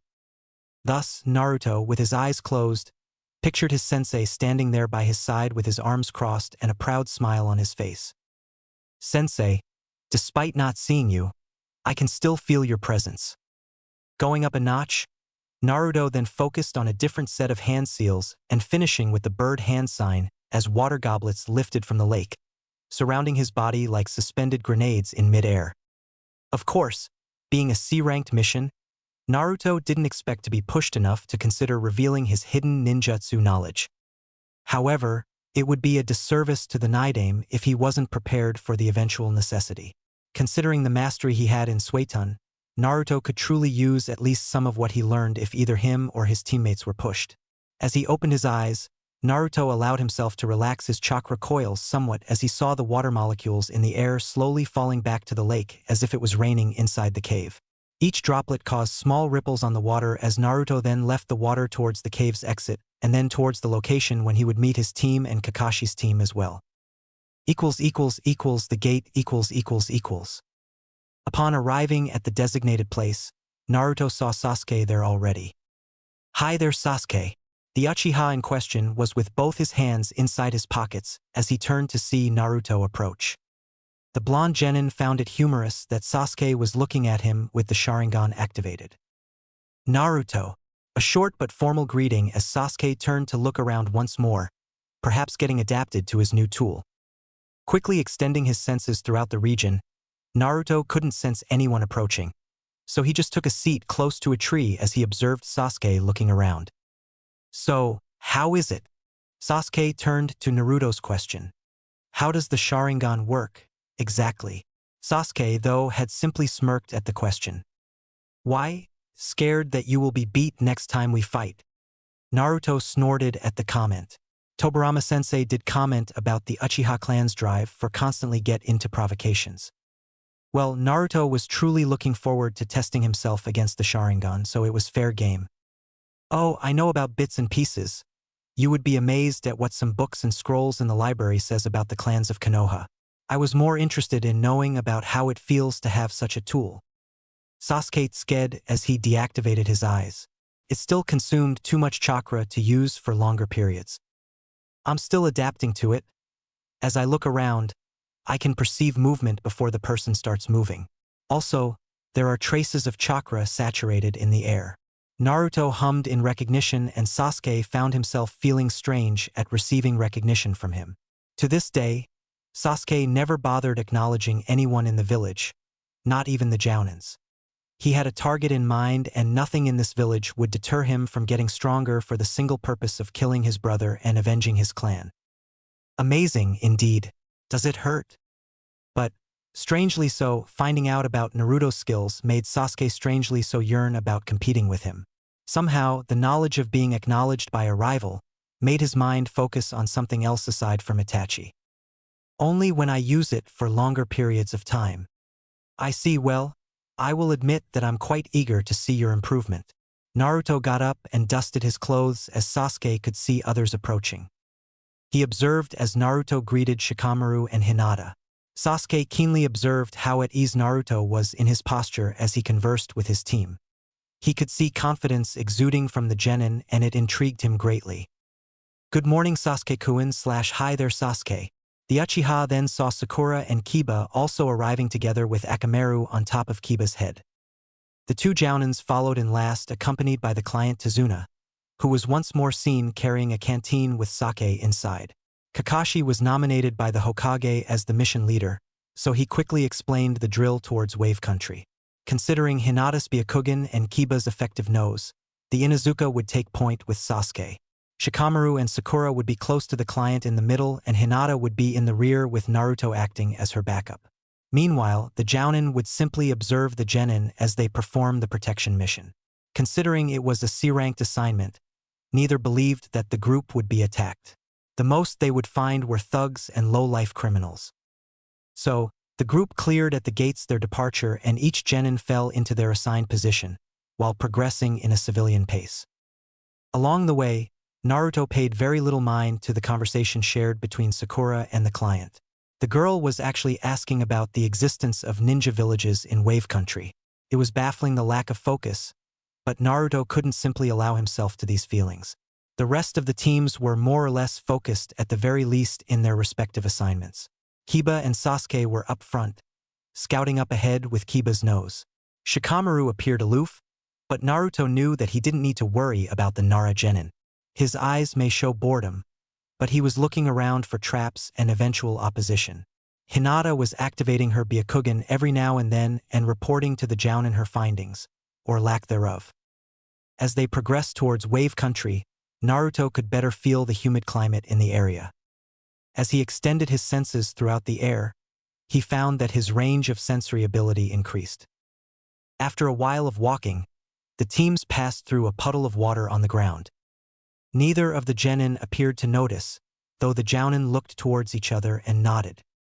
All 6 genin turned abruptly to the sound of movement behind them as they saw a chain filled with small blades coming out of nowhere and wrapping it in both Asuma and Kakashi, slicing their bodies in half before they even got the chance to see what was going on. The frightened look in their faces caught most by surprise. The rest of the genin, though, had mixed reaction as they saw what appeared to be 2 identical-looking shinobi with gray capes, breading masks and claw gauntlets joined together by the very chain who shredded the Jounin's bodies. "Ha, easy, 2 down already." Their metallic voice reached everyone's ears, sending chills up their spine. Shikamaru was the first and extended his shadow before the 2 opponents attempted to attack the client and kill him as well.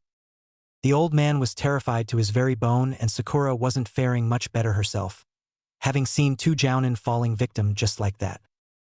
The demon brothers saw the shadow coming their way and evaded it.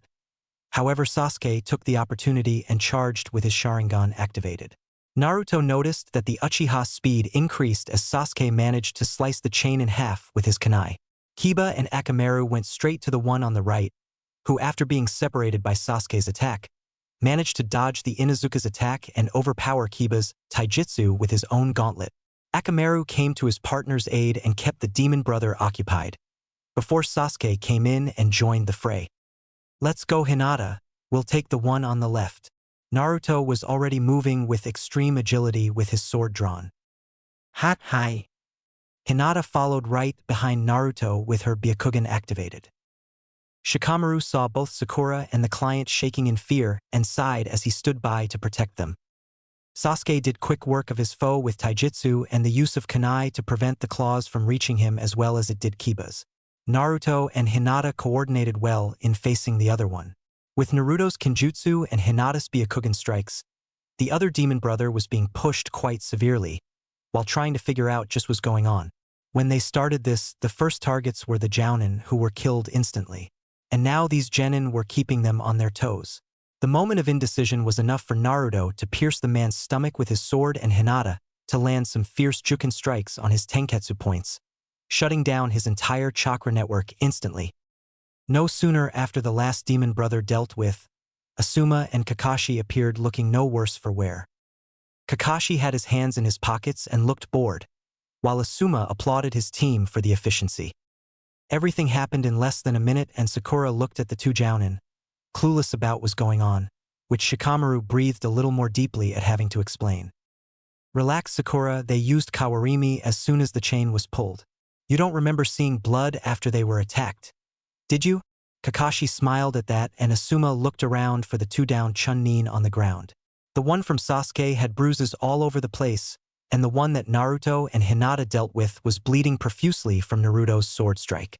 Pretty soon, this one would bleed to death, but Asuma wouldn't mourn his death. No, he was looking at both Naruto and Hinata and could see that they have performed flawlessly. "Naruto, Hinata, congratulations on handling him." The two genin turned to see their sensei and Hinata blushed slightly at the praise. She was just following Naruto's directive and double-teaming with him. However, now that the adrenaline left her system, she had just realized that she had beat a Chunin missing ninja. "Yes, Hinata was great, sensei. What did I tell you? Your father doesn't know squat." Asuma chuckled at the boy for lifting the girl's spirits up. Hinata has come a long way after joining with them.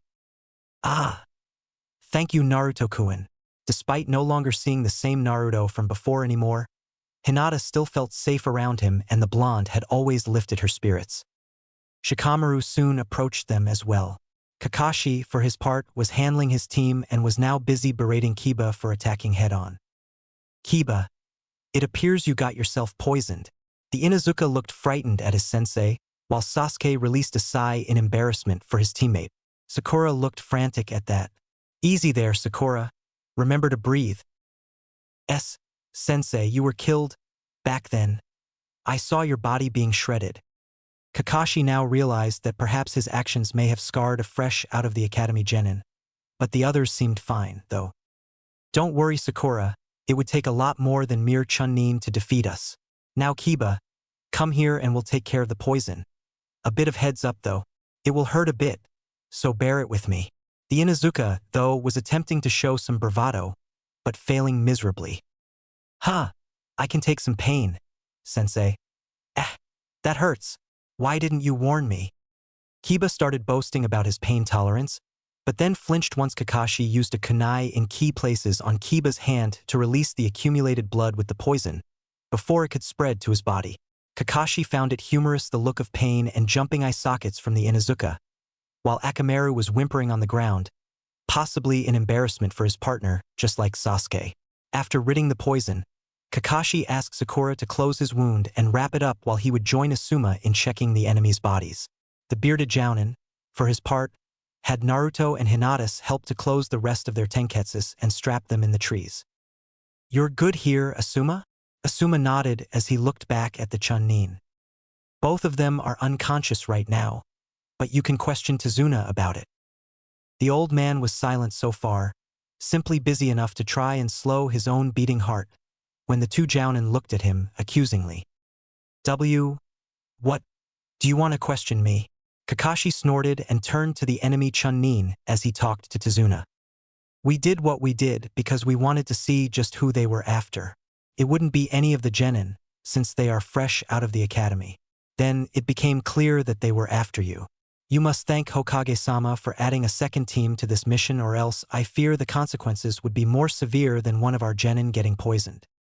Tazuna flinched as he sensed the silver-haired Jounin now looking at him. The old man was feeling his heart beat faster as he felt his life in this man's hands. But Kakashi was not finished in roasting Tazuna. You deliberately withheld information from Konoha by asking for a C-ranked protection assignment. Said action alone allows me ground to simply abandon you right here. The rest of the genin all stood by as they heard Kakashi grill the client.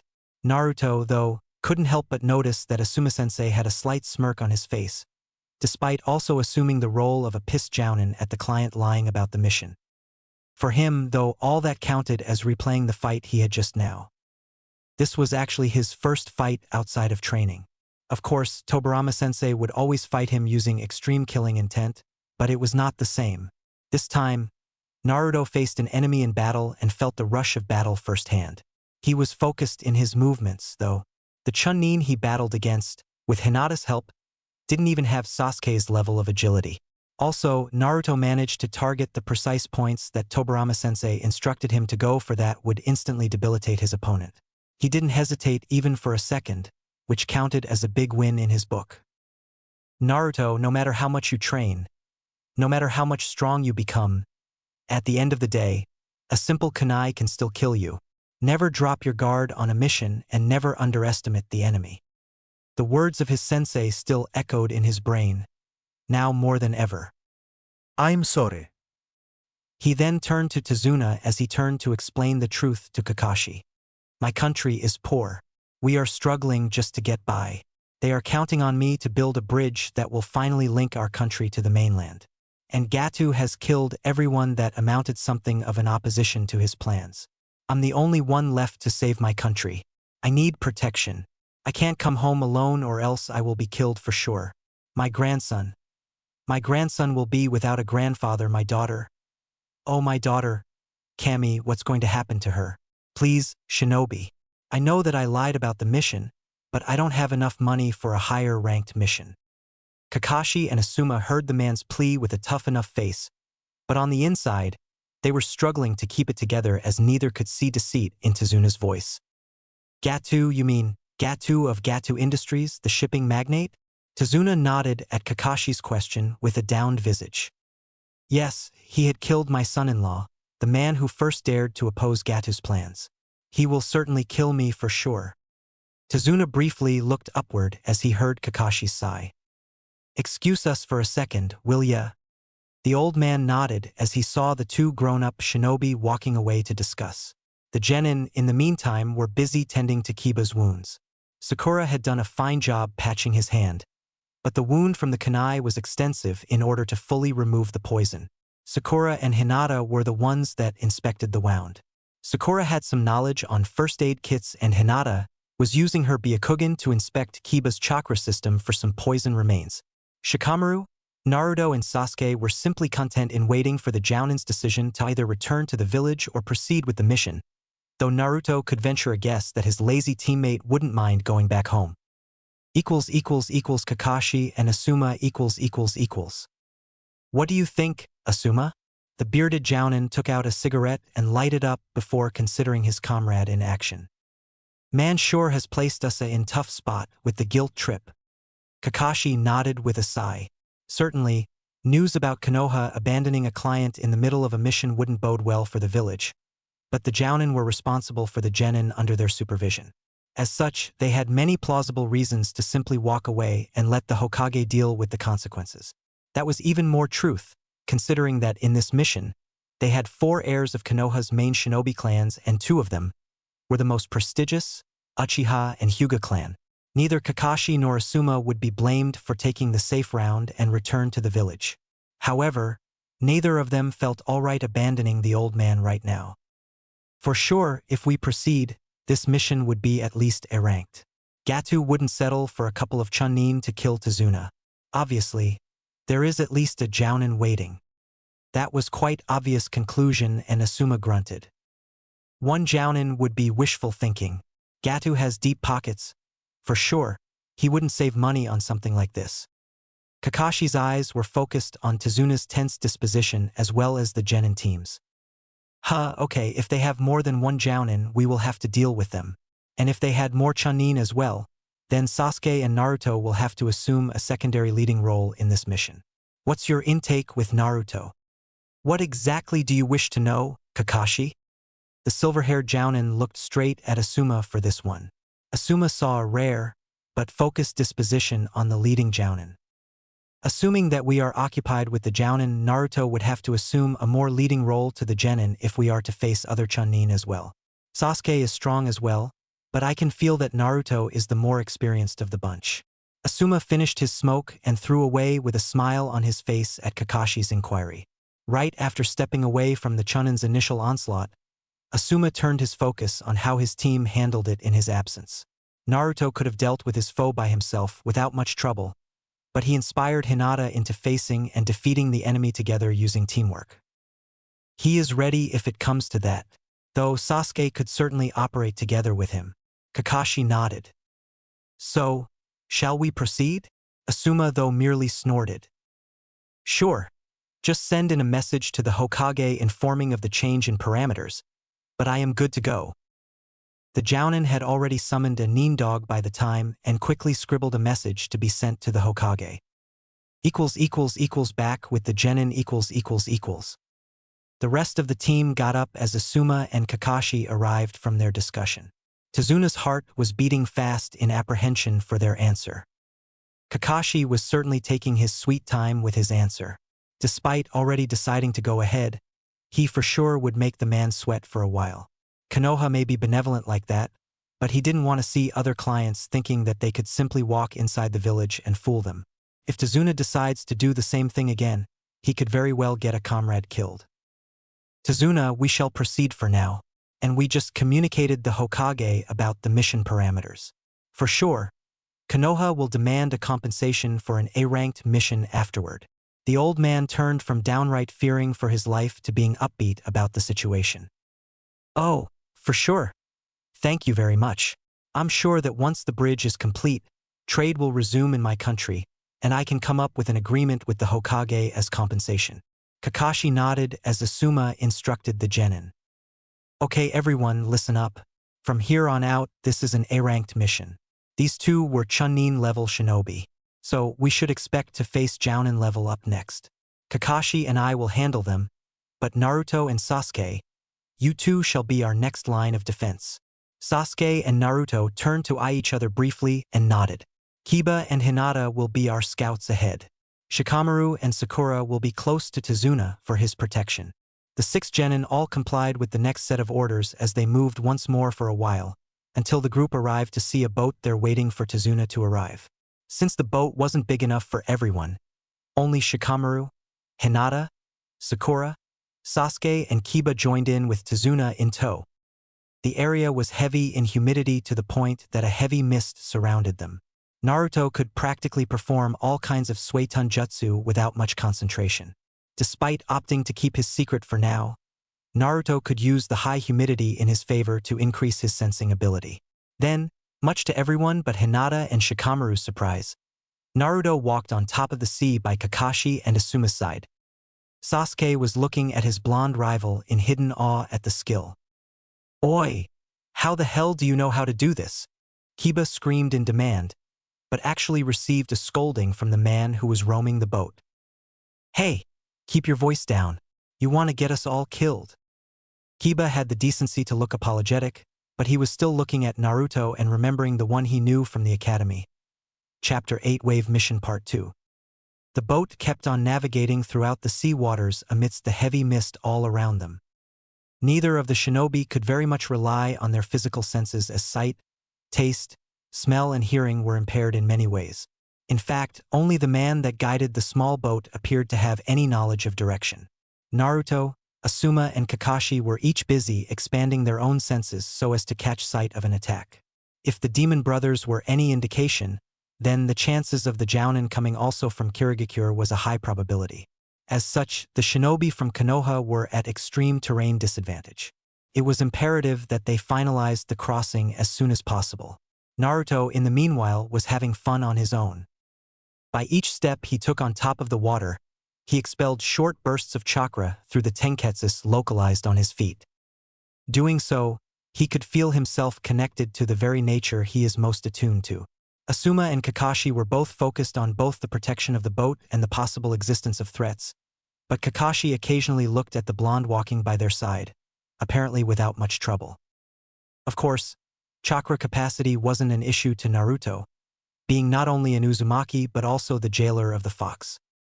However, keeping a constant flow of chakra through the tenketsu can lead to overstrain in time. As such, for those still in training, at least until sometime as a genin, this practice was extremely ill-advised. But, not only does Naruto not appear to feel any sort of strain, but Kakashi could feel complete serenity in his chakra flow, as if he was already accustomed to it. It made Kakashi wonder about the potential that lies in front of him. Wave country . Some 15 minutes later, and observing Tezuna's creation, the teams reached wave country as the boat maneuvered towards a wooden dock where they could step into. The genin all looked at Naruto, who stepped out of the water and calmly cleaned the sweat from his forehead. No matter how much accustomed to being on the water as he was, traveling like this took a slight toll on his still developing tenketsu. Hinata was by his side immediately in clear concern, while Asuma and Kakashi were waiting for Tezuna to say his goodbye and appreciation to the man who transported them at the cost of his life. Naruto smiled at his teammate as she eagerly placed a comforting pair of hands on his shoulder. "Hey, Ryu okay, Naruto-kun?" "I am, Hinata, thank you. Can you take a look at my chakra network to see if there is a strain?" Hinata smiled timidly and with a blush, acquiesced to the request, activating her Byakugan. This was actually not the first time that the Hyuga has ever used her dojutsu on Naruto. When they sparred together, despite having perhaps the strongest taijutsu style in the village, she felt like an academy student when facing Naruto. The difference was not reliant in Naruto's taijutsu style, which were a mix of the style taught at the academy and a few others she didn't recognize. In terms of skills alone, she would still be superior. However, both his strength and agility far exceeded her, making it almost impossible to face him without her dojutsu activated. And Hinata was surprised at first upon seeing highly developed tenketsu as opposed to the others. Naruto was easily Chunin material based on his tenketsu development. Just a slight strain on the tenketsu on your left feet, but not concerning, I think." She blushed at his appreciation. To this day, it was still hard for the timid girl not to avert her eyes and blush at his intense gaze. "Thank you, let's go then." Soon, they walked and approached Shikamaru, who was busy looking at the clouds for a while. He stopped being surprised at his teammates' display a long time ago. It would be too troublesome otherwise, and Shikamaru theorized that he would be surprised many times in the future, as Naruto would never stop showing something no one thought he could do before. Shikamaru was actually focused on his parents never finding out about Naruto, or else he wouldn't hear the end of it from his nagging mother. So, the teams continued walking at the same formation as before they reached the sea. As they walked, it was clear to some that the tension became more palpable. Despite not being visible, both Kakashi and Asuma's shoulders were hardened, despite their mastery in making it look like neither of them were bothered about anything. Sasuke and Naruto, both second in command, looked around their location as Hinata and Kiba focused their scouting abilities.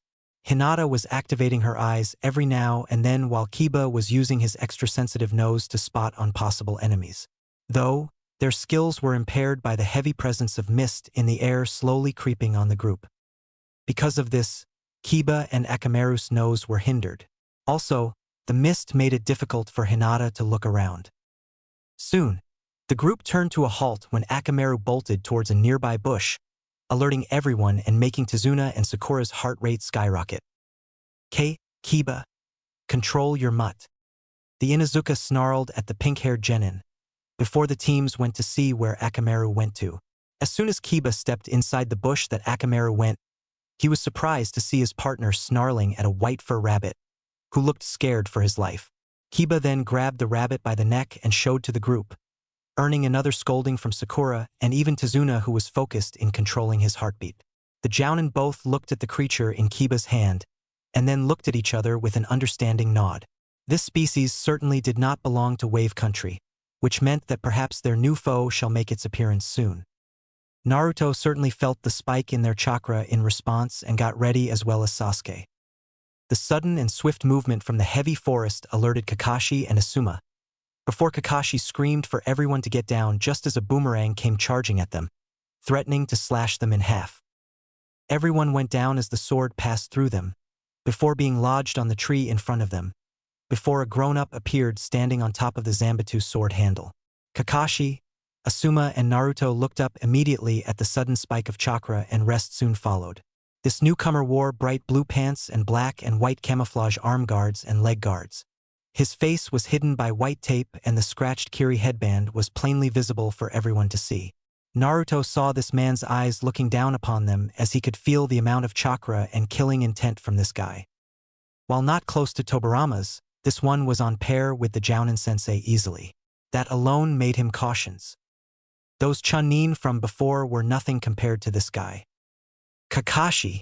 Asuma's tone was enough for Kakashi to nod, as he took a step forward to greet the enemy. Well, it if isn't the rogue ninja from Kirigakure, Momochi Zabuza. The scarecrow Jounin appeared aloof to the level of threat, and both his hands were inside his pockets.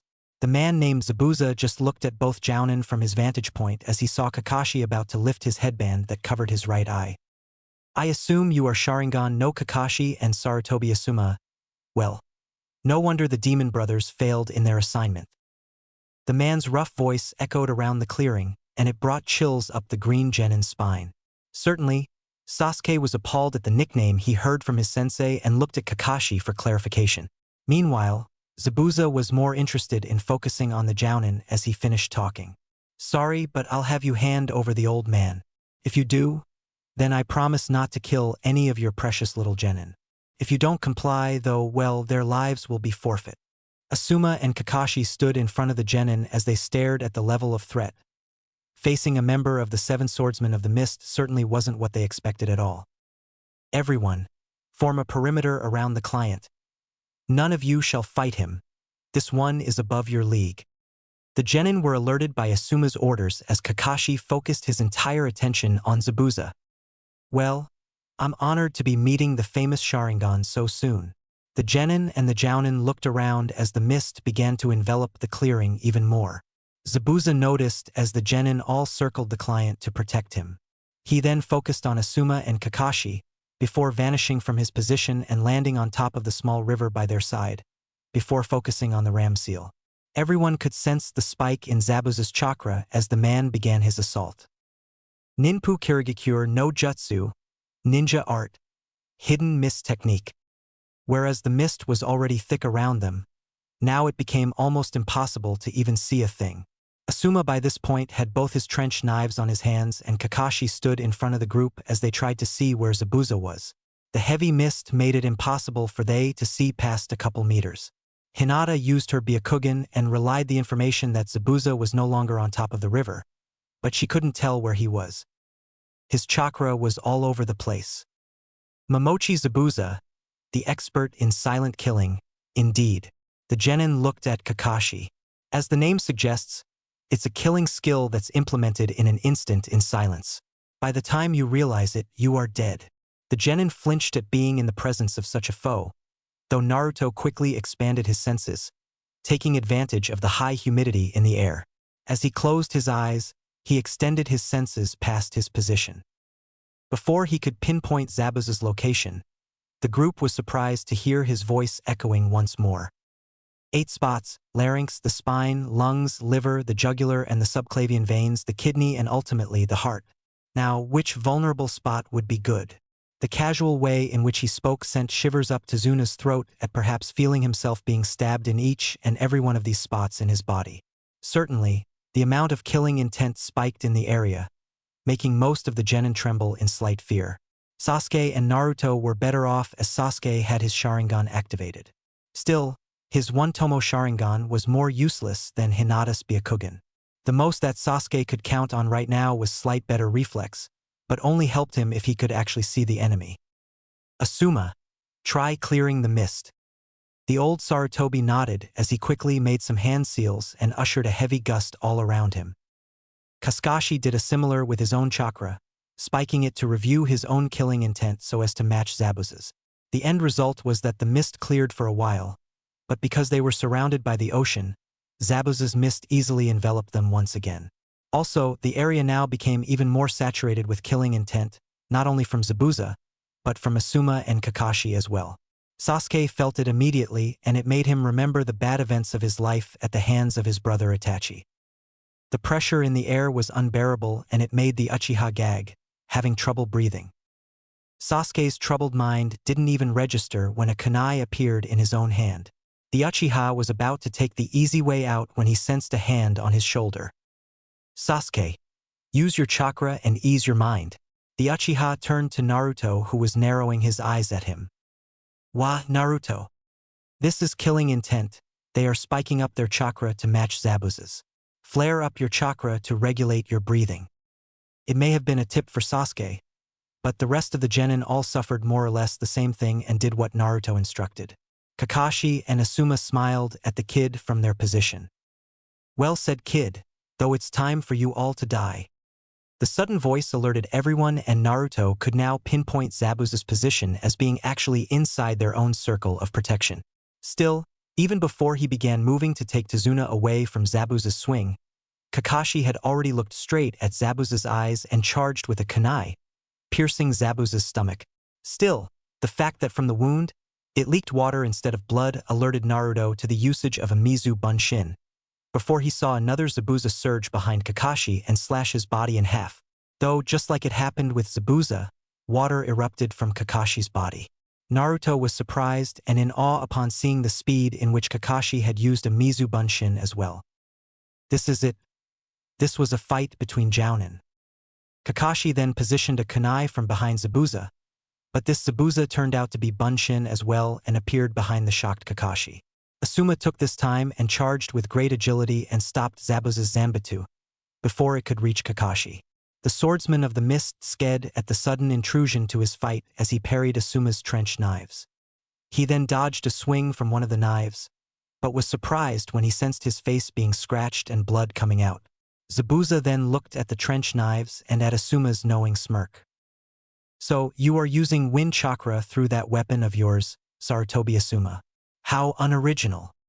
The unrelenting assault between them kept for a while, but Asuma was surprised when Zabuza used the sword handle to slam Asuma's kneecap, making the bearded jounin kneel in pain at the strike.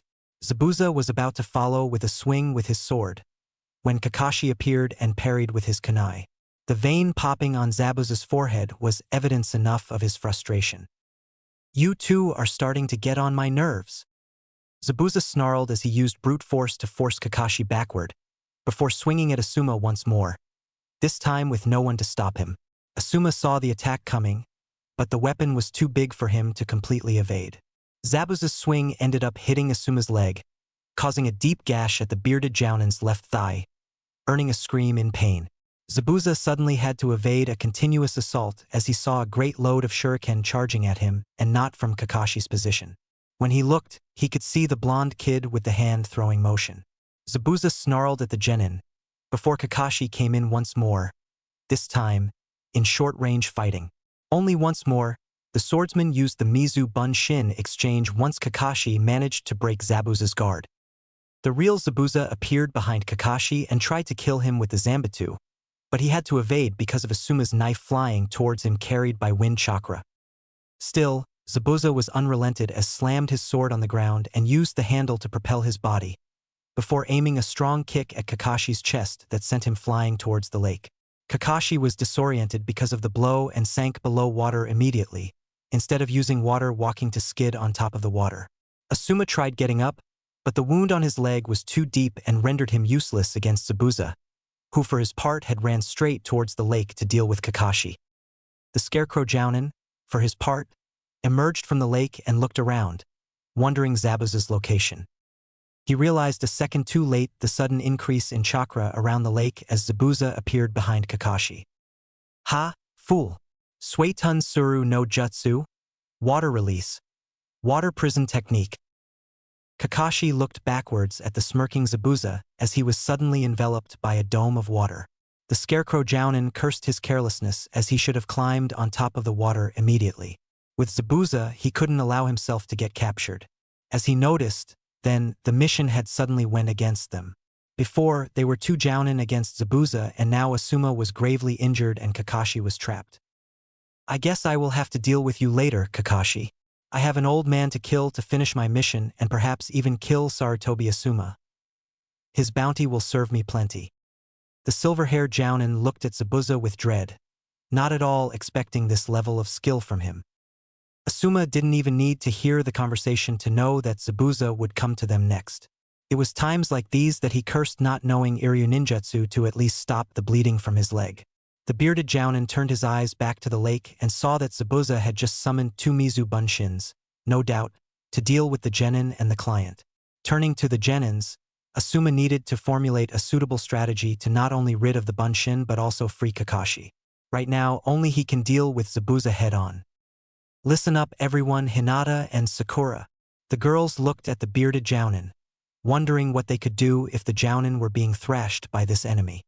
I need you two to patch me up. This wound of mine needs closing. Hinata was the first who walked and Sakura followed through. Hinata had previous knowledge on first aid from her family. Shikamaru and Kiba, you two shall protect Tazuna. Shikamaru visibly complained. But this time it was more laced with dread than actual boredom, and the slight sweat on his forehead indicated his fear at the situation. Naruto and Sasuke immediately stepped forward, knowing that they would be the next line of defense because Asuma was down for the count. The two Zabuza Bunshin observed Sasuke and Naruto stepping to face them, and one of them sneered. "Ha, how pathetic, Sarutobi Asuma, placing Genin to face me. Konoha has sure became weak indeed." As the clones stepped forward, Naruto and Sasuke both tensed, and that alone made Zabuza laugh. "Ha! Wearing that headband all so proudly, children thinking they can behave like shinobi. A real shinobi is one who has hovered between life and death numerous times. In other words, only those who are worth being listed in my bingo book deserve the title of shinobi." The clones, then, lifted the mist once more to attack the genin. "Let's go, Sasuke." Sasuke nodded as they charged. Sasuke, with his Sharingan activated, managed to pinpoint his own while Naruto's senses worked in his favor. Naruto debated with himself that with this mist, he could allow himself some freedom, and he did just that. He really wanted to let loose with his Suiton, but that would be too revealing. Using Asuma's tips about wind chakra and the training he had already made with Tobirama-sensei, Naruto unleashed his sword and, like Asuma, he focused wind chakra throughout the extension of the blade. He had also released his pent-up chakra throughout his limbs to increase his pace, surprising the first Zabuza Bunshin. As soon as he moved within inches of the first Bunshin, his sword parried against Zabuza's as the swordsman began to look at Naruto more closely while they parried swords. Naruto, then, managed to untangle from Zabuza's sword, and they fell into a kenjutsu battle with Naruto mixing his attacks short and long range. Zabuza clone snarled at the blonde genin when he managed to slash the Bunshin in the arm. Naruto then dashed backward and threw a couple of shuriken before using hand seals, surprising Asuma and even Zabuza. Futon Repushu, wind release, gale wind palm technique. The two projectiles increased in speed, catching the first Bunshin right on the chest, and it turned into water. Meanwhile, Sasuke's Sharingan allowed him ample movement of his Zabuza clone, and with a kunai, he was able to move much faster and kept with Zabuza clone. Sasuke's speed was impressive. Still, his speed wasn't enough to be a threat to the clone. Asuma realized that he needed to aid Sasuke and used his skills with the shuriken as well as using wind chakra to guide his knife to attack the Zabuza clone. The Bunshin snarled at the down Jounin, allowing Sasuke to make hand seals before gathering air inside his lungs. Katan Gukakyu no Jutsu, fire release, great fireball technique. Sasuke spilled a gigantic fireball that took the Zabuza clone by surprise. The four regular genin just looked at Sasuke and Naruto, dealing with the Bunshin so fast that it made all of them rather self-conscious about their own growth as a shinobi. Still, Hinata was able to somewhat alleviate Asuma's wound, allowing him to stand with Sakura's help. The fireball kept on charging though and went straight towards the real Zabuza who was holding Kakashi at bay. The amount of heat from the fireball was enough to evaporate some of the mist around the area and Zabuza was still holding Kakashi, while both looked at the approaching fireball. The ball approached in slow motion and Zabuza saw no other alternative rather than release the technique holding Kakashi as the fireball passed by them, releasing Kakashi, much to everyone's enthusiasm. The swordsman of the mist snarled as he had to block Kakashi's kunai with his sword. "Huh! Damn kids!" He snarled even more as he laid eyes with Kakashi's Sharingan. Just the look in the Scarecrow Jounin made Zabuza shiver slightly. Both then jumped away from each other as Sasuke and Naruto observed the battle shift. Sasuke noticed Kakashi's fully matured Sharingan in play, while Naruto noticed as both shinobi performed a long series of hand seals. Hand seals for a technique that he had only began to read about in Tobirama's scroll of Suetun ninjutsu. No matter how much ahead he was in the techniques, Naruto was still barely venturing the B-ranked ninjutsu. All this time, as per Tobirama's instructions, he was focusing on improving the element's control and reaching his sensei's skill in using the molecules in the air to produce the Suetun ninjutsu. Still, for him to reach enough skill to use this one technique without a nearby water source, it will take a while. Still, his eyes were rather focused on observing the two and he could expand his senses to learn from them. As Zabuza and Kakashi finished the 44 hand seal sequence with the seal tori, Naruto was excited to see an A-ranked ninjutsu materializing as two dragon heads made of water lifted from the river and battled each other. Suetun Suryuden no Jutsu, water release, water dragon missile technique. No sooner had the techniques cancelled each other, the two jounin went at each other with their respective weapons clashing. Still, as the two battled for supremacy, Zabuza couldn't help but look at the Sharingan and wonder about what happened just now. As far as he knew, the Sharingan was a tool capable of copying ninjutsu. However, Kakashi made the exact same movements as he did and at the same time, mirroring the same chakra output down to perfection. It was like looking at a mirror. Right now as they moved, Zabuza became mad that he saw Kakashi once more mirroring his every move. "You damn monkey. You're just copying, you're a pale imitation. You won't be able to beat me." Zabuza cursed as Kakashi said the exact same phrase back to him. Zabuza, now pretty mad, went through another series of hand seals and Kakashi obviously followed through with the same. This was so off-putting that it made Zabuza miss a few seconds of concentration. That allowed Kakashi time to use the very same technique that he had just copied from Zabuza's.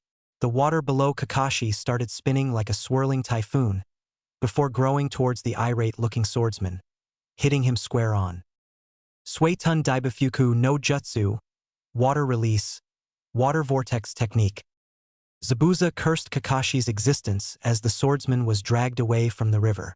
A part of Naruto was practically salivating at the prospect of doing these types of jutsu in the future. Then, he remembered the narrowed look from Tobirama-sensei and frowned. The man always said that being a shinobi isn't just about using flashy techniques like the ones he had just witnessed.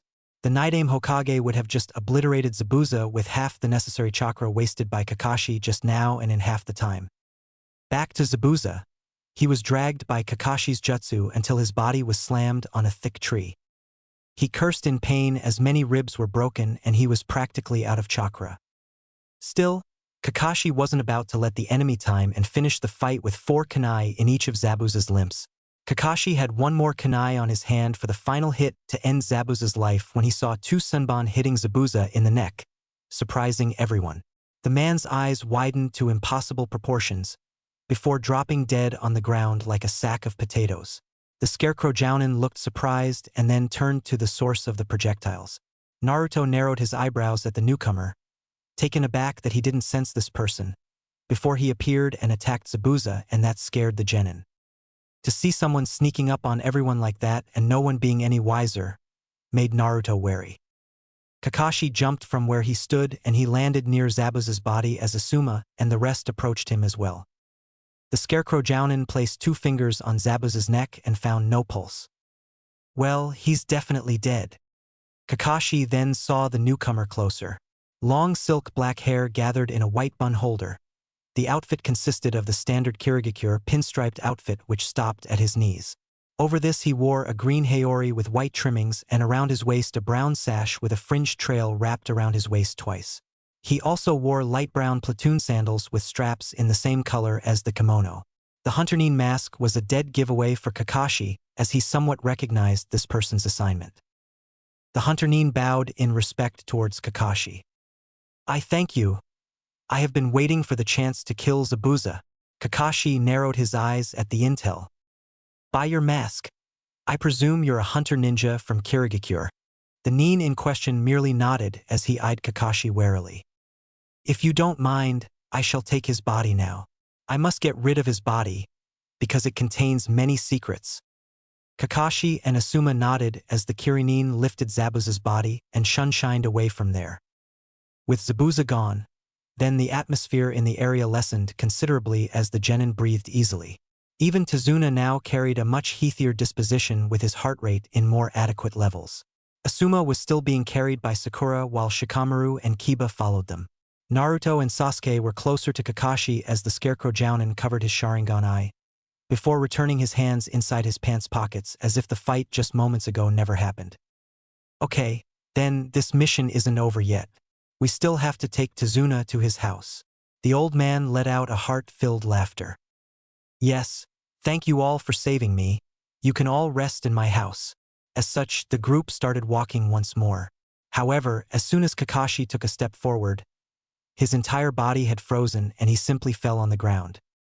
Some of the genin went to him immediately in concern while Asuma chuckled at the situation. "It appears to be the case of chakra exhaustion. Naruto and Kiba, would you two be so kind and carry him? Sasuke, you and Hinata shall walk together up front in case we are under attack once more." The genin did as instructed as Sasuke and Hinata followed up front with Tazuna, since he knew the direction better. Meanwhile, Naruto and Kiba lifted Kakashi and carried him. Asuma and Sakura were next to them. Shikamaru, for his part, stood close to Naruto as he pondered on the situation. "Naruto, what can you tell me about the hunter ninja?" The blonde genin was carrying Kakashi's shoulder and looked at Shikamaru, who was busy contemplating the events. It's strange that he managed to hide his presence like that. Neither Hinata nor Asuma-sensei could feel him nearby. Shikamaru let out a thinking sound with his throat as Naruto continued. "Plus, even now, I could barely feel his chakra. Such level of control is unheard of. Aside from that, nothing much." "Why do you ask?" The Nara genin stopped looking down and looked at his genin companion as they could see a wooden cottage up ahead. Asuma was content to hear the conversation. "Not sure, the weapon of choice seems strange. I never knew Sanban could be used for killing. Plus, I remember my dad saying that hunter ninja dispose of the body right away, but this one merely left with Zabuza." Naruto now began to ponder about what Shikamaru had said. Nara Shikaku is Konoha's Jounin commander and one of the Hokage's most trusted advisors. One thing I can say that the hunter nin appeared to be not much older than us. Asuma's chuckle made Naruto and Shikamaru turn to him. "Age alone isn't guarantee of anything, Naruto. In our world, there are shinobi and kunoichi out there perhaps younger than you and stronger than me or Kakashi. Though I believe that Shikamaru's doubt has merit. I have some doubts of my own, but it's best to wait until Kakashi awakens." With that, the talking ended as Tazuna opened the door to his house and announced his jovial return to his daughter. Tazuna's house . Tsunami soon appeared to greet the teams and quickly ushered them all to a room where she had fixed 2 futons for Asuma and Kakashi. The Scarecrow Jounin was still down for the count and Asuma's leg was still due to be fully healed. However, he was still conscious and thus second in command. "We appreciate the hospitality, Tsunami-san." The blue-haired woman blushed at the gaze from the bearded Jounin and bowed in respect. "Think nothing of it, you guys saved my father. This is the least I could do. I will be preparing dinner for everyone. So please get some rest, Shinobi-san." The woman soon left the room, while the genin awaited for Asuma's orders. "Well, not much we can do aside from staying here for a while, at least until Kakashi awakens. Naruto and Shikamaru, lay some traps around the house perimeter and then come back." Naruto nodded at the order and sighed once he heard Shikamaru complaining, much to Hinata's giggle and Asuma's chuckle. If there was one thing he wished more than anything right now was for his Suiton ability to come public, then he could use some water whips on his comrade every time he heard the word troublesome from Shikamaru. Once outside, Naruto and Shikamaru turned to work on some physical traps placed in strategic locations around the perimeter. Naruto, while seeing Shikamaru placing the traps, quickly chose 4 spots around the house and gathered 4 fuinjutsu tags of his making inside his kunai holster. Aside from storage scrolls, Naruto had learned from Tobirama's scroll how to draw these tags that, once applied in a specific formation, can be activated by the user. If any intruder passed through these tags, then Naruto would be alerted immediately. Naruto learned that aside from ninjutsu, he had found himself rather drawn to the subject of fuinjutsu. The only problem was that he needed to henge into someone else to buy the necessary supplies for the craft. A situation that so far still baffled him when he went inside one shinobi tool shop and was practically denied service by the store owner. Then, when Naruto henged to appear like a random genin, it was like a flip of the switch. Since that day, Naruto used the same skill in every shop he went and got what he needed. He at first considered going to the Hokage and register a complaint, but then he would only be increasing the animosity. Plus, Naruto wasn't certain that the Hokage would even believe him. To this day, the old man had yet to tell him about his status as a Jinchuriki. So, going to him and openly stating that people refused to take his money because of him being a Jinchuriki of the Kyuubi no Yoko would certainly follow, with the Sandaime questioning Naruto as to how he was made aware of the fox. In other words, like Shikamaru likes to say, it would be too troublesome. Next day. Next day, and Kakashi was still due to awake from his chakra exhaustion. Asuma's wound still needed more care, and Tsunami had volunteered to help him heal. Because of this hospitality, the bearded jounin was prohibited by the woman from leaving the room at least until he was fully healed. Asuma just couldn't find himself to object to the kind but nagging woman's care and relented. Still, because the mission technically was still underway at least until Kakashi awakened, Asuma was left with 6 genin with nothing to do. He could at least usher them away for a while, allowing some rest and recuperation. Naruto, the genin in question, lifted his head to look at his sensei. Since you know a couple of chakra control exercises, you could teach your peers about tree walking. The Uzumaki genin blinked a couple of times, but complied as he got up and ushered everyone to follow him outside. Tree walking? What the hell is that?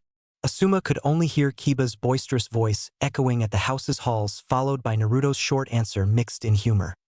Oh, you'll see. Asuma snorted at the blonde genin. No doubt he will fall a lot. The bearded jounin turned to the gruff voice coming from his partner jounin and grinned, while taking a cigarette from his pocket and lighting it. About time you have awakened, Kakashi.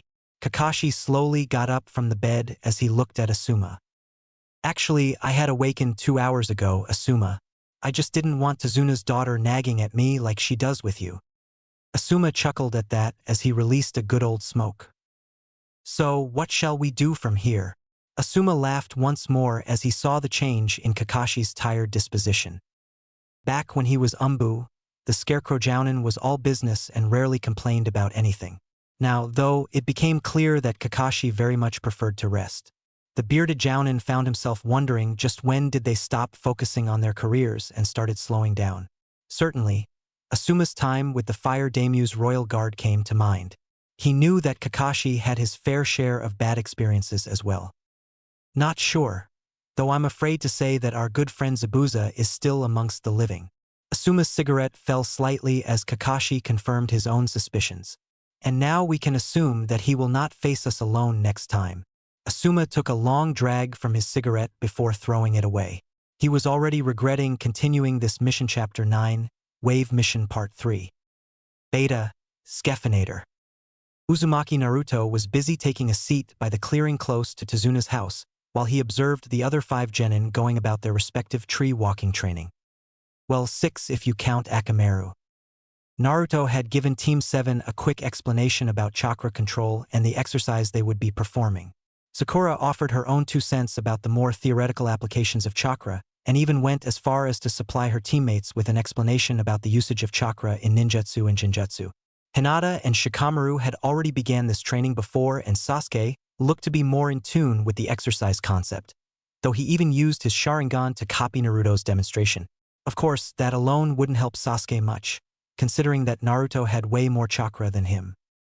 Once the explanations were over, Naruto asked everyone to pick a tree and mark their progress with a kunai. As such, he took a nice relaxing seat by the clearing, as he heard the continuous sounds of an angered Kiba falling on his but followed by his dog. Sasuke and Shikamaru, amongst the male genin, were still due to reach significant heights, and Naruto could see that the stubborn Uchiha was still using his Sharingan. Doing so would deplete his reserves at a much faster rate, rendering the exercise useless. Though, differently from Kiba, at least Sasuke would flip his body as soon as his feet lost contact with the tree and he would land on his feet. As far as Shikamaru was concerned, Naruto understood that the genius Nara had a unique way of learning a technique. He would go about understanding the functionality of his own chakra flowing through his own tenketsu, instead of simply attempting numerous times until he was successful. Also, unlike Naruto's own attempts under Nidame's guidance, Shikamaru wasn't in any hurry to accomplish this exercise. "Well, this was easy, Naruto, and you made it sound hard."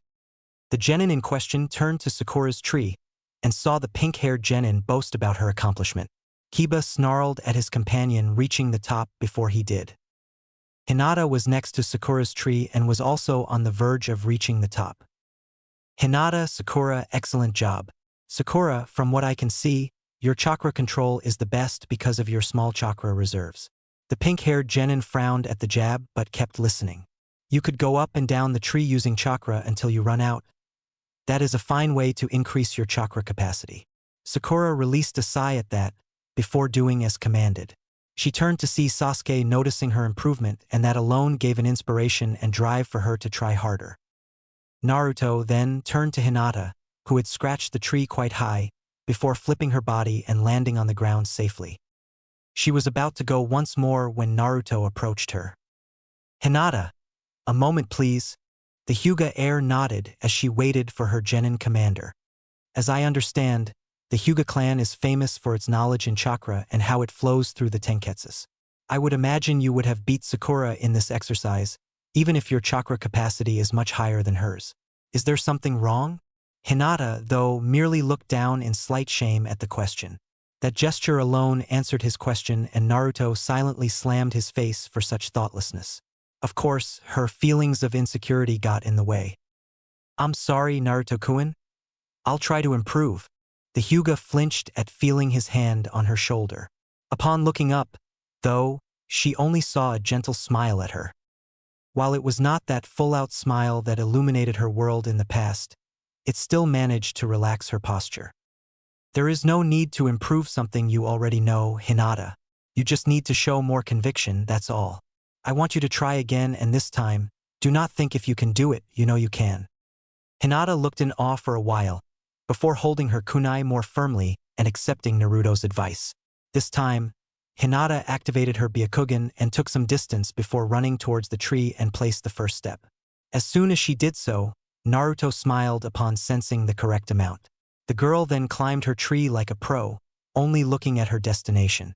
The rest of the genin all stopped their own work as they saw the Hyuga genin climb her own tree with as much expertise as Naruto himself.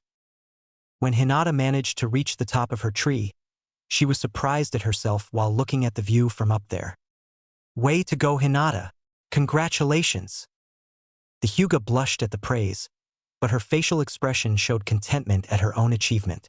She managed to do it in the end, and that brought great joy. "Shikamaru, what are you doing? Just standing there. You're still half up the tree." Hinata couldn't help but smile in elation at the other member from their team complaining as she got back down and got close to Naruto. Naruto-kun, is there something else I can do?" While the rest finished their exercise, Naruto then turned to the smiling Hyuga and nodded. "Sure, why don't you rest a bit and then I'll teach you how to do water walking. Actually, I believe that Sakura could join us as well." Naruto then went to the male genin team while Hinata took a seat at her tree. Sasuke was still struggling somewhat. Kiba was barely doing so, and Shikamaru had called it quits for today, much to Naruto's complaint. Well, Shikamaru would learn at his own pace, and if he wanted help, he could ask either Naruto or Asuma. Naruto then turned to Sasuke as the Uchiha kept on looking at the tree, almost like he was looking at Itachi. It was quite visible what his problem is. "Huh, you can't be angry like this, Sasuke." The Uchiha turned to Naruto. "You need to focus on the exercise. focus on your chakra and feel how it flows through your tenketsu. You will tire up if you keep like this. You too, Kiba. Oi, who do you think you are? Naruto sighed and then turned to Sasuke with a smile. Well, you can look at your teammate and do the opposite. The blonde then turned to Hinata and Sakura. Hinata, Sakura, I think I saw a small lake nearby. The next step of chakra control is water walking, and you two are more advanced in that regard. Follow me. The two girls nodded and followed the blonde genin, leaving the male genin alone in the clearing, with Shikamaru on the ground taking a nap, while Kiba and Sasuke used their stamina to finish the exercise. Back in Tezuna's house. It was already nighttime when the teams gathered at the table for dinner. Tezuna, Asuma, Kakashi, Naruto, and Shikamaru were gathered at the table, while Tsunami had the help of Hinata and Sakura. The woman was enjoying herself, preparing dinner while talking with the two teenage kunoichi.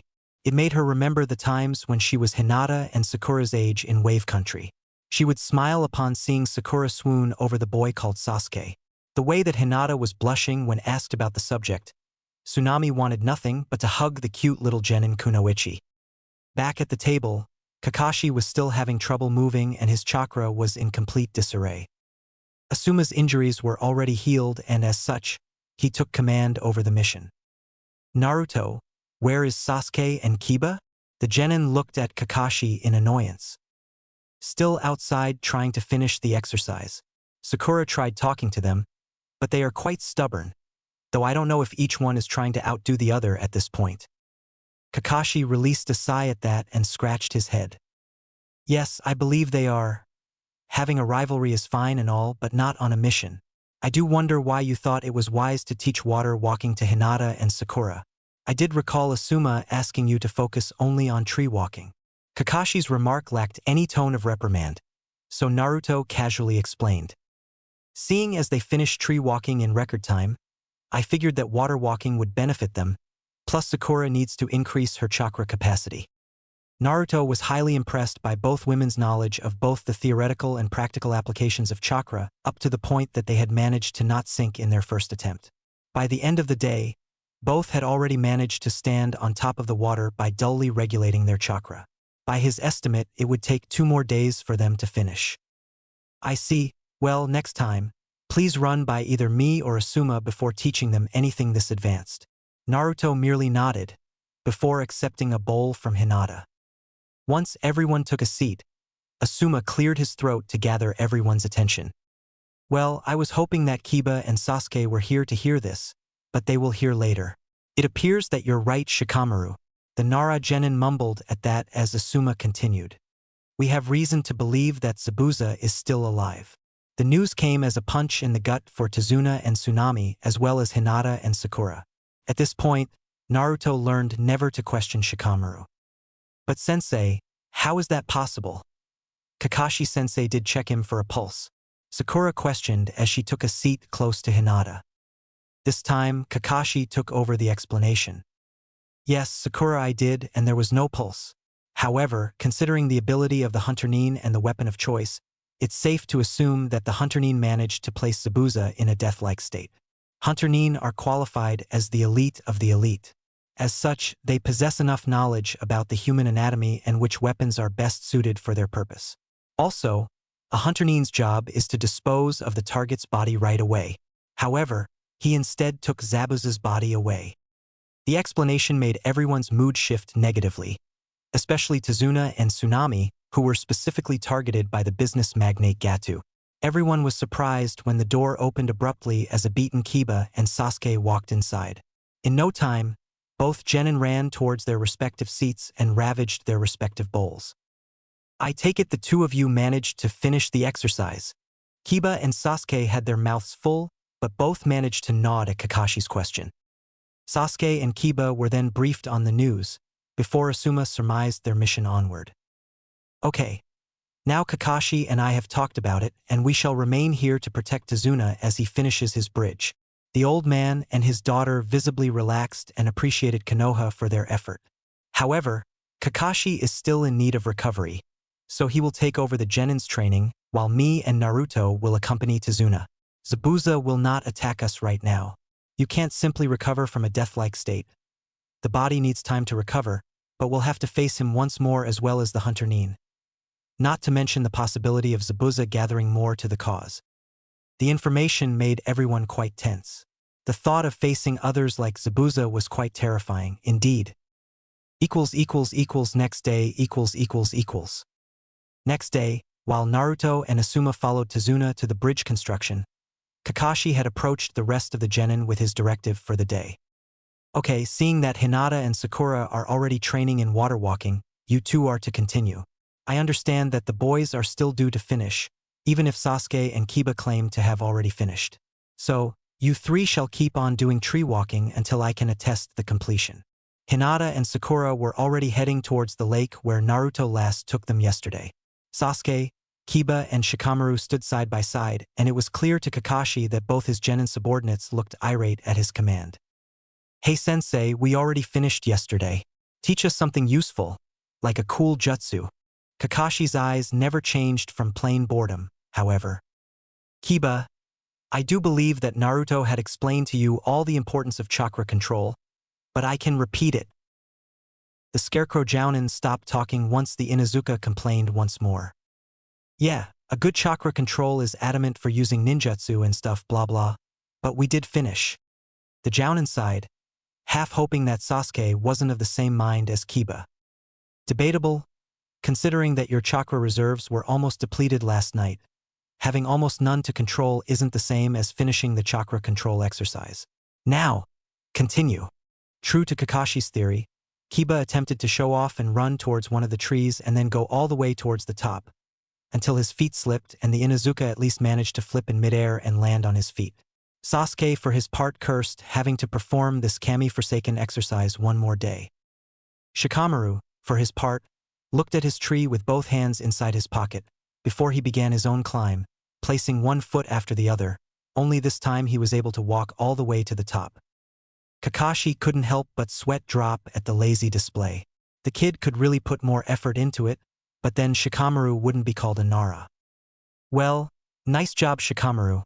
It looks like you mastered it. Feel free to practice your family's ninjutsu if you wish.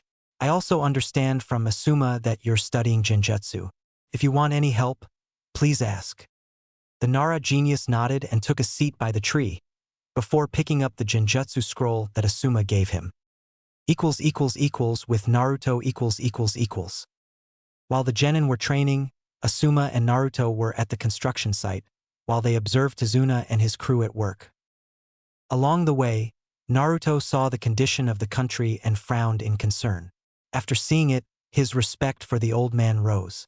Tazuna may have lied to Konoha about the mission, but he at least had good intentions in mind. While he was observing, Asuma was busy taking a seat on a bench nearby. He was relaxing himself while taking a smoke. His eyes then landed on his blonde gen in charge.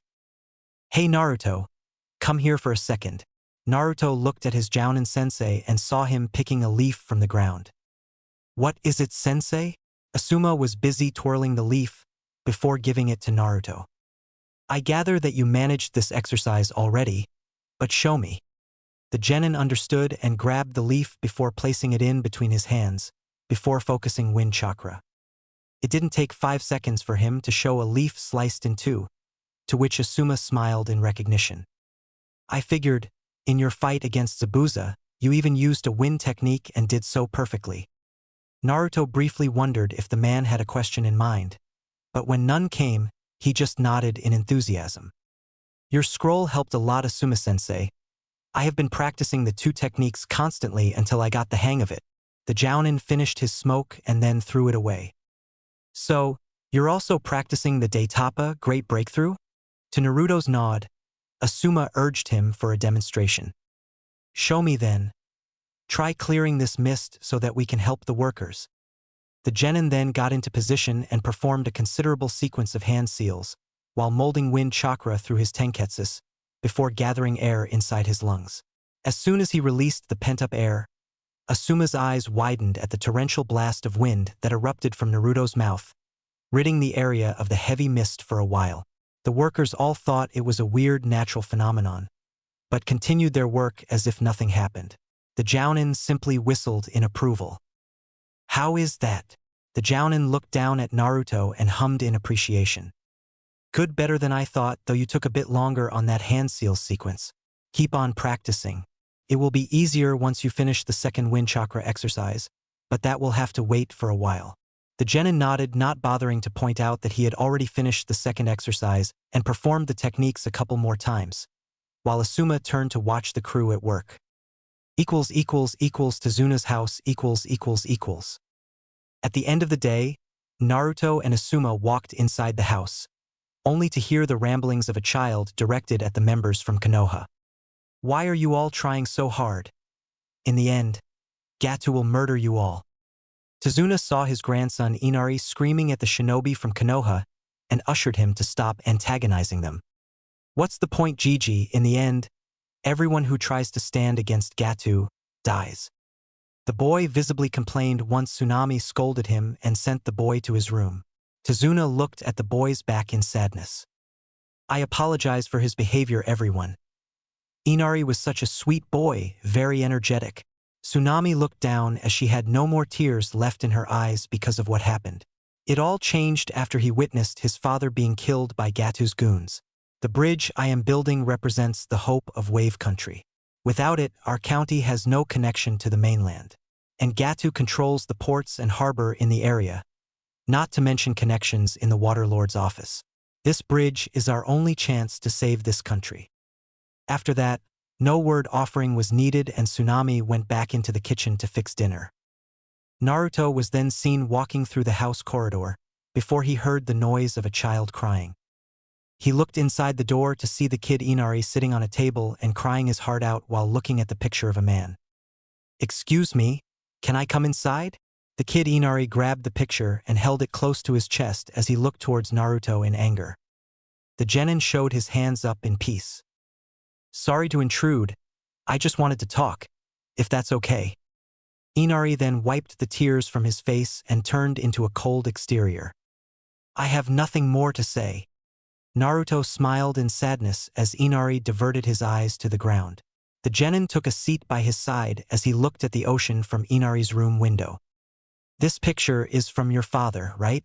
Tazuna told us about what happened to him. Inari flinched for a second, as tears threatened to come back, but he held it in. Like I tried telling you all, Tusan also tried standing against Gato. He was killed right in front of me. Tusan was stupid like you all are. Naruto's face was passive as he heard Inari vent. Hinata was passing by the very same hallway and looked inside Inari's room to see Naruto talking to the kid. She stood there observing the two boys talking. Her eyes almost watered as she heard the next words coming from Naruto's mouth. Also, those deep blue eyes of his still held the same amount of confidence. Well, I don't know about us, but in my eyes, your father was a hero. Inari looked up at the blonde genin in surprise and Hinata smiled at the scene. The fact that your father faced the adversity of this Gato with nothing but his bare arms, that showed courage above all else. It showed that he stood for what's right in the end. Inari fought hard and all, but he was still a 6-year-old kid that missed his father. And Naruto's words made him remember his old man's words. Naruto only smiled, though, as he held Inari in a hug as the kid cried in his chest. You know, I grew up an orphan, so I never met my parents. Inari looked up in surprise as Naruto smiled at him. I would have liked to hear that my father was a hero just like your father was. As a matter of fact, I somehow know in my heart that he was. Hinata looked quite saddened at Naruto's testimony and it made her remember her mother, who died giving birth to Hinata's sister. Still, Hinata could see that Inari had stopped crying and was paying close attention to Naruto's words. You really think my father was a hero? There was hope in his voice as he waited for Naruto's response. Is there any doubt, Inari? The kid then smiled and nodded. Now, I need to do some training, but anytime you want someone to talk to, I'm here, okay? The kid nodded happily, and Naruto turned towards the door to leave the room. By this time, Hinata was already downstairs with a content smile on her face, as she remembered the look on Naruto's face. It was times like these that she still remembered the old Naruto, the one who would brighten her world, the one who gave her confidence to march forward. With Naruto . After talking to Inari, A quieter Naruto went downstairs and said to Asuma that he would do some training before dinner.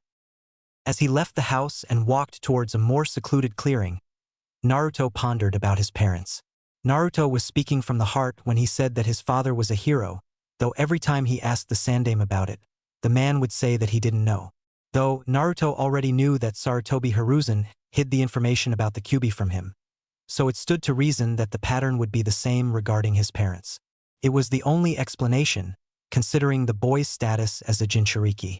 Being a person of interest to Konoha, there was simply no way the Sandaime wouldn't know everything about him. A long sigh was released from his mouth as he found a nice enough clearing covered by a heavy mist. Once he stood in the middle of the clearing, Naruto closed his eyes and focused on the ram seal to train his water manipulation training. Focusing on the Nidaime's words and the feeling of water through his tenketsus, Naruto's senses extended to the molecules in the air around him. This land had a high concentration of humidity, being close to the sea, so Naruto's capabilities doubled. In this place, he realized that he needed less time to mold the necessary chakra for his techniques. So engrossed was he in his training, that a person wearing a pink kimono with long straight hair approached the clearing with Naruto none the wiser. "Oh, I'm sorry, I didn't know that someone was here." Naruto's eyes opened fast as he relinquished control from his jutsu immediately. When he looked at the source of the voice, he saw what appeared to be a teenage girl holding a basket. Naruto went into high alert, considering that he didn't sense this person approaching, though he could barely feel a chakra network, so it could be a civilian. "Who are you? And what are you doing here?" The pink kimono user merely smiled and showed the basket to Naruto. "Oh, my name is Haku. I'm just here to gather medicinal herbs." Naruto approached what appeared to be a girl and looked inside the basket to see slices of plants. "I see. So you're a healer then?" Haku merely smiled at that. "Yes, something like that, sure. I'm collecting these herbs for someone very special to me." Naruto found his control smoothing in this person's presence. He couldn't feel any animosity or killing intent whatsoever. "Well, do you need any help or are you finished collecting?" Haku merely smiled in appreciation. "I appreciate it, but I got everything I needed." The blonde nodded and was about to turn and leave, when Haku noticed the headband. "Say, are you a shinobi?" I recognized the headband. "I am. Name's Naruto." "Nice to meet you, Haku." "A pleasure to meet you as well, Naruto-kun."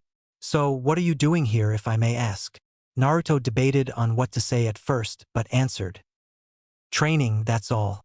I need to become stronger after all." Haku looked doubtful at that as he casually observed. "Why, you already look strong enough. Is there a reason you need to become stronger?" The Konoha genin looked startled at the question, never once debating with himself the reason for it. Getting recognition, being one step closer to becoming Hokage. Those would be the answers he would have given before meeting with the Nidaime Hokage and getting trained under him. The man was ruthless in all the lessons he passed on to Naruto, but one of them really stuck to the genin, which actually was the last words he had spoken before vanishing. "Naruto, use the skills I taught you and the ones you will learn to protect Konohagakure." The genin then looked at Haku with enough confidence to state the same thing. "I need to be stronger in order to protect my village and everyone in it." Haku looked surprised at his answer, before smiling back at Naruto. "Oh. Then you are indeed strong, Naruto-kun. When a person has something precious they want to protect, that's when they can truly become strong." Naruto looked deeply at Haku's eyes and found himself thinking about the words of wisdom he had just heard. Haku, then, got up from the ground with the basket in his arms and walked away, leaving the pensive Naruto in the middle of the clearing. Naruto then turned to see Haku leaving and couldn't help but smile deeply at those words that were now recorded in his mind. The blonde was so far engrossed in his thinking that he didn't see Sasuke approach right after Haku left, saying it was time for dinner. Next day. As soon as Kakashi was fully healed, the team stood in front of Tezuna's house together with Inari and Tsunami. The time it took for Kakashi to heal was the exact time it would take for Zabuza, give or take, so it stood to reason that the hidden mist missing Nin could attack Tezuna at any time now. After saying their goodbyes to Tsunami and Inari, the teams walked towards the bridge. Inari looked much better than before, thanks to the talk he had with Naruto yesterday. and Tsunami and Tazuna were thrilled to see the livelier look coming from the kid. Once the teams from Konoha left, Inari even offered to help his mother with some chores, earning a deep smile from Tsunami. Inari then went inside the house to go to the bathroom. The kid was on the tip of his feet washing his hands when he heard the frantic scream from his mother. Quickly running to check what happened, Inari fell on the floor in pure fright as he saw his mother on the ground panicking and two men standing there with swords, one with an eye patch and tattoos all over his body and the other wearing a blue jacket. Both were looking at his mother, while their hands reached for their swords' hilts. Ka-san. Tsunami's heart clenched as she heard her son scream as Gatu's goons both turned their swords to the little kid. So what do we have here, huh? The man with the eye patch approached the frantic boy, who couldn't stop shaking. Gatu only ordered us to capture one hostage, so I can test my blade on you, kid. The other goon simply huffed as he was watching the mother's terrified look at the threat made upon her son. Stop! If you dare to even touch him, I'll bite my tongue and kill myself. You want a hostage, don't you? The one with the blue jacket simply smirked at that and then turned to the crying Inari. Thank your mom, kid. She had just saved your life. As such, Inari could only whimper on the ground as he saw his mother being tied by a rope and then taken away as a hostage. He just stood there crying and he couldn't help it. He was powerless to stop and couldn't protect his mother from these goons. He just stood there doing nothing. Inari felt like he had disappointed everyone. He was just a little boy and couldn't do anything about it. His body was shaking, and tears were freely falling from his eyes. The boy then looked up when he remembered the words. For the things I truly hold dear to myself, I will protect them until the end with both these arms, even if it looks like I might lose my life. Tuchan. The fact that your father faced the adversity of this Gatu with nothing but his bare arms, that showed courage above all else. It showed that he stood for what's right in the end. Naruto Naiken. You really think my dad was a hero? Is there any doubt, Inari? As the kid wiped the tears from his face, he looked up and wondered if he could be strong like his father. Outside the house, the two goons were escorting a fuming Tsunami as she heard the one with the tattoos pass his hand over her skin, threatening to give her some cuts from his sword. Wait, you can't take my mother away. Inari suddenly appeared from behind them, much to Tsunami's protest, begging him to go back home. She would have screamed even further, but she received a slap on her neck and was unconscious. The kid saw red at this point and charged at them with reckless abandon as the goons stood ready to skewer him with their swords. Despite the odds against him, the kid was beyond driven at this point to save his mother. When it became apparent that the kid would be slashed in half by these goons, they were surprised at the sudden noise of a projectile rain of shuriken and kunai stucking on their backs. Inari's eyes widened as he saw the shocked looks on their faces, before both had fallen on the ground, dead. Inari was surprised for a while and then he looked at the end of the dock that led to his house. There, Naruto stood with his hands in a throwing motion, indicating that he was responsible for the projectiles. Naruto Naiken. The genin smiled at his name being addressed and approached Inari and the downed Tsunami. A couple minutes ago, the real Naruto had received the information from the tags he had placed around the house, that intruders had breached the perimeter and quickly sent a Kage Bunshin to come back and deal with them. Good job, Inari. Your father would be proud of you, Naruto said as he caressed the kid's hair for a while and then moved to check on Tsunami, quickly passing some chakra through her to awaken her. Naruto saw as the woman slowly opened her eyes to see what happened. When her eyes jerked open in surprise to see what happened to her son, her heart and shoulders were relaxed as she saw Inari there safe and sound with Naruto next to him, smiling down at her. Naruto, but I thought you had left. Did something happen to Tusan? Nothing happened. I had just placed a security measure to warn me in case of someone trying to invade. Thanks to Inari here who stalled those goons, I was able to take care of them. Tsunami then saw Inari's happy face and quickly embraced her son for dear life. Thank you, Naruto-kun. Naruto merely nodded and then stood up. No need to thank me. Now, I don't know if more will come. Is there anywhere you two can hide? Tsunami got up with Inari's help and then turned to the genin. Yes, I have a friend in town who will provide us shelter. We'll go there right away. Naruto then acknowledged it and gave Inari a thumbs up, before vanishing in a puff of smoke, leaving mom and son alone wondering where he went all of a sudden. Let's go, Inari. At the bridge. As the teams approached the place where the bridge was being constructed, the original Naruto received the news from the Kage Bunshin and reported to Asuma and the others. Tazuna no doubt got spooked that Gat had targeted his family once more, but relaxed when he heard that they were okay now. The real thing, though, was that Naruto had to review something that neither Jounin knew he knew about it.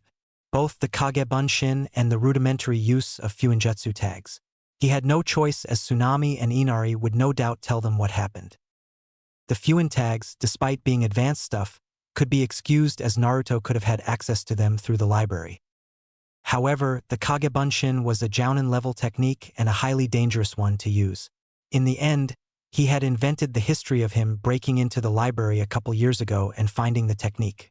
While it wasn't the best cover story in the world, it's not like either Jounin would bother to follow up on it, since he wasn't a shinobi yet when it happened and his actions weren't under the Hokage's jurisdiction.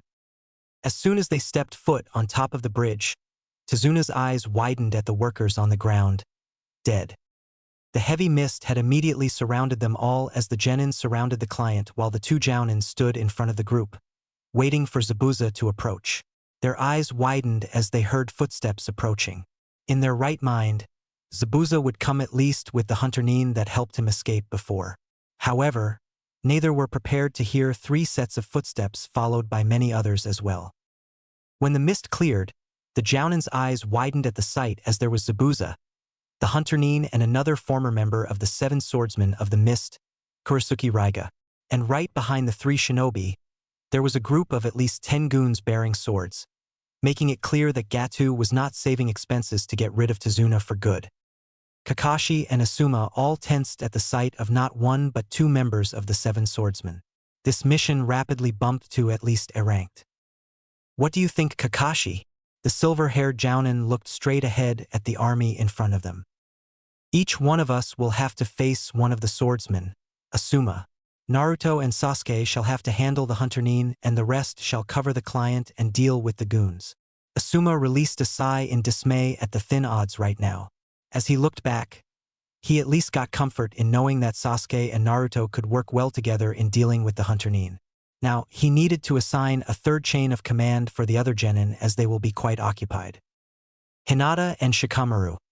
You two shall coordinate Tazuna's defense with Kiba and Sakura. The rest of the genin nodded and immediately formed the Manji formation around Tazuna. Zabuza and Raiga, for their part, were busy conversing with each other. Oi Zabuza, what's the deal here? Zabuza looked at his comrade in arms and hummed in annoyance. The copycat Sharingan no Kakashi is mine. You can deal with Sarutobi Asuma. Raiga showed his full smirk, before releasing his Kiba swords and charged them with electricity. Within seconds, the Jounin-level shinobi all got into their respective battles. The goons had charged straight at the client and met resistance from the other genin, leaving the hunter nin to face Naruto and Sasuke in the middle of the bridge. The 2 genin stood side by side and Naruto noticed that Sasuke already had his Sharingan on as he observed the hunter nin. Sasuke was eager to fight. That much Naruto could tell by the feeling of the Uchiha's chakra. The blonde surprised Sasuke as he crossed his arms. I can see you're eager to face him, so I shall act as your support, Sasuke. The person in question nodded with a smile, before vanishing towards the hunter nin with superior agility and 2 kunai in each hand. Sasuke reached the hunter nin in less than a second and attacked him with one of the kunai, only for the hunter nin to stop it with a senbon. Sasuke kept on attacking using extreme agility with his kunai, but every move he made was parried by a senbon. When the hunter nin was about to expertly divert Sasuke's kunai and counterattack, the hunter nin had to evade a barrage of shuriken from Naruto. That move allowed Sasuke to keep on pressing the attack, only this time Naruto kept on attacking from long distance, using shuriken and kunai as well. The hunter nin, as soon as he parried Sasuke's kunai, began a sequence of one-handed hand seals, taking both Naruto and Sasuke by surprise. He then kicked the puddle of water on the bridge, before finishing the seals for his ninjutsu. Hijitsu, Sensatsu Sueisho, Hidden Technique, 1,000 Flying Water Needles of Death. The water that the hunter kicked then turned into water senbons and circled around Sasuke, before charging straight at him. However, Sasuke managed to jump and evade the attack, before using a quick shunshin and appearing behind the hunter ninja. He landed a powerful kick, forcing the enemy to skid a long distance, before looking back at Sasuke, Naruto now being forgotten. Sasuke, for his part, looked smug at the enemy, who just stood there watching him. That look turned sour when the hunter ninja flared his chakra to its maximum, showing that, so far, he was just toying with the Uchiha. Both Naruto and Sasuke felt the sudden shift in the air temperature, before the hunter ninja did a sequence of hand seals. Ijutsu, Makyo Yosho, Iden Technique, Demonic Crystal Ice Mirror Technique. Naruto was in surprise as a group of ice-made mirrors formed around Sasuke. The blonde genin saw no other way of helping Sasuke and used his agility to step close to the Uchiha, seconds before the mirrors closed around them. The hunter ninja then appeared to be getting inside one of the mirrors, before his reflection appeared in all of the mirrors. Naruto and Sasuke then stood back to back as they observed the technique. Naruto could feel both types of elemental ninjutsu, water and wind, at the same time, wondering if this was the case of an elemental Kekai Genkai. Sasuke's Sharingan looked around the many numbers of the hunter ninja just as Naruto unleashed his sword. So, shall we begin? Allow me to show you my real speed. Naruto and Sasuke were both being bombarded left and right with senbon, though their agility and Sasuke's Sharingan allowed them to either block or dodge. Because of this, the hunter shinobi increased the speed of the senbon, this time drawing first blood from the genin. Sasuke took advantage of Naruto being targeted and used his fireball technique to melt the ice mirrors, but to no avail. You would need a stronger technique to do that, Uchiha. Now, I'm afraid I can't waste time with you. Zabuza-sama needs me. The hunter shinobi then targeted Sasuke, treating him like a pincushion. However, Naruto increased his speed and parried most of the projectiles. Sasuke took the opportunity granted by Naruto's defense and attacked the hunter ninja with fire-based ninjutsu. The hunter saw the attack coming and increased his speed, before getting back inside the protection of the mirrors. The same pattern kept on going. Haku would attack Sasuke and Naruto blocked the senbon, allowing Sasuke's Sharingan to pinpoint Haku's position to use a fire attack in retaliation. One fireball even managed to singe the hunter ninja's leg, and Sasuke kept on the offensive, counting on Naruto's protection as well as his own agility. Because of this, the hunter decided to use other attacks as well while keeping the mirrors active. Using his Hayaton-based ability, the hunter would create ice senbons around Sasuke's location, flipping the game a little bit. This made the genin from Konoha work double in awareness, because now they had to worry about not only real senbon but ice senbon as well. The hunter ninja observed his opponents with a keen eye, noticing that they worked really well together, though he saw that the Uchiha was the one to beat first. Sasuke, for his part, was unaware that his eyes had evolved to the Tsutomu Sharingan. As such, he began to see the opponent moving at slower speeds, which made him move even faster to anticipate his movements. The problem was that he couldn't see the ice senbon behind his back, but Naruto managed to cover his six with enough accuracy that made Sasuke's combat drive even more pronounced. He was even able to grab the opponent's arms in mid-flight and managed to land a fierce kick on his chest. The hunter was sent straight towards one of the mirrors and slammed his back, forcing some blood to fall from the mask. The hunter ninja then climbed inside the mirrors as he observed the Uchiha more closely. Now, I know how fearsome it is facing the Sharingan. Sasuke smirked at that notion, feeling the pride of being a part of the clan. I can see your pattern. Now you won't be able to land another hit on me. The hunter ninja, though, merely snorted at that and snapped his fingers. Naruto was the one who noticed an infinite number of ice senbons surrounding Sasuke. Sasuke, look out! The warning came in time, and the Uchiha saw Naruto moving with his sword to reflect the surprise attack. The Uchiha used his agility to follow the ones that Naruto couldn't reach in time. However, neither Sasuke nor Naruto noticed that the hunter ninja took advantage of the water on the bridge to make more ice senbons that came from the floor. Naruto noticed it too late and tried increasing his speed and even focused wind chakra on his sword to slash the projectiles.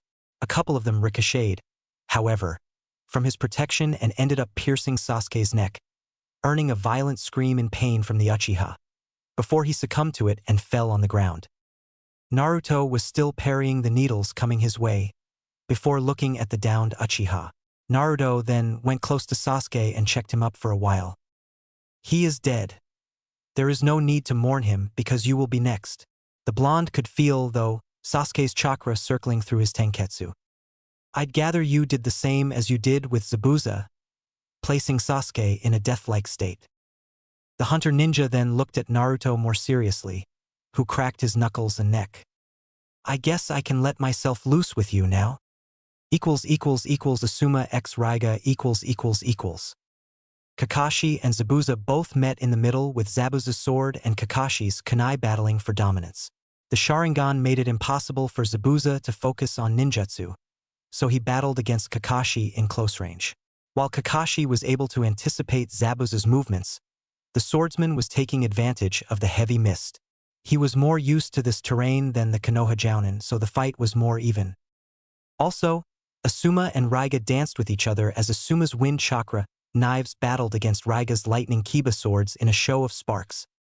When Zabuza told me about facing you, Asuma Sarutobi, I was quite eager. The bearded Jounin grunted as he managed to get behind Raiga's guard and swing his right-hand knife laced with wind chakra, but Raiga evaded. When I kill you, I will receive a suitable bounty and then I shall give you a proper burial. Raiga said, before lifting both swords above his shoulder and crossed them, before focusing lightning chakra and gathering a ball of lightning to be hurled at the Jounin. Asuma, though, merely evaded the attack and charged, keeping the fight in close range. The two Jounin shinobi clashed weapons once more, but Asuma had the superior element and negated Raiga's lightning kiba, before landing a fierce kick at Raiga's stomach, sending the swordsman skidding backwards. Asuma wasted no time and made hand seals, while his twin knives spinned in front of him. Katan Heizukisho, fire release, ash pile burning technique. Asuma then unleashed from his mouth a cloud of smoke towards Raiga. As soon as the ash smoke enveloped the enemy, Asuma clicked his teeth, igniting the smoke, which then turned into a torrential blast. Raiga, however, used a simple water barrier around his body and emerged from the blast to attack Asuma. The bearded Jounin was surprised when Raiga used lightning jutsu and enveloped himself in the energy.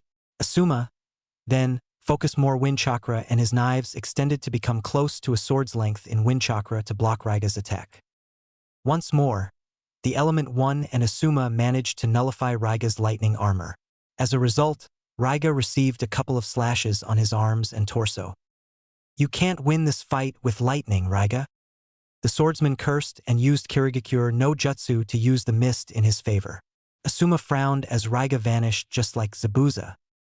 I guess you're right, Sarutobi Asuma. Then, I shall change strategy. His voice echoed in the clearing and Asuma stood with his knives laced in wind chakra waiting for an attack. He extended his chakra in order to feel where the attack would come, when the bearded Jounin's eyes widened. He looked backwards at the genin facing Gatu's goons while protecting Tazuna and saw Raiga appear behind the client.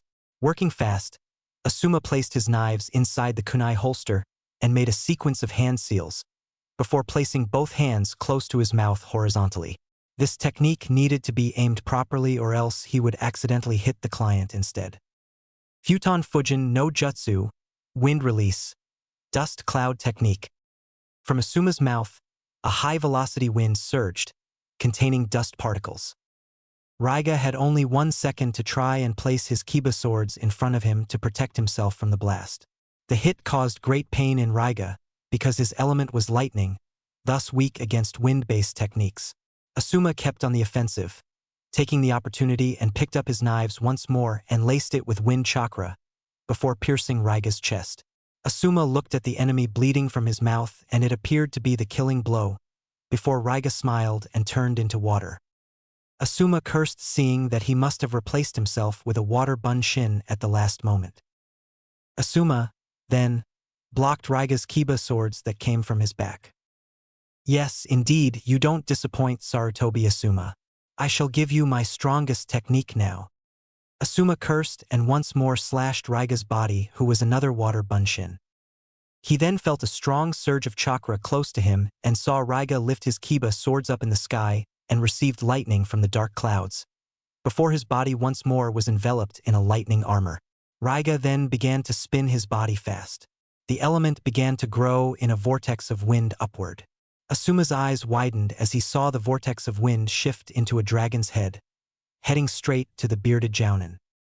The result was like Asuma was hit by a lightning bolt that came from the sky. Raiga then approached the place where the Jounin was hit, and he smirked upon seeing the downed Jounin on the ground. Raiga was sure to finish the bearded Jounin when he flinched and looked down to see a wind chakra sword piercing his back and emerging at his chest. Raiga had barely enough time in his life to turn and see Asuma behind him, while the one on the ground vanished in a cloud of smoke. Kage Bun Shin. Asuma just smirked with a nod at Raiga's guess. That was a rather nasty technique. If I was hit by that, it would hurt like hell. Raiga then fell on the ground, dead. Yhtä suuri kuin Naruto X Haku yhtä suuri kuin. So, you were waiting for your partner to get taken care of, before showing your true skills. Haku was still inside the mirrors as he eyed the genin. For a minute, the hunter ninja actually thought that he had seen a kindred spirit in Naruto.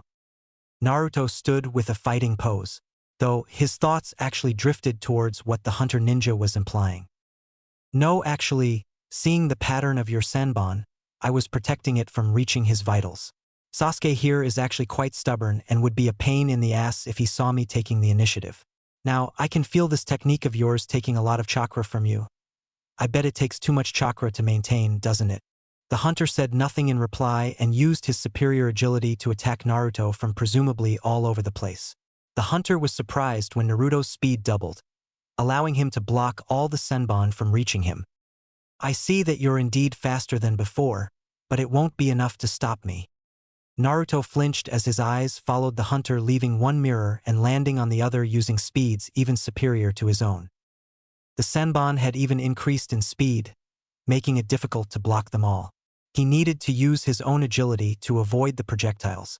For a while, then, it became a game of cat and mouse as the hunter shinobi used his agility and senbon to attack and Naruto to block and evade. It soon became clear to the blonde shinobi that there was a pattern in the movements being unleashed at him, though he couldn't shift from defensive to offensive. These were the times when he remembered the teachings from the Nidaime Hokage. No matter the overwhelming odds he had right now against him, all it took was one carefully applied move to shift the game in Naruto's favor. That being said, when Naruto landed in the middle of the ice field, he saw senbon's normal and ice made charging at him from all possible directions. He couldn't escape them, nor could he block them all. Then, molding water chakra inside his tenketsu, Naruto made a small sequence of hand seals, gathering water from the area. Suetun Suijin Hiki, water release, water encampment wall technique. The hunter became surprised when a typhoon of water surged around Naruto, just as his senbons were about to pierce his body from head to toe. Naruto's attack wasn't finished as he made more hand seals. Suetun Hahanryu, water release, tearing torrent technique. The typhoon of water that circled Naruto shifted and turned to target all of the hunter nin's mirrors at the same time, hitting the hunter nin dead on. Still, the attack while managing to take him away from the mirrors wasn't enough to seriously injure him, so the hunter moved fast to climb inside the mirrors once more. However, he had to dodge as soon as Naruto appeared in front of him with his sword surrounded by wind chakra. Naruto swung the sword close to the hunter nin's face and cut the mask in half. The attack was enough to not only carve a great dent at the hunter's face as well as his right bicep, earning a scream of pain from the enemy. Naruto was about to finish the enemy off with a second sword slash when the mask fell off and he took a look at the downed enemy he had encountered before. Haku.